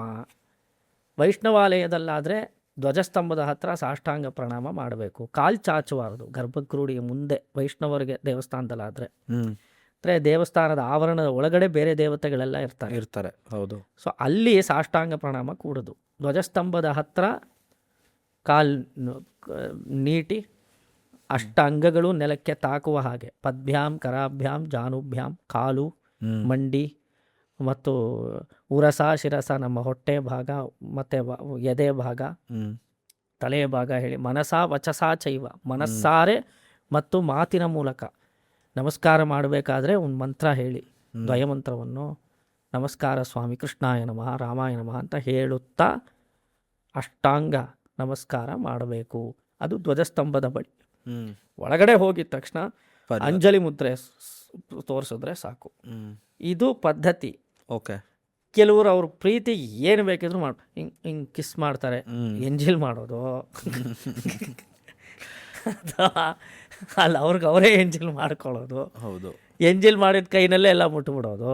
ಹೌದು. ಅದೆಲ್ಲ ಸ್ವಲ್ಪ ಅವಾಯ್ಡ್ ಮಾಡಿದ್ರೆ ಡಿಸಿಪ್ಲಿನ್. ಇವಾಗ ದೇವಸ್ಥಾನದಲ್ಲಿ you must follow that. Okay ಅಣ್ಣ, ಸನಾತನ ಧರ್ಮದ ಬಗ್ಗೆ ಐ ನೋ ಇದು ಸನಾತನ ಧರ್ಮ ಅಂದ್ರೆ ಏನು ಎಪಿಸೋಡ್ ಇದೆ ಹೋಗುತ್ತೆ ನನಗೆ ಗೊತ್ತು. ಒಂದು ಕಿರು ಪರಿಚಯ ಸಂಕ್ಷೇಪವಾಗಿ ಸನಾತನ ಧರ್ಮ ಅಂದ್ರೆ ಏನು ಸಂಕ್ಷಿಪ್ತವಾಗಿ ಬಗ್ಗೆ ತುಂಬಾ ಚರ್ಚೆಗಳು ನಡೀತಾ ಇದೆ ಸೊಸೈಟಿನಲ್ಲಿ. ಸನಾತನ ಧರ್ಮ ಅಂದ್ರೆ ಏನು, ಹೂ ಕ್ಯಾನ್ ಕ್ಲಾರಿಫೈ ದಿಸ್ ಅಂತ. ಸನಾತನ ಅಂದ್ರೆ ಹಳೆಯದು ಅಂತ ಅರ್ಥ, ಅಥವಾ ಎಟರ್ನಲ್ ಅಂತ ಅರ್ಥ. ಓಕೆ. ಯಾವತ್ತಿಗೂ ಇರುವಂತಹ ಧರ್ಮ ಸನಾತನ ಧರ್ಮ. ಇದನ್ನು ಅಳಿಸೋದಕ್ಕೆ ಯಾರಿಂದಲೂ ಸಾಧ್ಯವಿಲ್ಲ. ಯಾಕೆ? ಸನಾತನ ಧರ್ಮ ಅನ್ನೋದು ಮನುಷ್ಯತ್ವಕ್ಕೆ ಸಂಬಂಧಿಸಿರುವಂಥದ್ದು. ಮನುಷ್ಯರು ಎಂಬುವರು ಭೂಲೋಕದಲ್ಲಿರೋ ಪರ್ಯಂತ ಮಾನವೀಯತೆ ಅನ್ನೋದು ಇದ್ದೇ ಇರುತ್ತೆ ಅಲ್ವಾ? ಹೌದು. ಮಾನವೀಯತೆ ಇರೋ ಪರ್ಯಂತ ಸನಾತನ ಧರ್ಮ ಇರುತ್ತೆ. ಮನುಷ್ಯನಿಂದ ಮನುಷ್ಯತ್ವವನ್ನು ತೆಗೆಯೋದಕ್ಕೆ ಸಾಧ್ಯ ಇಲ್ಲ. ಮನುಷ್ಯಲೋಕ ಇರೋ ಪರ್ಯಂತ ಮನುಷ್ಯತ್ವವೆಂಬುದು ಮನುಷ್ಯನಿಗೆ ಬೇಕಾಗತ್ತೆ. ಯಾವುದು ಮನುಷ್ಯತ್ವ ಎಂದು ತೋರಿಸಿಕೊಡುವುದೇ ಈ ಸನಾತನ ಧರ್ಮವಾಗತ್ತೆ. ಅದು ಮನುಷ್ಯನ ನೈಜ ಸ್ವಭಾವ, ವ್ಯಕ್ತಿತ್ವವೇ ಧರ್ಮ. ಒಂದೇ ಒಂದು ಎಕ್ಸಾಂಪಲ್ ಹೇಳ್ತೀನಿ. ರಾಮಾಯಣದಲ್ಲಿ ಆಂಜನೇಯ ಸ್ವಾಮಿ ಸಾಗರವನ್ನು ದಾಟ್ತಾನೆ. ಯಾರು ಗೊತ್ತಿದೆ ನಿಮಗೆ ಕಥೆ? ಹೌದು. ದಾಟಬೇಕಾದ್ರೆ ಮೊದಲು ಬಂದು ತಡೆದಿದ್ದು ಯಾರು? ಮೈನಾಕ ಪರ್ವತ. ಹ್ಮ್ ಆ ಕತೆ ಗೊತ್ತಿದೆಯಾ ನಿಮಗೆ?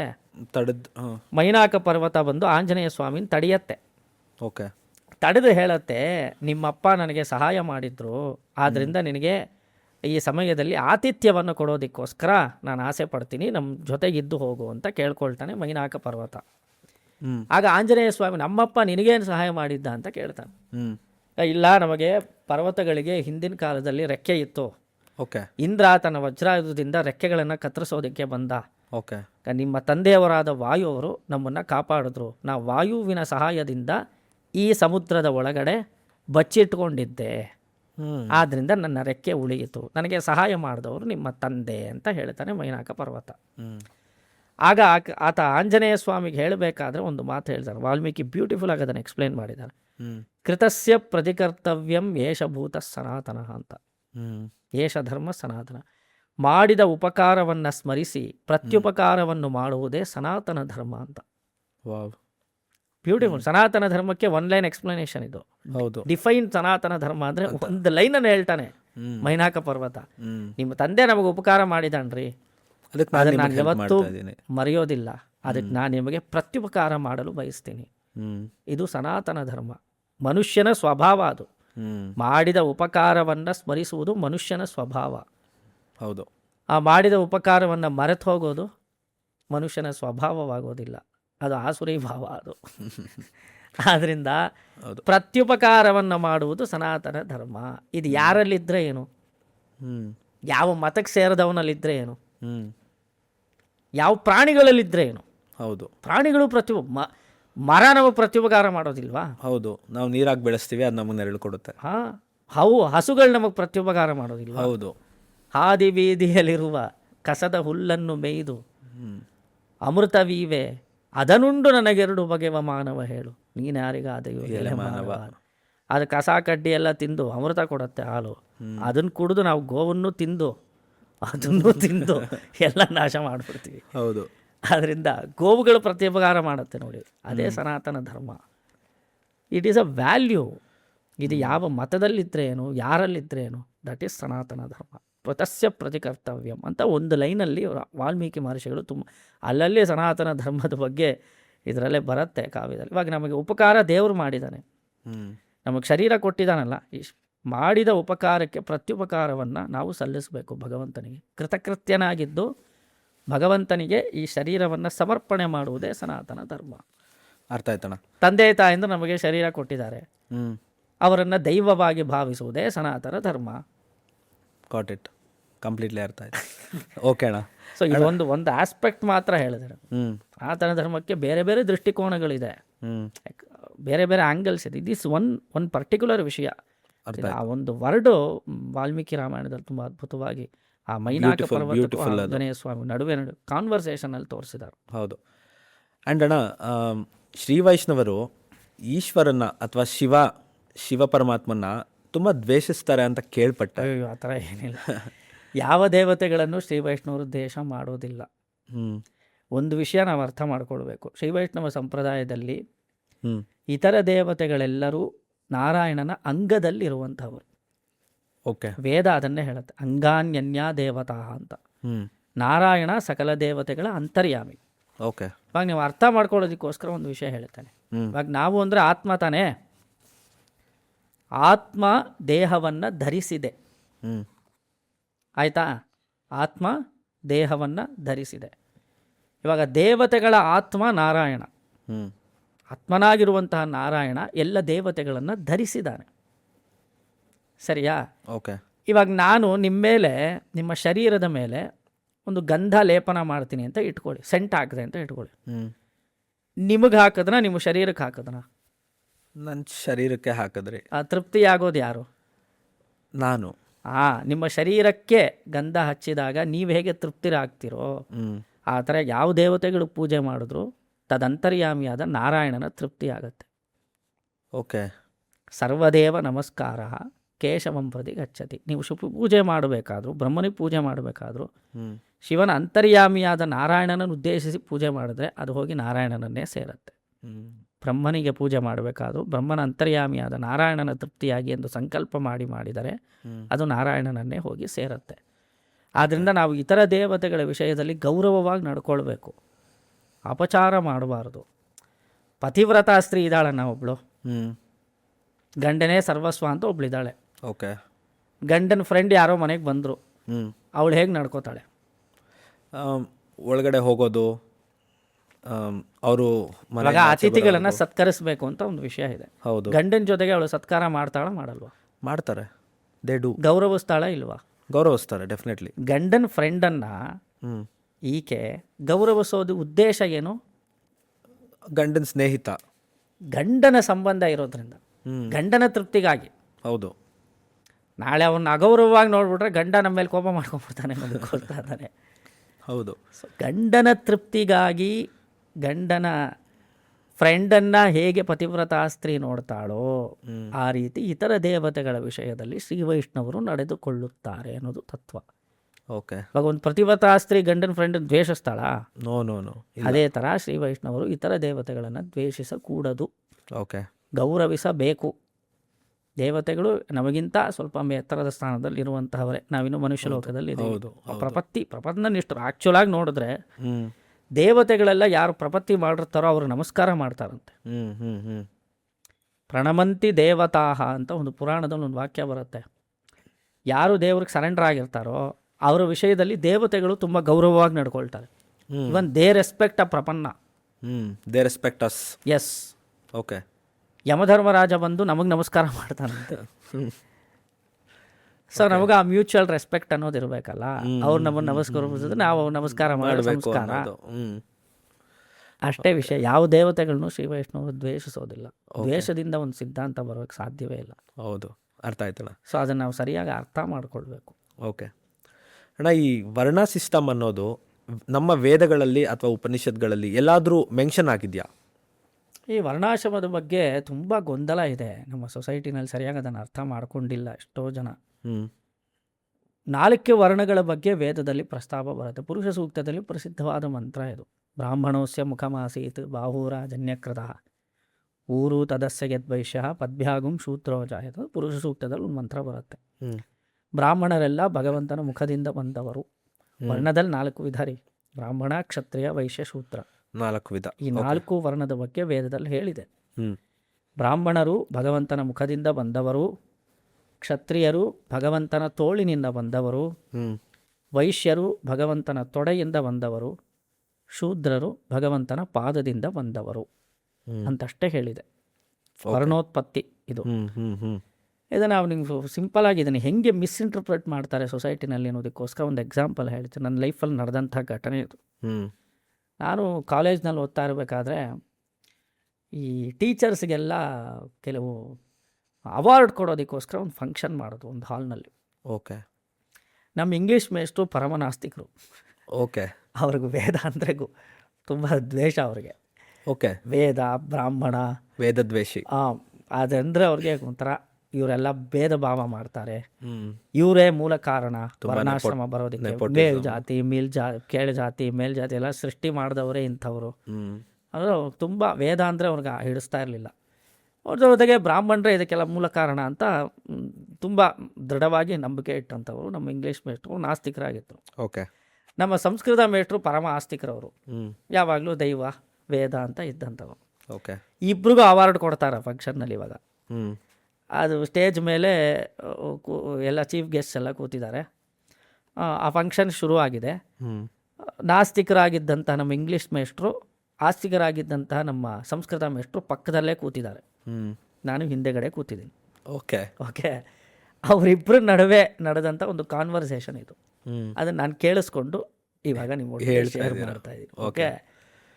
ನಾಸ್ತಿಕರು ಅವರಿದ್ರಲ್ಲ ಇಂಗ್ಲೀಷ್ ಮೇಷ್ಟ್ರು, ಅವರು ಸೇಮ್ ನಿಮ್ಮ ಥರನೇ ಕೇಳಿದ್ರು ಅವ್ರನ್ನ ಸಂಸ್ಕೃತ ಮೇಷ್ಟ್ರ. ವರ್ಣಾಶ್ರಮದ ಬಗ್ಗೆ ವೇದದಲ್ಲಿ ಎಲ್ಲಿ ಹೇಳಿದೆ ಅಂತ.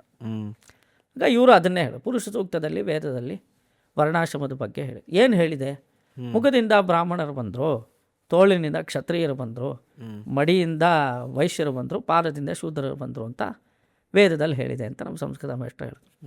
ಕೂಡಲೇ ನಮ್ಮ ಇಂಗ್ಲೀಷ್ ಮೇಷ್ಟ್ರು ಹೇಳಿದೆ, ನೋಡಿದ್ರಾ, ಮುಖ ಎಲ್ಲಿದೆ? ಮೇಲಿದೆ. ಕಾಲೆಲ್ಲಿದೆ? ಕೆಳಗಡೆ ಇದೆ. ಮೇಲಿಂದ ಬಂದವರು ಬ್ರಾಹ್ಮಣರು, ಆದ್ದರಿಂದ ಮೇಲ್ಜಾತಿಯವರು. ಕೆಳಗಿಂದ ಬಂದವರು ಶೂದ್ರರು, ಆದ್ದರಿಂದ ಅವರು ಕೀಳು ಜಾತಿಯವರು. ಈ ಮೇಲು ಕೀಳು ಅನ್ನೋ ಭಾವನೆ ಸೃಷ್ಟಿ ಮಾಡಿದ್ದೆ ವೇದ, ಹ್ಮ್ ಇದಕ್ಕೆ ಮೂಲ ಕಾರಣ ನೀವೇ ಅಂತ ಹೇಳಿದ್ರು. ಸರಿ, ಇವರು ಸುಮ್ಮನಾಗ್ಬಿಟ್ರು ನಮ್ಮ ಸಂಸ್ಕೃತ ಮೇಷ್ಟ್ರು. ಸರಿ, ಅವಾರ್ಡ್ ಕೊಡ್ತಾ ಇದ್ರಲ್ಲ ಫಂಕ್ಷನಲ್ಲಿ, ಇವ್ರ ಹೆಸರು ಕರೆದ್ರು. ಓಕೆ. ಇಂಗ್ಲೀಷ್ ಮೇಷ್ಟ್ರು ಹೋಗ್ತಾರೆ. ಅವಾರ್ಡ್ ಯಾರು ಕೊಡ್ತಾ ಇದ್ರೋ ಅವರು ವಯಸ್ಸನ್ನು ದೊಡ್ಡವರು ಇವ್ರಿಗಿಂತ. ಓಕೆ. ಸೊ ಅವ್ರೇನು ಮಾಡಿದ್ರು ಅಂದರೆ ಪಾದನ ಮುಟ್ಟಿ ನಮಸ್ಕಾರ ಮಾಡಿ ಅವಾರ್ಡ್ ತಗೊಂಡು ಬಂದರು. ಬಂದು ಅದು ಪಕ್ಕದಲ್ಲೇ ಕೂತ್ಕೊಂಡ್ರು. ಓಕೆ. ಅವಾಗ ನಮ್ಮ ಸಂಸ್ಕೃತ ಮೇಷ್ಟ್ರು ಕೇಳ್ತಾರೆ, ನೀವು ಯಾಕೆ ಇಷ್ಟೊಂದು ಕೆಳಮಟ್ಟಕ್ಕೆ ಇಳಿದ್ರಿ? ಓಕೆ. ಏನು ಕೆಳಮಟ್ಟಕ್ಕೆ ಇಳಿದೆ? ಹೌದು, ನಿಮ್ಮ ಪ್ರಕಾರ ಮನುಷ್ಯನ ಅಂಗಗಳಲ್ಲಿ ತುಂಬ ಕೆಳಗಡೆ ಇರುವಂಥದ್ದು ಪಾದ ತಾನೆ. ನೀವು ಅವ್ರ ಪಾದ ಮುಟ್ಟು ನಮಸ್ಕಾರ ಮಾಡಿದ್ರಿಂದ ನೀವು ಕೆಳಮಟ್ಟಕ್ಕೆ ಇಳಿಲಿಲ್ವಾ ಅಂತ ಕೇಳಿದ್ರು. ಅವಾಗ ಇವರು ಹೇಳಿದ್ರು, ಅಯ್ಯಯ್ಯೋ, ಅದು ಆ ಥರ ನಾವು ನೋಡಬಾರ್ದು, ಅವ್ರ ವಯಸ್ಸಿನಲ್ಲಿ ದೊಡ್ಡವರಾಗಿರೋದ್ರಿಂದ ಕಾಲನ್ನು ಕೆಳಗೆ ಅಂತ ನೋಡಬಾರ್ದು, ಪವಿತ್ರ ಅಂತ ನೋಡಿ ನಮಸ್ಕಾರ ಮಾಡಬೇಕು ಅಂತ ಅವ್ರು ಹೇಳಿದ್ರು. ಈ ಜ್ಞಾನ ಯಾಕೆ ವೇದ ವಿಷಯದಲ್ಲಿ ನಿಮ್ಗೆ ಹೋಯಿತು ಅಂತ ಕೇಳಿದ್ರು. ಇಲ್ಲಿ ಕಾಲನ್ನು ಗೌರವಿಸಬೇಕು ಎಂಬ ಜ್ಞಾನ ಅಲ್ಲಿ ಯಾಕೆ ಅಪ್ಲೈ ಆಗಲಿಲ್ಲ? ಆ ಮಂತ್ರನ ಅರ್ಥ ಮಾಡ್ಕೊಳ್ಬೇಕಾದ್ರೆ ನೀವ್ಯಾಕೆ ಅಪ್ಲೈ ಮಾಡ್ಕೊಂಡಿಲ್ಲ? ಇಲ್ಲಿ ನಿಮಗೆ ಅರ್ಥವಾಯಿತು, ವಯಸ್ಸಿನಲ್ಲಿ ದೊಡ್ಡವರು, ಕಾಲು ಪವಿತ್ರ ಅಂತ. ಅಲ್ಲಿ ಸಾಮಾನ್ಯ ಮನುಷ್ಯನ ಪಾದಕ್ಕೆ ಇಷ್ಟು ಬೆಲೆ ನೀವು ಕೊಡೋದಾಗಿದ್ರೆ ನಮ್ಮನ್ನು ಸೃಷ್ಟಿ ಮಾಡಿದಂತಹ ಭಗವಂತನ ಪಾದಕ್ಕೆ ಇನ್ನೆಷ್ಟು ಬೆಲೆ ಇರುತ್ತೆ? ಭಗವಂತನ ಅಂಗದಲ್ಲಿ ಇದು ಮೇಲು ಇದು ಕೀಳು ಅಂತ ಹೇಳೋದಕ್ಕೆ ಸಾಧ್ಯವಾ? ಇಲ್ಲ. ದೇವರ ಮುಖಾನೇ ಶ್ರೇಷ್ಠ, ಕಾಲು ಶ್ರೇಷ್ಠ ಇಲ್ಲ ಅಂತ ಹೇಳಕ್ ಸಾಧ್ಯ ಇಲ್ಲ. ಇಲ್ಲ. ಇನ್ಫ್ಯಾಕ್ಟ್ ನಾವು ಫಸ್ಟ್ ನೋಡೋದೇ ಬ್ಯೂಟಿಫುಲ್ ಕಾಲು. ಭಕ್ತ ದೇವಸ್ಥಾನದಲ್ಲಿ ಮೊದಲು ನೋಡೋದು ಭಗವಂತನ ಪಾದವನ್ನೇ. ಹೌದು ಅಲ್ವಾ? ಆಟೋಮೆಟಿಕ್ ಕಣ್ಣು ಹೊಟ್ಟೋಗುತ್ತೆ ಅಲ್ಲ. ಒಂದು ನಾರಾಯಣಿಯಂ ಅಂತ ಒಂದು ಕಾವ್ಯ ಇದೆ. ಅದರಲ್ಲಿ ಭಟ್ಟತ್ರಿ ಸ್ವಾಮಿಗಳು ಭಗವಂತನ ಅಂಗಗಳಲ್ಲೇ ತುಂಬ ಸುಮಧುರವಾದದ್ದು, ಅಧಿಕವಾದ ಮಾಧುರ್ಯ ಇರೋದು ಭಗವಂತನ ಪಾದಗಳು ಅಂತ ಹೇಳ್ತಾರೆ. ಯೋಗೇಂದ್ರಾಣಾಂ ತ್ವದಂಗೇಶು ಅಧಿಕ ಸುಮಧುರಂ ಮುಕ್ತಿಭಾಜಾಂ. ಭಗವಂತನ ಅಂಗಗಳಲ್ಲಿ ಅತ್ಯಂತ ಮಧುರವಾದದ್ದು ಭಗವಂತನ ಪಾದ. ಹೌದು, ಅತ್ಯಂತ ಶ್ರೇಷ್ಠವಾದ. ಅಲ್ಲಿಂದ ಶೂದ್ರರು ಬಂದರು ಅಂತ ಹೇಳಿದ್ಮೇಲೆ ಅವ್ರು ಹೇಗೆ ಕೆಳಜಾತಿಯವರಾಗ್ಬಿಡ್ತಾರೆ? ಸೊ ಪಾದಗಳ ವರ್ಣನೆ ಹೌದು, ಅದು ಪಾದದಿಂದ ಬಂದಿರೋದು. ಹೌದು, ಏಕೆ ಅನ್ನೋದು ನಮ್ಗೆ ಗೊತ್ತಾಗ್ಬೇಕಲ್ಲ. ಹೌದು, ಅದಕ್ಕೋಸ್ಕರನೇ ವೇದಗಳನ್ನು ಕಲಿಬೇಕಾದ್ರೆ ಆಚಾರ್ಯರನ್ನು ಆಶ್ರಯಿಸಬೇಕು ಅನ್ನೋದು. ಅವರ ಗೈಡೆನ್ಸ್ ತಗೊಬೇಕು, ಅದ್ರ ಬಗ್ಗೆ ತಿಳ್ಕೊಬೇಕು. ಅಧ್ಯಯನ, ಅಧ್ಯಾಪನ ಮೊದಲಾದ ಕರ್ಮಗಳಲ್ಲಿ ತೊಡಬೇಕಾದ್ರೆ ಬ್ರಾಹ್ಮಣನಿಗೆ ಮೆಮೊರಿ ಪವರ್ ಅಧಿಕವಾಗಿರಬೇಕು. Must store all the datas in is memory. Exactly. ಆದ್ರಿಂದ ಮೆಮೊರಿ ಅನ್ನೋದು ಸಾಮಾನ್ಯವಾಗಿ ತಲೆ ಅನ್ನೋದು ಶಿರ ಪ್ರದೇಶದಲ್ಲಿರುತ್ತೆ. ಸೊ ಭಗವಂತನ ಪಾದದಿಂದ ಬಂದವರು ಅಂದರೆ ಏನರ್ಥ? ಅವ್ರ ಮೆಮೊರಿ ಸ್ಟ್ರಾಂಗ್ ಆಗಿರುತ್ತೆ ಅಂತ ಅರ್ಥ. ತೋಳ್ಬಲ ಯಾರಲ್ಲಿ ಅಧಿಕವಾಗಿರುತ್ತೋ ಅವರು ಕ್ಷತ್ರಿಯರು, ಆದ್ರಿಂದ ಅವರು ಭಗವಂತನ ತೋಳಿನಿಂದ ಬಂದವರು ಅಂತ ಹೇಳಬೇಕು. ಹೌದು. ಸಾಮಾನ್ಯವಾಗಿ ಐಶ್ವರ್ಯ ಅನ್ನೋದು ಮಡಿಲಲ್ಲೇ ಸುರಿತಾರೆ. ಐಶ್ವರ್ಯ ಅಧಿಕವಾಗಿರೋದು ವೈಶ್ಯರಲ್ಲಿ. ಹೌದು, ಆದ್ರಿಂದ ಅವರು ಮಡಿಲಿಂದ ಬಂದವರು ಅಂತ. Very calculative. Yes sir. Physically ಓಡಾಡಿ ಕೆಲಸ ಮಾಡುವಂಥವರು ಶೂದ್ರರು.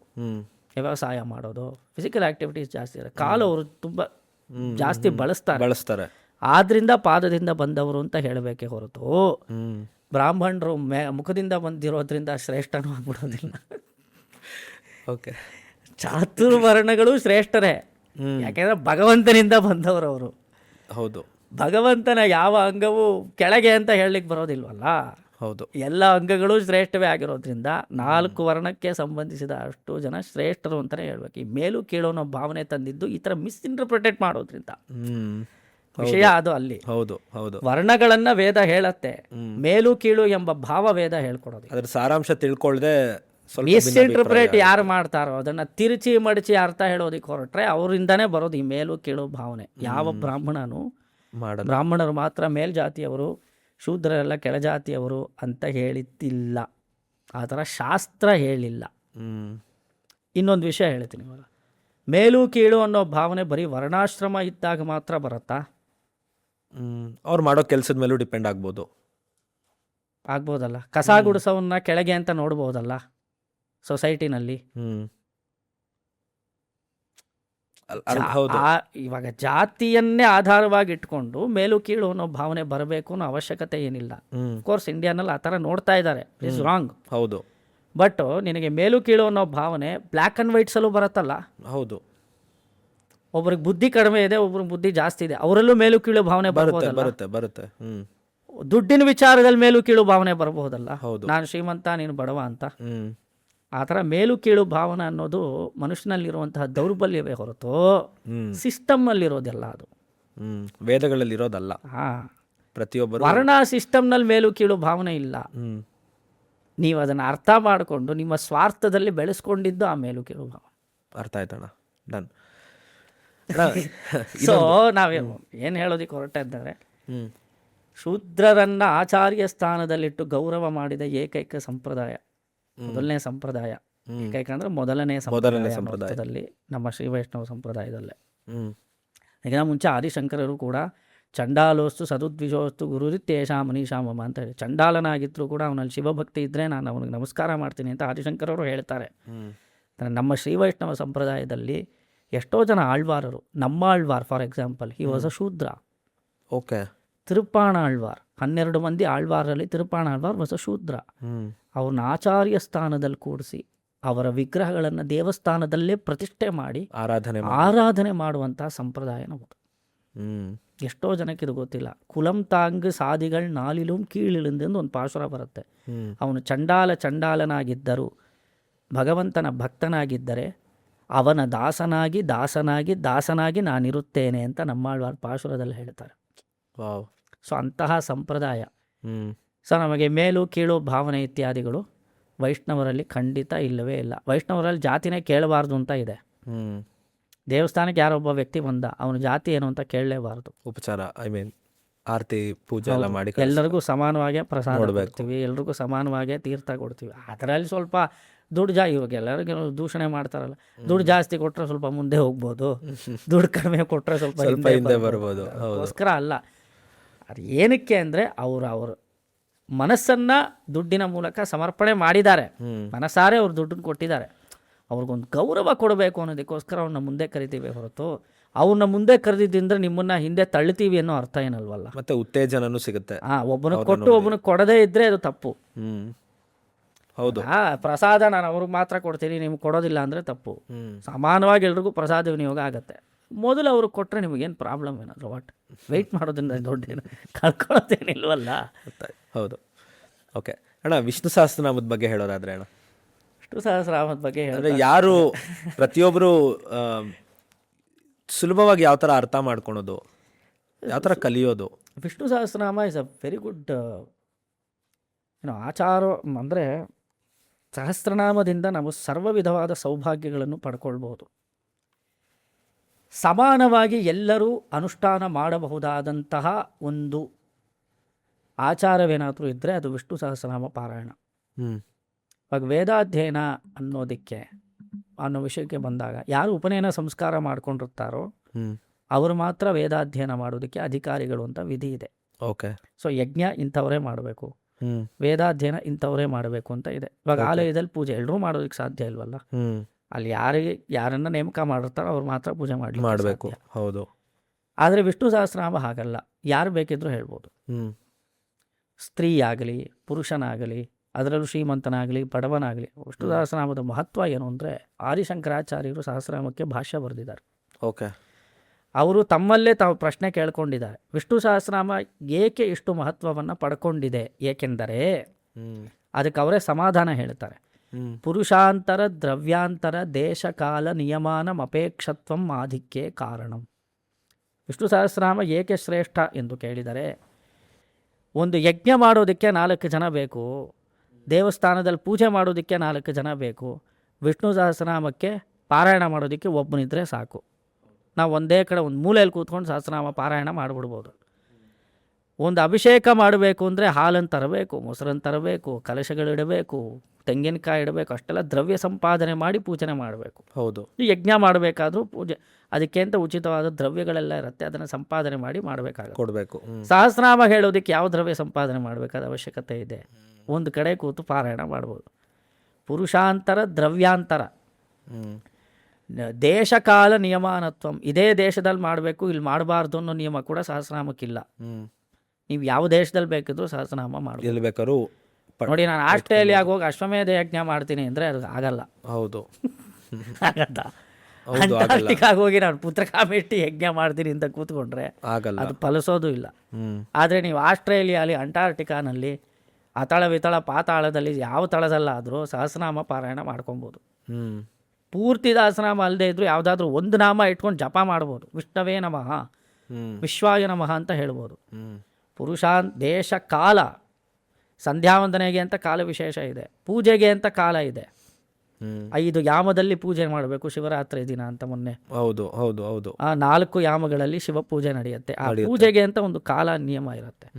ಆದರೆ ಸಹಸ್ರನಾಮಕ್ಕೆ ಯಾವ ಕಾಲದಲ್ಲಿ ಬೇಕಿದ್ರು ಮಾಡ್ಬೋದು, ಎನಿ ಟೈಮ್, ಯಾವಾಗ ಬೇಕಾದ್ರೂ ಪಾರಾಯಣ ಮಾಡ್ಬೋದು, ಎನಿ ಟೈಮ್ ಮಾಡ್ಬೋದು. ಓಕೆ. ದೇಶ ಕಾಲ ನಿಯಮ ಕೂಡ ಇರೋದಿಲ್ಲ. ಸ್ನಾನ ಮಾಡಿನೇ ಮಾಡಬೇಕು ಅಂತ ಏನಿಲ್ಲ. ಸ್ನಾನಕ್ಕೆ ಮುಂಚೆ ಕೂಡ ಸಹಸ್ರನಾಮ ಹೇಳ್ಕೊಬೋದು, ಸ್ನಾನ ಆದಮೇಲೂ ಸಹಸ್ರನಾಮ ಹೇಳ್ಕೊಳ್ಬೋದು. ಎಷ್ಟೋ ಜನ ಹೆಂಗಸರೇ ಹೇಳ್ತಾರೆ, ನಾವು ಸ್ವಲ್ಪ 3 ದಿನದ ಇದ್ದೀರ ನೋಡಿ, ಅವರಿಗೆ 3 ದಿನ ಸ್ವಲ್ಪ ದೂರ, ಅಂದರೆ ಅವ್ರಿಗೆ ಸಹಜವಾಗಿ ದೇಹದಲ್ಲಿ ನಡೆಯುವಂತಹ ಒಂದು ಪ್ರಕ್ರಿಯೆಗೋಸ್ಕರ ಆ 3 ದಿನ ಇದ್ದಾಗ ನಾವು ಸಹಸ್ರನಾಮ ಹೇಳ್ಬೋದಾ ಅಂತ ಕೇಳ್ತಾರೆ. ಸಹಸ್ರನಾಮ ಪೂರ್ತಿ ಹೇಳದೇ ಇದ್ರು ಯಾವುದಾದ್ರೂ ಒಂದು ನಾಮ, ವಿಶ್ವಾಯ ಗೋವಿಂದಾಯ ನಮಃ ಅಂತ ಹೇಳ್ಬೋದು ಆ ಸಮಯದಲ್ಲೂ ಕೂಡ. ನೋಡಿ, ಸಹಸ್ರನಾಮ ಪಾರಾಯಣ ಅನ್ನೋದು ಬೇರೆ ಬೇರೆ ಕ್ರಮಗಳಲ್ಲಿ ಹೇಳ್ತಾ ಇದ್ದಾರೆ. ಇವಾಗ ಪ್ರಣವ ಸೇರಿಸಿ, ನಮಸ್ಕಾರವನ್ನು ಸೇರಿಸಿ, ನಾಮದೊಂದಿಗೆ ಅನುಸಂಧಾನ ಮಾಡೋದು ಒಂದು ಕ್ರಮ.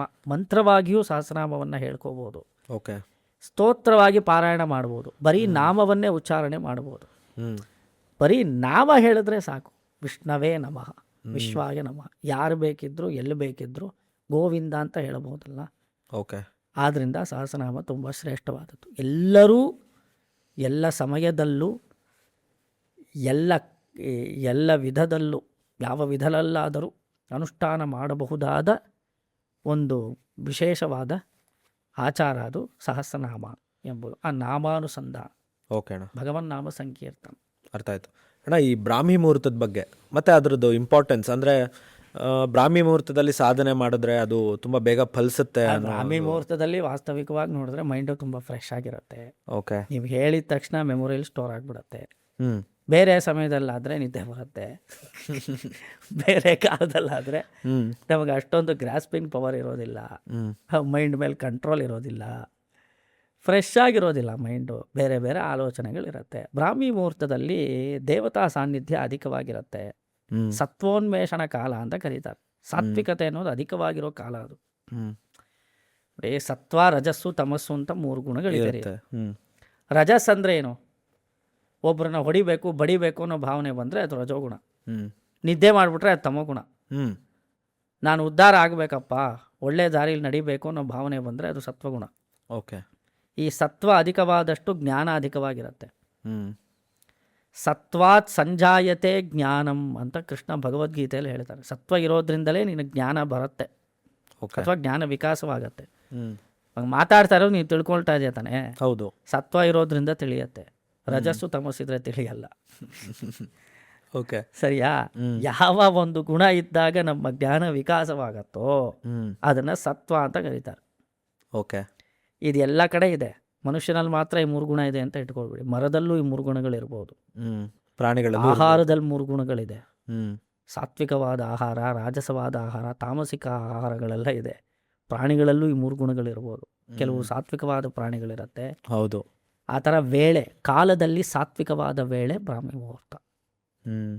ನಡುರಾತ್ರಿ ಅನ್ನೋದು ರಾಜಸ್ ತಾಮಸ್ಸು. ಓಕೆ. ಸೊ ಈ ಸಾತ್ವಿಕವಾದ, ಅದರಿಂದ ಸತ್ವೋನ್ಮೇಷಣ ಕಾಲ ಅಂತ ಕರೆ. ಸಾತ್ವಿಕತೆಯನ್ನು ಹೆಚ್ಚು ಮಾಡುವಂತಹ ಕಾಲ ಬ್ರಾಹ್ಮಿ ಕಾಲ ಒಂದು ಬ್ರಾಹ್ಮಿ ಮುಹೂರ್ತ.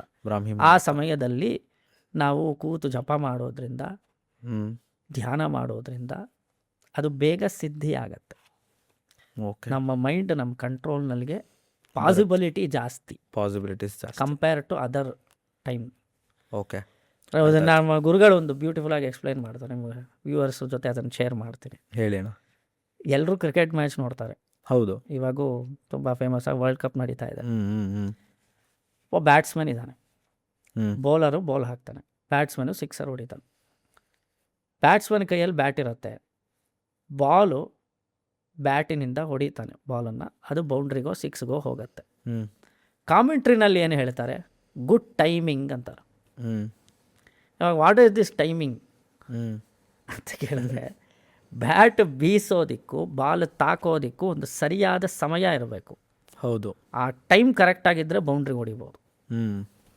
ಇವನು ಬ್ಯಾಟ್ ಬೇಗ ಬೀಸ್ಬಿಟ್ಟ ಅಂತ ಇಟ್ಕೊಳ್ಳಿ, ಬಾಲ್ ಮಿಸ್ ಆಗುತ್ತೆ. ಅಥವಾ ಸ್ಲೋ ಆಗಿ ಬೀಸಿದ್ರೆ ಮಿಸ್ ಆಗುತ್ತೆ. ಬಾಲ್ ಯಾವ ಸ್ಪೀಡ್ನಲ್ಲಿ ಬರುತ್ತೋ ಆ ಸ್ಪೀಡ್ಗೆ ತಕ್ಕಂತೆ ಇವನು ಬ್ಯಾಟ್ ಬೀಸಿದಾಗ ಮಾತ್ರ ಆ ಟೈಮಿಂಗ್ ಸರಿಯಾಗಿದ್ದರೆ ಸಿಕ್ಸ್ಗೋ 4ಗೋ ಹೊಡಿಬೋದು. ಆ ಟೈಮ್ ಅನ್ನೋದಿದೆಯಲ್ಲ, ಅದೇ ಬ್ರಾಹ್ಮಿ ಮುಹೂರ್ತ. ಓಕೆ. ನಾವು ಮಾಡೋ ಎಲ್ಲ ಅನುಷ್ಠಾನಗಳಿಗೂ ದೇವರು ತಲುಪಿಡತ್ತೆ ಅಂತ ಹೇಳಕ್ ಬರಲ್ಲ. ನಾವು ಸ್ಲೋ ಆಗೂ ಮಾಡ್ಬೋದು, ಬೇಗ ಮಾಡ್ಬೋದು, ಮುಗಿಸ್ಬೋದು. ಹೌದು. ಸೊ ನಾವು ಯಾವ ಸಮಯದಲ್ಲಿ ಮಾಡಿದ್ರೆ, ಹೇಗೆ ಒಬ್ಬ ಬ್ಯಾಟ್ಸ್ಮನ್ ಟೈಮಿಂಗಿನ ಮೂಲಕ ಬೌಂಡ್ರಿಗೆ ಹೊಡಿತಾನೋ ಬಾಲ್ನ, ಆ ಥರ ನಾವು ಕಾಮಕ್ರೋಧಾದಿಗಳೆಂಬ ಬಾಲನ್ನು, ದುರ್ಗುಣಗಳೆಂಬ ಬಾಲನ್ನು ಶಾಸ್ತ್ರವೆಂಬ ಬ್ಯಾಟಿನ ಮೂಲಕ ಬೌಂಡ್ರಿಗೆ ಅಟ್ಟಬೇಕಾದ್ರೆ ಸರಿಯಾದ ಸಮಯ ಇರಬೇಕು. ಅದೇ ಬ್ರಾಹ್ಮಿ ಮುಹೂರ್ತ. ಓಕೆ. ಹರಿಷಡ್ವರ್ಗಗಳನ್ನು ಅಡಗಿಸೋದಕ್ಕೆ ಸರಿಯಾದ ಮುಹೂರ್ತ ಅದು ಬ್ರಾಹ್ಮಿ ಮುಹೂರ್ತ. ಅರ್ಥ ಆಯ್ತು. ನಮ್ಮ ಗುರುಗಳು ಇದನ್ನ ಒಂದು ರೀತಿಯಲ್ಲಿ ಅದಕ್ಕೋಸ್ಕರ ಎಕ್ಸ್ಪ್ಲೇನ್ ಮಾಡಿದ್ವಿ. ಓಕೆ. ಓಕೆ ಅಣ್ಣ, ಇದು ವಿಷ್ಣುವಿನ ಅಲ್ಟಿಮೇಟ್ ಪ್ರೀತಿನ ಪಡೆಯೋದು ಹೇಗಣ್ಣ? ವಿಷ್ಣುವಿನ ಅಲ್ಟಿಮೇಟ್ ಪ್ರೀತಿನ ಪಡ್ಕೊಳ್ಳೋದಕ್ಕೆ ಆ್ಯಕ್ಚುಲಾಗಿ ನೋಡಬೇಕು ಅಂದರೆ ಪಡ್ಕೊಳ್ಬೇಕಾದ ಅವಶ್ಯಕತೆನೇ ಇಲ್ಲ. ದೇವ್ರು ನಮ್ಮನ್ನು ತುಂಬ ಪ್ರೀತಿಸ್ತಾನೆ ಅನ್ನೋ ರಿಯಲೈಸೇಷನ್ ಇದ್ದರೆ ಸಾಕು. ನಾವೇನು ತಂದೆ ಪ್ರೀತಿಯನ್ನು ಮಕ್ಕಳು ಪಡ್ಕೊಳ್ಬೇಕಾ? ಇಲ್ಲ. ತಂದೆಗೆ ಸಹಜವಾಗಿ ಮಕ್ಕಳ ಮೇಲೆ ಪ್ರೀತಿ ಇರುತ್ತೆ, ಅದನ್ನು ತಿಳ್ಕೋಬೇಕಷ್ಟೇ ಮಕ್ಕಳು. ಅದೇ ಥರ ಭಗವಂತ ನಮ್ಮ ಮೇಲೆ ಪ್ರೀತಿ ಇಟ್ಟಿದ್ದಾನೆ, ಅದನ್ನು ನಾವು ರಿಯಲೈಸ್ ಮಾಡ್ಕೊಳ್ಬೇಕಷ್ಟೆ. ಹೆಂಗೆ ಸ್ವಾಮಿ ಹೇಳ್ತೀರಾ ಅಂದರೆ, ಗೀತೆಯಲ್ಲಿ ಒಂದು ಶ್ಲೋಕ ಬರುತ್ತೆ ನೋಡಿ, ಪ್ರಿಯೋ ಹಿ ಜ್ಞಾನಿನೋತ್ಯರ್ಥಮಹಂ ಸಚ ಮಮ ಪ್ರಿಯ ಅಂತ ಕೃಷ್ಣ ಹೇಳ್ತಾನೆ. ನೋಡಿ, ಬ್ಯೂಟಿಫುಲ್ ವಿಷಯ ಇದು. ಭಗವದ್ಗೀತೆಯಲ್ಲಿ ಬರುವಂತಹ ಶ್ಲೋಕ. ತೇಷಾಂ ಜ್ಞಾನಿ ನಿತ್ಯಯುಕ್ತ ಏಕಭಕ್ತಿರ್ ವಿಶಿಷ್ಯತೆ. ನನ್ನನ್ನು ಉಪಾಸನೆ ಮಾಡುವಂತಹ ಜನರಲ್ಲಿ ಜ್ಞಾನಿ ಎಂದು ಕರೆಯಲ್ಪಡುವವನು ಒಪ್ಪನು ಎಂದು ಕೃಷ್ಣ ಹೇಳ್ತಾನೆ. ಜ್ಞಾನಿ ಭಕ್ತ ಏನು ಮಾಡ್ತಾನೆ ಅಂದರೆ, ದೇವರೇ ಸರ್ವಸ್ವ ಅಂತ ಬದುಕ್ತಾನೆ. ನಿತ್ಯವಾಗಿ ಅನವರತವಾಗಿ ಭಗವಂತ ಬಿಟ್ಟರೆ ಬೇರೆ ಯಾರೂ ಇಲ್ಲ, ಭಗವಂತನಿಗೋಸ್ಕರವೇ ನನ್ನ ಜೀವನ ಎಂದು ಭಾವಿಸ್ಕೊಳ್ಳುವಂತಹವನು ನಿತ್ಯಯುಕ್ತನಾದ ಜ್ಞಾನಿ ಭಕ್ತ. ಸರಿಯಾ? ಆಗ ಕೃಷ್ಣ ಹೇಳ್ತಾನೆ, ಭಕ್ತರು ನನ್ನ ಮೇಲಿಟ್ಟಿರುವಂತಹ ಪ್ರೇಮ ಅತ್ಯರ್ಥವಾದದ್ದು, ನಾನೂ ಅವರ ಮೇಲಿಟ್ಟಿರುವಂತಹ ಪ್ರೇಮ ಅತ್ಯರ್ಥವಾದದ್ದು ಅಂತ ಆ ಶ್ಲೋಕದಲ್ಲಿ ಬರುತ್ತೆ. ಭಕ್ತರು ಭಗವಂತನ ಮೇಲಿಟ್ಟಿರುವಂತಹ ಪ್ರೀತಿಯನ್ನ ಅತ್ಯರ್ಥ ಎಂಬ ಶಬ್ದದ ಮೂಲಕ ದೇವರು ಹೇಳ್ತಾನೆ ಈ ಶ್ಲೋಕದಲ್ಲಿ. Keep it in mind. ಅರ್ಥ ಆಯ್ತು. ದೇವರು ಭಕ್ತರ ಮೇಲಿಟ್ಟಿರುವಂತಹ ಪ್ರೀತಿ ಹಾಗೂ ಭಕ್ತರು ದೇವರ ಮೇಲಿಟ್ಟಿರುವಂತಹ ಪ್ರೀತಿಯನ್ನ ಅತ್ಯರ್ಥ ಎಂಬ ಶಬ್ದವನ್ನ ಹೇಳುವುದರ ಮೂಲಕ ಕೃಷ್ಣ ತೋರಿಸ್ತಾನೆ ಭಗವದ್ಗೀತೆಯಲ್ಲಿ. ಓಕೆ. ಸಾಮಾನ್ಯವಾಗಿ ಈ ಶ್ಲೋಕಕ್ಕೆ ಅರ್ಥ ಹೇಳಬೇಕಾದ್ರೆ ಎಲ್ಲ ಆಚಾರ್ಯರು ಕೂಡ ಅತ್ಯರ್ಥ ಅನ್ನೋ ಶಬ್ದಕ್ಕೆ ತುಂಬ ಎಂಬ ಅರ್ಥವನ್ನ ಹೇಳಿ, ಭಗವಂತ ಭಕ್ತರ ಮೇಲಿಟ್ಟಿರುವಂತಹ ಪ್ರೀತಿ ಅಧಿಕ ಅಂತ ಹೇಳ್ತಾರೆ, ಭಕ್ತರು ಭಗವಂತನ ಮೇಲಿಟ್ಟಿರುವಂತಹ ಪ್ರೀತಿ ಅಧಿಕ ಅಂತ ಹೇಳಿ ವ್ಯಾಖ್ಯಾನ ಮಾಡಿ ತೋರಿಸ್ಬಿಡ್ತಾರೆ, ಹೇಳ್ಬಿಡ್ತಾರೆ ಅರ್ಥ. ಈ ಶಬ್ದಕ್ಕೆ ಅರ್ಥ ಹೇಳ್ಬಿಡ್ತಾರೆ ಆ ಥರ. ಹೌದು. ಕೃಷ್ಣ ಏನು ಹೇಳ್ತಾನೆ, ಜ್ಞಾನಿಯು ನನ್ನನ್ನು ತುಂಬ ಪ್ರೀತಿಸ್ತಾನೆ, ನಾನು ಜ್ಞಾನಿಯನ್ನು ತುಂಬ ಪ್ರೀತಿಸ್ತೀನಿ. ಈ ತುಂಬ ಎಂಬ ಶಬ್ದ ಅತ್ಯರ್ಥ ಎಂಬ ಶಬ್ದವನ್ನ ಹೇಳುವುದರ ಮೂಲಕ ಹೇಳ್ತಾನೆ ಕೃಷ್ಣ. ಓಕೆ. ಅತ್ಯರ್ಥ ಅನ್ನೋದಕ್ಕೆ ತುಂಬ ಎಂದು ಅರ್ಥ ಮಾಡಿ ಬೇರೆ ಆಚಾರ್ಯರು ವ್ಯಾಖ್ಯಾನ ಮಾಡಿಬಿಟ್ಟಿದ್ದಾರೆ. ಭಗವದ್ ರಾಮಾನುಜರ ವ್ಯಾಖ್ಯಾನದಲ್ಲಿ ಇದರ ಸ್ವಾರಸ್ಯ ಇದೆ. ಭಗವದ್ಗೀತೆ ಇಲ್ಲೇ ನಮಗೆ ಕಾಮೆಂಟ್ರಿ ಅನ್ನೋದು ಬೇಕು.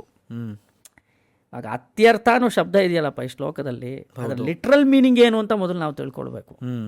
ಸಂಸ್ಕೃತದಲ್ಲಿ ಅತ್ಯರ್ಥ ಅನ್ನೋದನ್ನು ಹೆಂಗೆ ಬಳಸ್ತಾರೆ ಅಂದರೆ, ಅರ್ಥ ಅತಿಕ್ರಮಣ ಅಂದರೆ ಒಂದು ವಸ್ತು ಇದೆ, ಅರ್ಥ ಎಂದರೆ ಅತ್ಯರ್ಥ ಎಂಬ ಶಬ್ದದಲ್ಲಿ ಅರ್ಥ ಎಂದರೆ ಆಬ್ಜೆಕ್ಟ್ ಅಂತ ಅರ್ಥ. ಓಕೆ. ಒಂದು ವಸ್ತುವಿಗೆ ಒಂದು ಬೆಲೆ ಇರುತ್ತೆ, ಆ ಬೆಲೆಗೆ ಮೀರಿದ ಬೆಲೆಯನ್ನು ಆ ವಸ್ತುವಿನ ಮೇಲೆ ಆರೋಪ ಮಾಡಿದಾಗ ಅದನ್ನು ಅತ್ಯರ್ಥ ಅಂತ ಕರೀತಾರೆ. ಫಾರ್ ಎಕ್ಸಾಂಪಲ್ ಹೇಳ್ತೀನಿ, ಇವಾಗ ಈ ಫೋನ್ ಇದೆ ಅಂತ ಇಟ್ಕೊಳ್ಳಿ. ಈ ಫೋನ್ ಎಷ್ಟು ಬೆಲೆ? ಒಂದು 15,000 ಇರ್ಬೋದು, 20,000 ಇರ್ಬೋದು. 15,000 ರೂಪಾಯಿ ಫೋನಿಗೆ ನೀವು 20,000 ರೂಪಾಯಿ ಕೊಟ್ಟರೆ ಅದು ಅತ್ಯರ್ಥವಾಯಿತು ಅಂತ ಹೇಳಬೇಕು. ಅರ್ಥವಾಯ್ತಾ ಇವಾಗ? ಹೌದು ಹೌದು.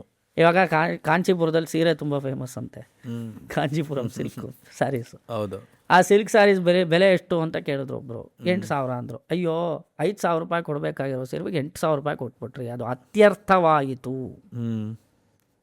ಎಂದು ಹೇಳಬೇಕು. ಸಂಸ್ಕೃತದಲ್ಲಿ ಅತ್ಯರ್ಥ ಅನ್ನೋ ಶಬ್ದವನ್ನು ಹೇಗೆ ಬಳಸ್ತಾರೆ ಅಂದರೆ, ಒಂದು ಆಬ್ಜೆಕ್ಟಿಗಿರೋ ಬೆಲೆ, ಆ ಬೆಲೆಗಿಂತಲೂ ಅಧಿಕವಾದ ಬೆಲೆಯನ್ನು ಅದ್ರ ಮೇಲೆ ಆರೋಪಣ ಮಾಡಿದಾಗ ಅದನ್ನು ಅತ್ಯರ್ಥ ಅಂತ ಕರೀತಾರೆ.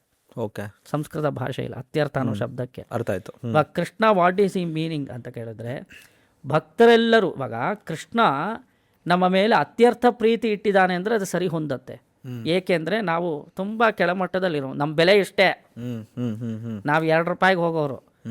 ಆದರೆ ಕೃಷ್ಣ ನಮ್ಮ ಮೇಲೆ 5 ರೂಪಾಯಿ ಪ್ರೀತಿ ಇಟ್ಟುಬಿಟ್ಟಿದ್ದಾನೆ ಆಲ್ರೆಡಿ. 5 ರೂಪೀಸ್ ಪ್ರೀತಿ ಇಟ್ಟಿರೋದ್ರಿಂದ ಅದು ಅತ್ಯರ್ಥ ಅಂತ ಹೇಳ್ಬೋದು. ಓಕೆ. ಕೃಷ್ಣನು ನಮ್ಮ ಮೇಲಿಟ್ಟಿರುವಂತಹ ಪ್ರೀತಿ ಅತ್ಯರ್ಥವಾದದ್ದು ಅಂತ ಹೇಳ್ಬೋದು. ಹ್ಮ್. ಕರೆಕ್ಟಾ? ಹೌದು. ನಾವು ಅವನ ಮೇಲಿಡೋ ಪ್ರೀತಿ ಅತ್ಯರ್ಥವಾಯಿತು ಅಂತ ಹೇಳೋದಕ್ಕೆ ಸಾಧ್ಯವಾ? ಇಲ್ಲ ಅನ್ಸುತ್ತೆ. ಅವನ ಬೆಲೆ ಕಟ್ಟೋದಕ್ಕೆ ಸಾಧ್ಯವಾ ಕೃಷ್ಣನನ್ನ? ಇಲ್ಲ. ಕೃಷ್ಣನ ಬೆಲೆ ಇಷ್ಟು, ಅದಕ್ಕಿಂತ ಅಧಿಕವಾಗಿ ನಾನು ಅವನನ್ನು ಪ್ರೀತಿಸ್ತಾ ಇದ್ದೀನಿ ಅಂತ ಹೇಳೋಕೆ ಸಾಧ್ಯವಾ? ಚಾನ್ಸೇ ಇಲ್ಲ. ಮತ್ತೆ ಈ ಶ್ಲೋಕದಲ್ಲಿ ಬರೋ ಅತ್ಯರ್ಥ ಅನ್ನೋ ಶಬ್ದಕ್ಕೆ ಏನು ಅರ್ಥ ಅಂತ ಕೇಳ್ತಾರೆ. ಕೃಷ್ಣನೇನೋ ನಮ್ಮ ಮೇಲಿಟ್ಟು ಪ್ರೀತಿ ಇಟ್ಟಿದ್ದಾನೆ, ಅದು ಅತ್ಯರ್ಥ ಅಂತ ಹೇಳ್ಬಿಡ್ಬೋದು. ನಮ್ಮ ವ್ಯಾಲ್ಯೂ ಇಷ್ಟೇ, 2 ರೂಪಾಯಿ ಮೇಲಿರೋ ಅಂದಮೇಲೆ 5 ರೂಪಾಯಿ 10 ರೂಪಾಯಿ ಪ್ರೀತಿ ತೋರಿಸ್ತಾ ಇದ್ದಾನಲ್ಲಪ್ಪ ಅಂತ ಹೇಳ್ಬೋದು. ಯಾರೋ ಒಬ್ರು ಪಾಪ ಹೆಂಡತಿ ಒಬ್ಳಿದ್ದಾಳೆ ಅಂತ ಇಟ್ಕೊಳ್ಳಿ, ವಕ್ರವಾಗಿರ್ತಾಳೆ ಅಂತ ಇಟ್ಕೊಳ್ಳಿ, ಗಂಡ ಪ್ರೀತಿಸ್ತಾ ಇದ್ದಾನೆ ಆ ಹೆಂಡತಿನನ್ನೇ ಅಂತ ಇಟ್ಕೊಳ್ಳಿ, ಅತ್ಯರ್ಥವಾಗಿ ಪ್ರೀತಿಸ್ತಾ ಇದ್ದಾನೆ ಅಂತ ಹೇಳ್ಬೋದು. ಇವಳೇ ಸುರಸುಂದರಾಂಗಿ ಅಂತ ಹೇಳ್ಬಿಟ್ರೆ, ರಂಬೆಗಿಂತಲೂ ತುಂಬ ಚಂದ ಕಾಣುವವಳು ನನ್ನ ಹೆಂಡತಿ ಅಂತ ಹೇಳ್ಬಿಟ್ರೆ ಒಂದು ವಿಕಾರ, ವಯಸ್ ವರ್ಷ ಹೇಳ್ತಾ ಇದ್ದಾರೆ. ಹುಡುಗರು ಆ ಥರ ಇರಬಹುದು. ಅವ್ರ ಮೇಲೆ ನಾವು ಪ್ರೀತಿಯನ್ನು ಇಟ್ಬಿಟ್ರೆ ಅದು ಅತ್ಯರ್ಥ ಅಂತ ಹೇಳ್ಬಿಡ್ಬೋದು. ಕೃಷ್ಣ ನಮ್ಮ ಮೇಲಿಟ್ಟಿರುವಂತಹ ಪ್ರೀತಿ ಆ ರೀತಿ ಅತ್ಯರ್ಥ. ಅದು ನಾವು ಕೃಷ್ಣನ ಮೇಲಿಟ್ಟಿರೋ ಪ್ರೀತಿ ಹೆಂಗೆ ಅತ್ಯರ್ಥವಾಗತ್ತೆ? ಆದರೆ ಈ ಶ್ಲೋಕದಲ್ಲಿ ಆ ಥರ ಹೇಳಿದಾನಲ್ಲ, ನಾನೂ ಭಕ್ತರನ್ನು ಅತ್ಯರ್ಥವಾಗಿ ಪ್ರೀತಿಸುತ್ತೇನೆ, ಭಕ್ತರು ನಮ್ಮನ್ನು ಅತ್ಯರ್ಥವಾಗಿ ಪ್ರೀತಿಸುತ್ತಾರೆ ಅಂತ ಕೃಷ್ಣ ಹೇಳ್ತಾ ಇದ್ದಾನಲ್ಲ ಅಂತ ಒಂದು ಪ್ರಶ್ನೆ ಬರುತ್ತೆ. ಹೌದು.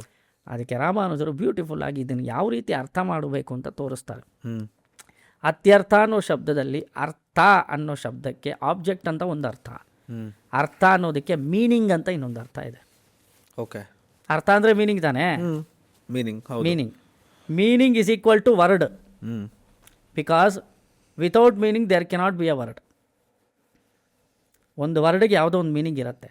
ಓಕೆ. ಆ ವರ್ಡ್ ಶಿವ, ಮೀನಿಂಗ್ ಪಾರ್ವತಿ ಅಂತ ಕಾಳಿದಾಸನ ಒಂದು ಶ್ಲೋಕದಲ್ಲಿ ಬರುತ್ತೆ ನೋಡಿ. ವಾಗರ್ಥ ವಿವ ಸಂಪೃಕ್ತವು ವಾಗರ್ಥ ಪ್ರತಿಪತ್ತಯೇ ಜಗದಪ್ಪಿದ. ವಾಕಿಗೂ ಅರ್ಥಕ್ಕೂ ಇರೋ ಸಂಬಂಧ, ವಾಕಿನಿಂದ ಅರ್ಥ ಬಿಡಿಸೋಕ್ಕಾಗಲ್ಲ, ಅರ್ಥದಿಂದ ವಾಕ್ ಬಿಡಿಸೋಕ್ಕಾಗಲ್ಲ. ಪಾರ್ವತಿ ಪರಮೇಶ್ವರರು ಯಾವಾಗಲೂ ಸೇರಿರ್ತಾರೆ. ಕಾಳಿದಾಸನ ಶ್ಲೋಕ ಬರುತ್ತೆ ನೋಡಿ. ಈ ಅತ್ಯರ್ಥಂ ಅನ್ನೋ ಶಬ್ದದಲ್ಲಿ ಅರ್ಥ ಇಸ್ ಈಕ್ವಲ್ ಟು ವರ್ಡ್ ಅಂತ ತಗೋಬೇಕು. ಶಬ್ದವು ಅರ್ಥವು ಎರಡು ಒಂದೇ ಅಂತ ತಗೋಬೇಕು. ಆವಾಗ ಅತಿ ಮತ್ತು ಶಬ್ದ ಎರಡೂ ಸೇರಿಕೊಂಡಾಗ ಶಬ್ದಗಳಿಂದ ವರ್ಣಿಸಲು ಸಾಧ್ಯವಾಗದೇ ಇರುವಷ್ಟು ಪ್ರೀತಿಯನ್ನು ಇಟ್ಟಿದ್ದಾನೆ ಎಂಬ ಹೊಸ ವಿಧವಾದ ಅರ್ಥ ವಿಶೇಷ ಅದರಿಂದ ಗೋಚರ ಆಗುತ್ತೆ. ಈ ರೀತಿ ಅರ್ಥ ಮಾಡಿ ತೋರಿಸ್ತಾರೆ ರಾಮಾನುಜರವರ ಭಾಷ್ಯದಲ್ಲಿ. ಅತ್ಯರ್ಥಂ ಎಂದರೆ ಮಾತಿನ ಮೂಲಕ ಹೇಳಲು ಸಾಧ್ಯವಾಗದೇ ಇರುವಷ್ಟು ಪ್ರೇಮ ಮಾಡುತ್ತಾರೆ ಭಕ್ತರು ಪರಮಾತ್ಮನನ್ನ. ಪರಮಾತ್ಮನೂ ಸಹ ಭಕ್ತರನ್ನ ಮಾತಿನ ಮೂಲಕ ಹೇಳಲಾಗದೇ ಇರುವಷ್ಟು ಪ್ರೀತಿಯನ್ನು words cannot be explained. It's the beauty of Bhagavadgita and commentaries. ಹೌದು. ಆ ಸ್ವಾರಸ್ಯಕರವಾದ ಅಂಶಗಳು ಸಂಸ್ಕೃತ ಗೊತ್ತಿದ್ರೆ ಇನ್ನೂ ಚೆನ್ನಾಗಿ ಅರ್ಥ ಆಗುತ್ತೆ. ಹೌದು. ಈ ಪ್ರಸಂಗಾತ್ ಇದು ಹೇಳಿದೆ. ಯಾಕೆಂದರೆ ನಾವು ದೇವರ ಪ್ರೇಮವನ್ನು ಗಳಿಸಬೇಕಾದ ಅವಶ್ಯಕತೆ ಇಲ್ಲ, ಸಂಪಾದನೆ ಮಾಡಬೇಕಾದ ಅವಶ್ಯಕತೆ ಇಲ್ಲ. ನಾವು ದೇವರ ಪ್ರೀತಿಗೆ ಪಾತ್ರರಾದವರು ಎಂಬ ನಂಬಿಕೆ, ಅರಿವನ್ನು ಪಡ್ಕೊಳ್ಬೇಕಷ್ಟೇ. ನಾವು ಒಬ್ಬ ಮಗ ಇದ್ದಾನೆ, ತಂದೆ ಆಸ್ತಿನ ಸಂಪಾದನೆ ಮಾಡಬೇಕಾ? ಹೆಂಗೋ ಅವನಿಗೆ ಹೋಗತ್ತೆ ಮಗನಿಗೆ. ಹೌದು. ಅಯ್ಯೋ ನಾನು ಇಂಥವನ ಮಗ ಅಂತ ಗೊತ್ತಿದ್ರೆ ಸಾಕು ಅವನಿಗೆ. ಹೌದು.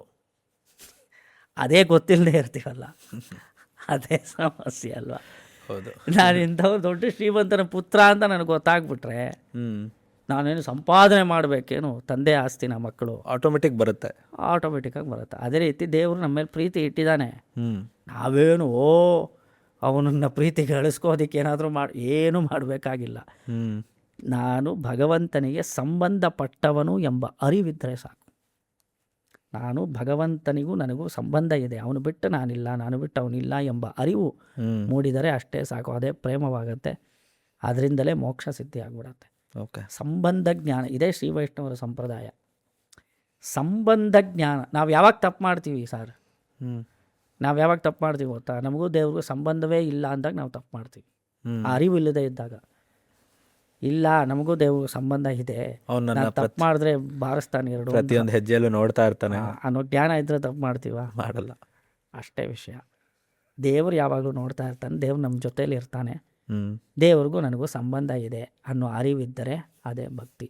ಹೌದು. ಅದ್ರ ಮೂಲಕನೇ ನಮಗೆ ಬೇರೆ ಎಲ್ಲ ಸಿದ್ಧಿ ಆಗ್ಬಿಡುತ್ತೆ.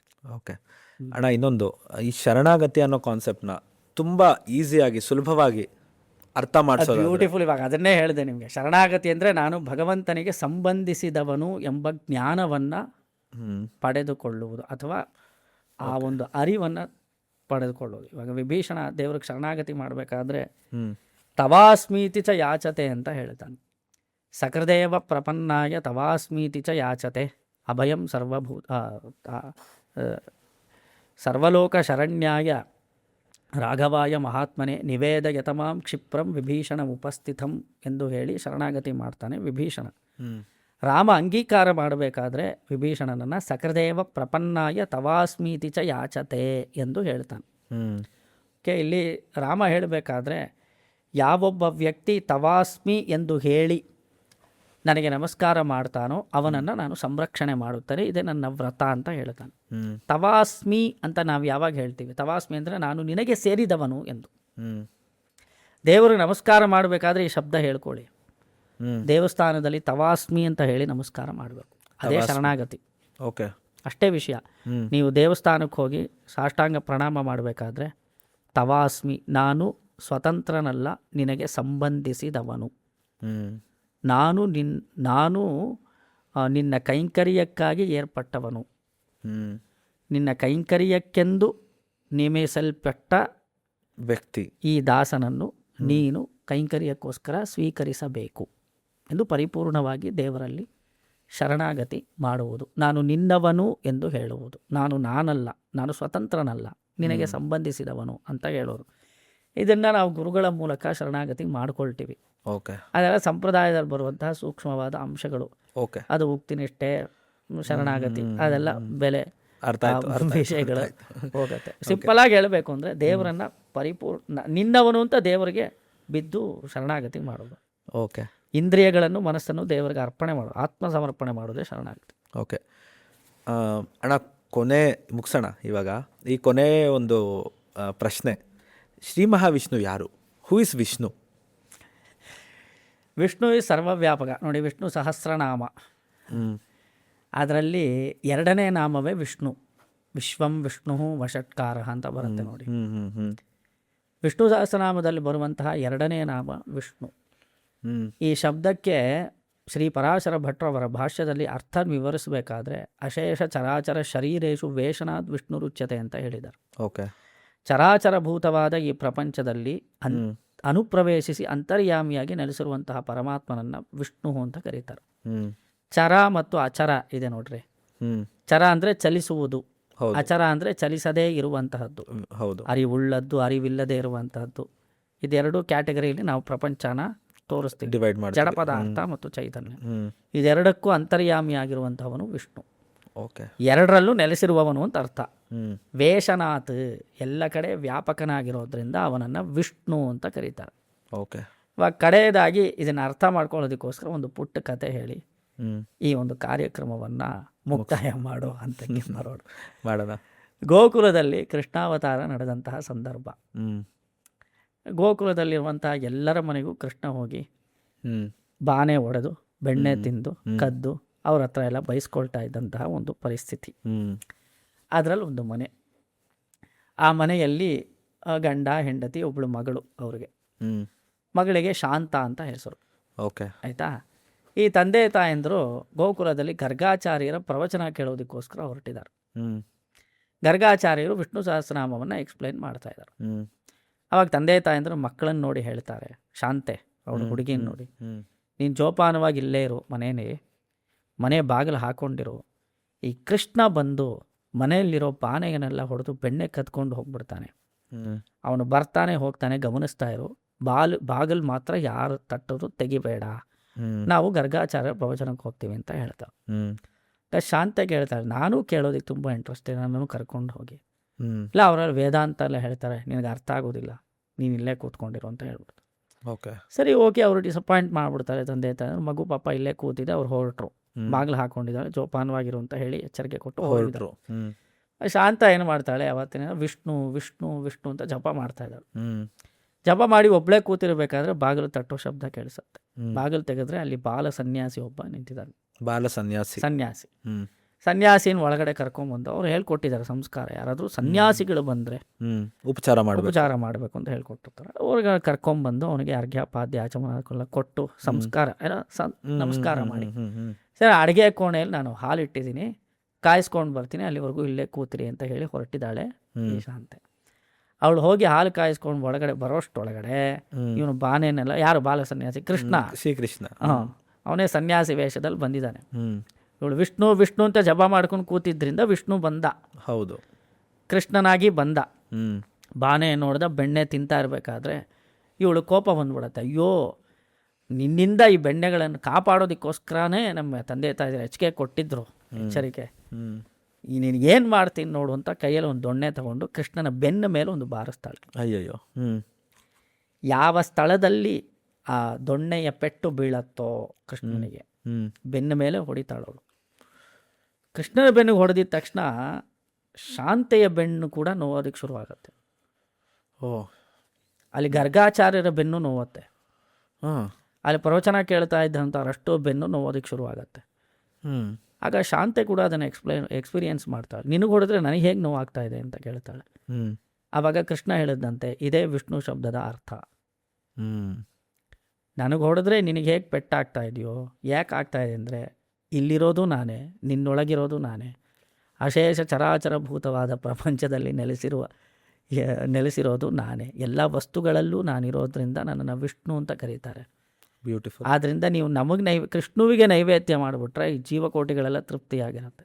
ಹ್ಮ್ ಆಮೇಲೆ ವಿಷ್ಣುವಿಗೆ ನೈವೇದ್ಯ ಮಾಡಿದಂಥ ಪ್ರಸಾದವನ್ನು ನಾವು ಶರೀರ ಪೋಷಣೆಗೋಸ್ಕರ ಸ್ವೀಕಾರ ಮಾಡಬಹುದು, ಹೊಟ್ಟೆಪಾಡಿಗೋಸ್ಕರ, ಶರೀರ ಬೆಳೆಸೋದಕ್ಕೋಸ್ಕರ ಅಷ್ಟೇ. ನಮ್ಮನ್ನು ನಾವು ಕಾಪಾಡ್ಕೊ, ಅಂದರೆ ಶರೀರನ ಕಾಪಾಡೋದಕ್ಕೋಸ್ಕರ, ಶರೀರ ಕಾಪಾಡ್ಕೊಳಕ್ಕೆ. ನಮ್ಮನ್ನು ದೇವರು ಕಾಪಾಡ್ತಾನೆ. ನಮ್ಮ ಶರೀರ ಅವನ ಪ್ರಸಾದದ ಮೂಲಕ ನಾವು ಕಾಪಾಡಿಕೊಳ್ಬೇಕು. ಪ್ರಸಾದ ಸ್ವೀಕಾರ ಮಾಡಬೇಕಾದ್ರೆ ಕೃಷ್ಣ ನಾಮ ಹೇಳಬೇಕು. ಅಚ್ಯುತಾಯ ನಮಃ ಅಂತ ತೀರ್ಥ ತಗೊಳ್ಳೋದ್ರಿಂದ, ತೀರ್ಥ ಕುಡಿಯೋದ್ರಿಂದ ದೇಹಕ್ಕೆ ಆರೋಗ್ಯ ಸಿಗತ್ತೆ. ಅಚ್ಯುತಾಯ ನಮಃ ಅಂತ ಹೇಳಿ ಕುಡಿಯೋದ್ರಿಂದ ಆತ್ಮತೃಪ್ತಿಯೂ ಏರ್ಪಡತ್ತೆ. ವಿಷ್ಣವೇ ನಮಃ, ಅಚ್ಯುತಾಯ ನಮಃ ಅಂತ ಹೇಳೋದ್ರಿಂದ ಆತ್ಮಪೋಷಣೆ ನಡೆಯುತ್ತೆ. ತೀರ್ಥ ಪ್ರಾಶನೆ ಮಾಡೋದ್ರಿಂದ ಶರೀರ ಪೋಷಣೆ ನಡೆಯುತ್ತೆ. ಸೊ ನಾವು ಆತ್ಮವನ್ನು ಪರಮಾತ್ಮನಿಗೆ ಸಮರ್ಪಣೆ ಮಾಡಿರೋದ್ರಿಂದ ಆತ್ಮ ವಿಕಾಸವಾಗಬೇಕು ಅಂದರೆ ಭಗವತ್ ತತ್ವವನ್ನು ಚಿಂತನೆ ಮಾಡಬೇಕು ಆಕ್ಟಿವ್ ಆಗಿ. ಅದಕ್ಕೋಸ್ಕರವೇ ನಾವು ಸ್ನಾನ ಮಾಡಬೇಕು. ಸ್ನಾನ ಅನ್ನೋ ದೊಡ್ಡ ಅನುಷ್ಠಾನ ಅಲ್ವಾ? ನೀವು ಎಲ್ಲಾದರೂ ಕೇಳಿದರೆ ಯಾವ ಧರ್ಮದಲ್ಲಾದರೂ ಸ್ನಾನ ಮಾಡೋದೊಂದು ದೊಡ್ಡ ಕುಂಭಮೇಳ ಅಂತ ಮಾಡ್ತೀವಿ. ಸ್ನಾನ ಮಾಡೋದು ದೇವರ ಆರಾಧನೆನೇ, ಪಾನ ಮಾಡುವುದು ದೇವರ ಆರಾಧನೆನೇ. ತೀರ್ಥ ಪಾನ, ಗಂಗಾ ಸ್ನಾನ, ಸ್ನಾನ ಪಾನ ಅನುಷ್ಠಾನ, ನಿದ್ದೆ ಮಾಡೋದು ದೇವರ ಆರಾಧನೆ ಆಗತ್ತೆ. ನಿದ್ದೆಯೇ ದೇವರನ್ನು ನೆನೆಸ್ಕೊಂಡು ನಾವು ಏನೇ ಸತ್ಕರ್ಮಗಳು ಮಾಡಿದ್ರು ಅದು ಭಗವಂತನ ಆರಾಧನೆ ಆಗತ್ತೆ. ಸೊ ಆದ್ದರಿಂದ ಏಕೆ ಎಂದರೆ ಭಗವಂತ ಎಲ್ಲ ಕಡೆ ವ್ಯಾಪಕನಾಗಿದ್ದಾನೆ. ತೀರ್ಥರೂಪಿಯಾದ ಪರಮಾತ್ಮನಲ್ಲಿ ಮಿಂದು ಸ್ನಾನ ಮಾಡೋದು, ಆ ರೀತಿ ಗೋವಿನ ಮೂಲಕ ಭಗವಂತನ ಆರಾಧನೆ ಮಾಡೋದು, ಮನುಷ್ಯರ ಮೂಲಕ ಭಗವಂತನ ಆರಾಧನೆ, ಮರದ ಮೂಲಕ ಭಗವಂತನ ಆರಾಧನೆ, ಕುಂಭ ಬಿಂಬ ಎಲ್ಲ ಕಡೆ ಭಗವಂತ ನೆಲೆಸಿರೋದ್ರಿಂದ ಅವನನ್ನು ವಿಷ್ಣು ಎಂದು ಕರೆಯಲಾಗತ್ತೆ. ಓಕೆ. ಅದರಿಂದ ನಿಮ್ಮ ಒಂದು ಪಾಡ್ಕ್ಯಾಸ್ಟ್ ಕಾರ್ಯಕ್ರಮ ಇವತ್ತಿನಿಂದ ಪ್ರಾರಂಭ ಆಗ್ತಾ ಇದೆ. ಇದನ್ನು ಮೊದಲನೇ ಎಪಿಸೋಡ್ ಅಂತ ನೀವು ಹೇಳ್ತಾ ಇದ್ದೀರಾ. ಹೌದಣ್ಣ. ಭಗವತ್ ಚಿಂತನೆಯಿಂದ ಪ್ರಾರಂಭ ಮಾಡಿರೋದು ತುಂಬ ಒಳ್ಳೆಯದು. ಪಾಡ್ಕ್ಯಾಸ್ಟ್ನಲ್ಲಿ ಬೇರೆ ಬೇರೆ ವಿಚಾರ ವಿಮರ್ಶೆಗಳೆಲ್ಲ ಮಾಡ್ಕೊಂಡು ಕೂತಿರ್ತಾರೆ. ಬಟ್ ಇಲ್ಲಿ ನೀವು ಪ್ರಾರಂಭದಲ್ಲೇ ಒಂದು ದೈವಿ ಚಿಂತನೆ, ಅದರಿಂದ ಭಗವಂತನ ಅನುಗ್ರಹವನ್ನು ಪ್ರಾರ್ಥನೆ ಮಾಡಿ ಪ್ರಾರಂಭಿಸಿರೋದ್ರಿಂದ ನಿಮ್ಮ ಈ ಒಂದು ಕಾರ್ಯಕ್ರಮ ಚಾನಲ್ ಏನಿದೆ ಅದು ಯಶಸ್ವಿಯಾಗಿ ಮುನ್ನಡೆಯಲಿ, ನಿಮಗೆ ಹಿತೋಪ್ಯಧಿಕವಾದ ಫಲ ಸಿಗಲಿ, ಆಶೀರ್ವಾದ. Thank you. ಭಗವಂತನ ಪರಿಪೂರ್ಣ ಅನುಗ್ರಹ ಸಿದ್ಧಿಸಲಿ ಎಂದು ನಾವು ಅವನಲ್ಲಿ ಪ್ರಾರ್ಥನೆ ಮಾಡಿಕೊಳ್ತೇವೆ. Thank you. ಈ ಮೂಲಕ ಯಾರ್ಯಾರು ಕಾರ್ಯಕ್ರಮವನ್ನು ವೀಕ್ಷಣೆ ಮಾಡ್ತಾ ಇದ್ದಾರೋ ಅವರೆಲ್ಲರಿಗೂ ಒಳ್ಳೆಯದಾಗಲಿ, ಶುಭವಾಗಲಿ ಎಂದು ದೇವರಲ್ಲಿ ಪ್ರಾರ್ಥಿಸ್ತೇನೆ. ನಮಸ್ಕಾರ. ನಮಸ್ಕಾರ. ನಿಮ್ಮ ಸಮಯಕ್ಕೂ ನಮಸ್ಕಾರ. ಸೊ ನಾವು ಗೊತ್ತು ತುಂಬ ಡಿಲೇ ಮಾಡಿದ್ವಿ ಇವತ್ತು.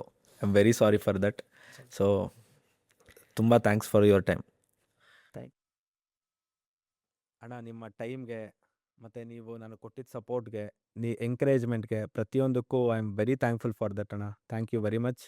ನೀವು ಇಲ್ಲಿ ಬಂದು ಇಷ್ಟೊತ್ತು ನನ್ನ ಜೊತೆ ಟೈಮ್ ಸ್ಪೆಂಡ್ ಮಾಡಿದ್ದಕ್ಕೂ ಐ ಆಮ್ ವೆರಿ ಗ್ರೇಟ್ಫುಲ್. ನಿಜವಾಗ್ಲೂ ಯಾವ ಥರ ಥ್ಯಾಂಕ್ಸ್ ಹೇಳಬೇಕಂತ ಗೊತ್ತಿಲ್ಲ. ಥ್ಯಾಂಕ್ ಯು ಅಣ್ಣ. ಥ್ಯಾಂಕ್ ಯು ಸೋ ಮಚ್ ಅಣ್ಣ. ಆ್ಯಂಡ್ ಅಗೈನ್ ಬೆನಕಾ ಗೋಲ್ಡ್ ಕಂಪನಿಯವರೇ, ಥ್ಯಾಂಕ್ ಯು ಸೋ ಮಚ್. ಈ ಹೆಲ್ಪ್ನ ನಾನು ಯಾವತ್ತೂ ಮರೆಯಲ್ಲ. ನನ್ನ ಮೊದಲನೇ ಹೆಜ್ಜೆಯಲ್ಲಿ ನನಗೆ ಸಪೋರ್ಟ್ ಮಾಡಿದ್ದೀರಾ, ನನ್ನ ಬೆನ್ನೆಲುವಾಗಿ ನಿಂತಿದ್ದೀರಾ. ನಾನು ಕೇಳೋ ಪ್ರತಿಯೊಂದು ಮೈನ್ಯೂಟ್ ಥಿಂಗ್ಸ್ನೂ ನನಗೆ ಮೇಲ್ ಮುಖಾಂತರ ಆಗಿರ್ಬೋದು, ಕಾಲ್ಸ್ ಮುಖಾಂತರ ಆಗಿರ್ಬೋದು, ನನ್ನ ಜೊತೆ ಕಮ್ಯುನಿಕೇಟ್ ಮಾಡಿ ಸಪೋರ್ಟ್ ಮಾಡಿದ್ದೀರಾ. ತುಂಬ ತುಂಬ ತುಂಬ thanks. I am very grateful for that. Thank you so much. ಈ ಎಪಿಸೋಡು ಸಕ್ಸಸ್ಫುಲ್ಲಾಗಿ ನಡೆಯೋಕ್ಕೆ ಶ್ರೀಯುತ ಭರತಣ್ಣವರು ನಮ್ಮ ಜೊತೆ ಬಂದು ಇಷ್ಟೊತ್ತು ಮಾತಾಡೋಕ್ಕೆ ಮೇಯ್ನ್ ಕಾರಣ ರಾಮಾನುಜ ಅವರು. ಸೊ ರಾಮಾನುಜ ಅವರೇ ನಮಸ್ಕಾರ. Thank you so much for this. Thank you very much for this. ಈ ಹೆಲ್ಪ್ನ ನಾನು ಯಾವತ್ತೂ ಮರೆಯಲ್ಲ. C you. ನಮಸ್ಕಾರ.